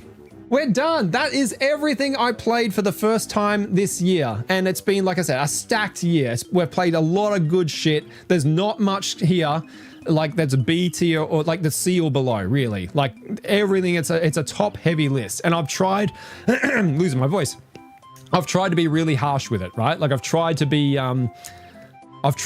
not critical, but like there's a lot of shit in the B tier that I could absolutely see being in the A tier, 100%. So I've tried to temper the list somewhat.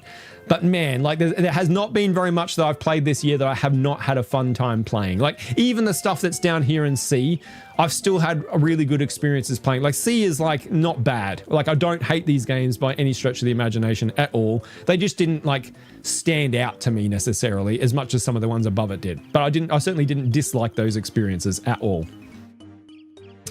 Also, Jamie, I need a console rank. Yeah, okay, like the startup intros, themes, Jamie. Oh, okay, like the yeah, okay, I know. Like when you turn it on, like those, yeah, the chime. Okay, that's an interesting tier list. The startup chimes for consoles. I'd have to go back and re-experience some of them. Man, there's some iconic ones though. The GameCube. Oof, hard to beat that. I mean, like, anything but pre-GameCube. Like the N64 didn't have one. The PlayStation, original PlayStation. Oh, Jesus, nearly 3 a.m. here. Holy shit, John boy. Thanks for hanging out, man. That's crazy. I appreciate it, man. I hope you're not screwing up your day tomorrow because of that.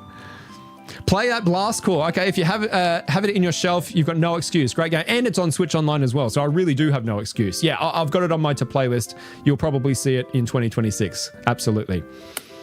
For sure. Be great for short content too. Yeah, okay. I like the idea of that, Megs. I like the idea of hanging out and doing a tier list for kind of weird, quirky stuff like startup tunes for consoles. Like that's kind of up my alley rather than just doing like best Nintendo game, like the shit that you see everybody do. Like there's weird, like best weapons in video games or stuff like that, like weird off the wall stuff. I like doing that sort of thing. Like I used to be, I had a couple of podcasts that I was a part of way back in the day before I started doing YouTube, and it was all like top 10 based stuff. I love making top 10 lists of weird, quirky video game related stuff. It's 4 a.m. where you are, Magnus. Holy shit, guys. That's crazy. Thank you so much for hanging out until like ungodly. I hope you are not, yeah, don't break yourselves for the sake of hanging out here with me. You can watch it later. It's not going anywhere. Please don't screw up your sleep patterns and like your lives for the sake of hanging out on the live stream, please. I was on Dragon Quest 11, yes, the other night and figured, oh, it's probably gone midnight time for bed. It was 5:30. Oh my God. Well, I'm trying to think of what's the last game I played that like time just vanished. I'd have to think about that. You know, but that's the mark of a really good game, isn't it? Where time just fucking disappears. Actually, you know what? It'll be one that I've played off stream. I'll talk about that really quickly, I suppose, if I can quickly find my list here. Some stuff that I played off stream. Just there's not much, honestly. Where is it? Hold up a minute. Where you at? There you are. Come here. All right, so what did I play off stream this year? This is more modern stuff, obviously. So I played Monster Hunter World. I played for the first time this year. Had a really good time with that. Really enjoyed it. It would be A tier for me up until the point where it got like really super grindy, and I didn't enjoy the grind. Like there was a point in the, like where it just got obnoxiously like run back through the levels and find these things that may or may not randomly appear and collect a bunch of them. I was like, what the fuck? This is just obvious time-wasting padding. I hated that part. But everything up until that part, fucking loved it. Go the gun... Was it... No, the Lance. Lance and Shield. All the way. Loved it. Had a great time. Really good time. What else did I play? Marvel Rivals. Played a bit of Marvel Rivals this year. Had a good time with that. Really enjoyed it. I'm kind of over it now. I haven't played it in quite a while, but certainly back at the start of the year, I was playing quite a bit of it with some friends and having a good time with it. Maybe high B for where it was at its peak for me. Yeah, it was fun. It was a fun time. Mario Kart World. That was such a disappointment, man. Mario Kart World was such a disappointment for me. I think... God, like I was so hyped for it and so like looking forward to it and loving what they were putting out, like loving the look of what was going on. I love the rally nature of it, but when the actual game came out, I don't know, it just felt undercooked and kind of cheap, and you couldn't get emotionally connected to anything in it because it was always changing. Like you couldn't really have a favorite track or a favorite course or a favorite like tune, or I don't know. It just, I liked the idea. I just didn't really like it in execution. And it's not Nintendo's fault. Like, they delivered what they were promising, but, well, not with their open world shit. They didn't deliver on that, what they were promising, but I wasn't there for that. I just didn't like the end pack. It was very mid, very, very mid, aggressively mid for me, and super chaotic. It just didn't hold a candle to Mario Kart 8. I played a game called Alpha Response, which I think was made by the guys who made, I think Counter-Strike. Man, that was a dog shit. That was a dog shit shooter. Really, really undercooked, way undercooked, really like just asset flip nonsense. I still can't believe it was made by those people. Splitgate 2, I played a bit of. That was fun.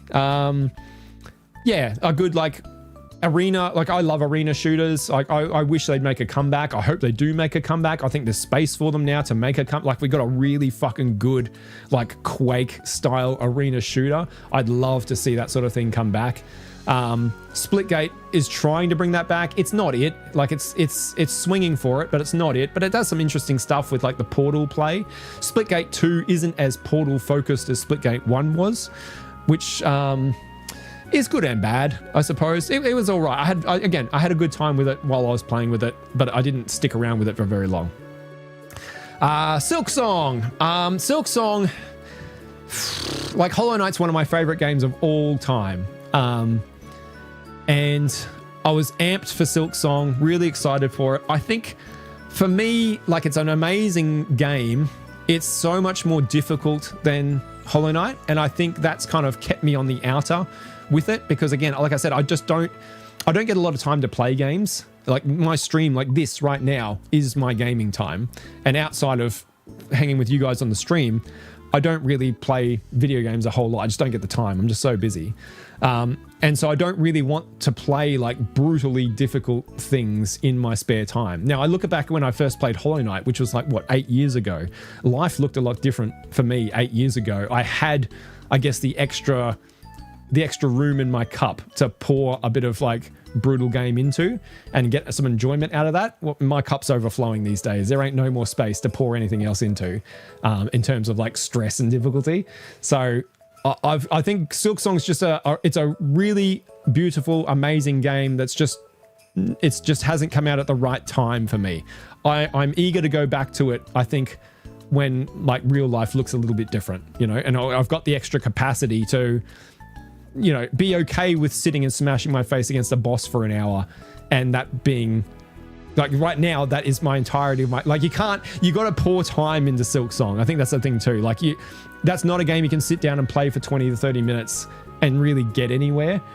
And that's kind of how my gameplay time looks at the moment. So when I've got more time on my hands, I'm keen to go on and get on with it. But it's just not probably going to get much of a look in at the moment, just because of, again, real life stuff and how that looks, all that sort of thing. Helldivers 2 I played for the first time this year. Liked it, didn't love it, bit repetitive. I need like different, my brain needs different stuff. I need to have different experiences. This is why I play a lot of different games rather than hooking into like one or two.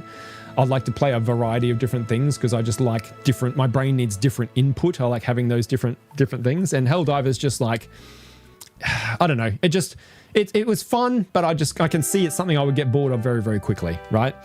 And Ball X Pit, man, that's a fucking gem. That is a gem, and it feels like I love Buster Move. If anyone's played Buster Move back in the day, this feels like a modern reinterpretation of Buster Move. I don't like roguelike games at all. Like that as soon as I hear that word, that's a turn off for me immediately. But I've really, like, Ball Pit is a game where time just seems to vanish. Like I get really hooked into it, and I've very much enjoyed my time with it. Not that I've had very much time with it, but the time that I have played it, I've had a really good time on it. But that's all I've played off stream. Like that's it for the entire year. Like what's that, 5-6 games, something like that? What's going on in the chat here? What have I missed? My wife called me into bed. I told her to leave me alone. I'm watching Jamie rank retro games. Oh, Unknown, you got your priorities all wrong there, brother. All wrong. All mixed up, man. Come on now. Oh, dude. That's crazy. Thank you very much for hanging out as long as you have, dude. I appreciate it very, very much. That's kind of nuts. You guys are talking amongst yourselves. Love the Puzzle Bobble games. Oh, yeah, that's on my... Bubble Bobble's on my list to play. I haven't played Bubble Bobble.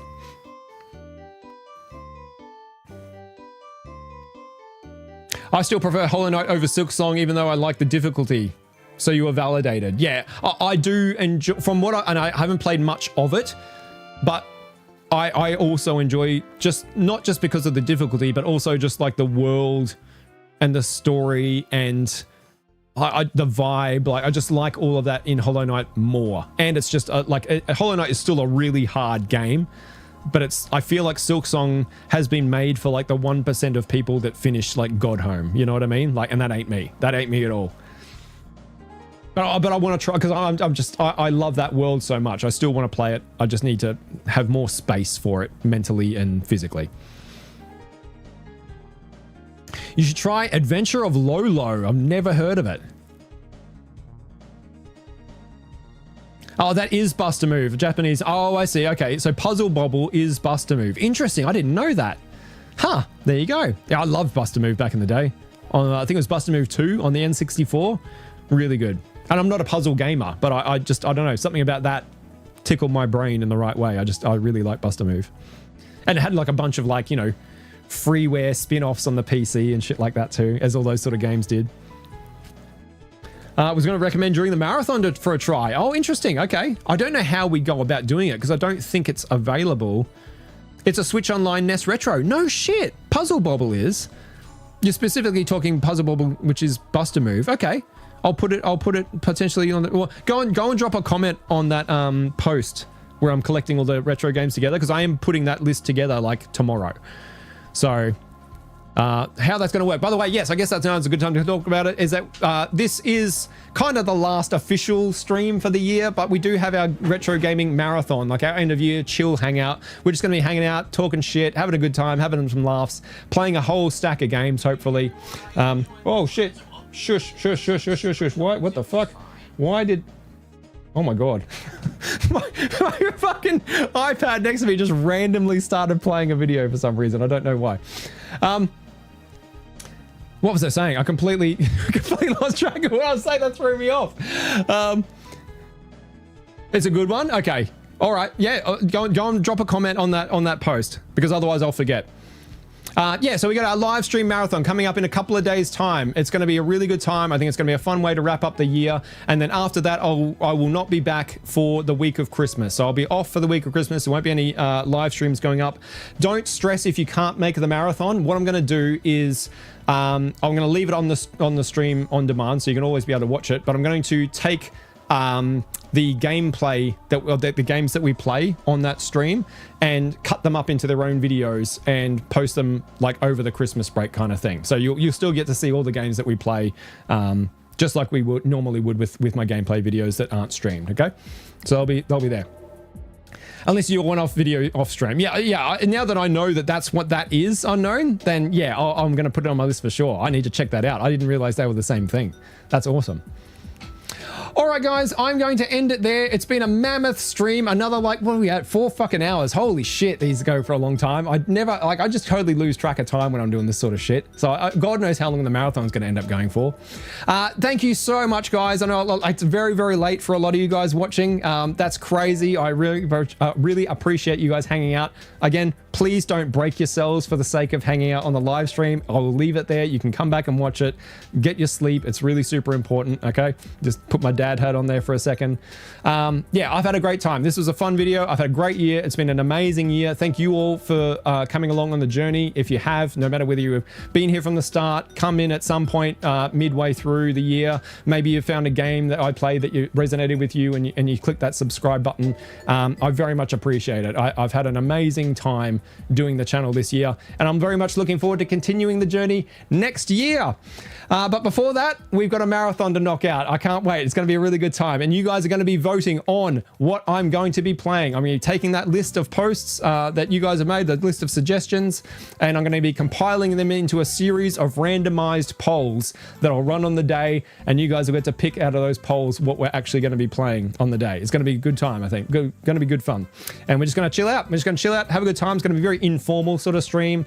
I might have some friends of mine come on. Maybe Scott from Streets of Strage might show up.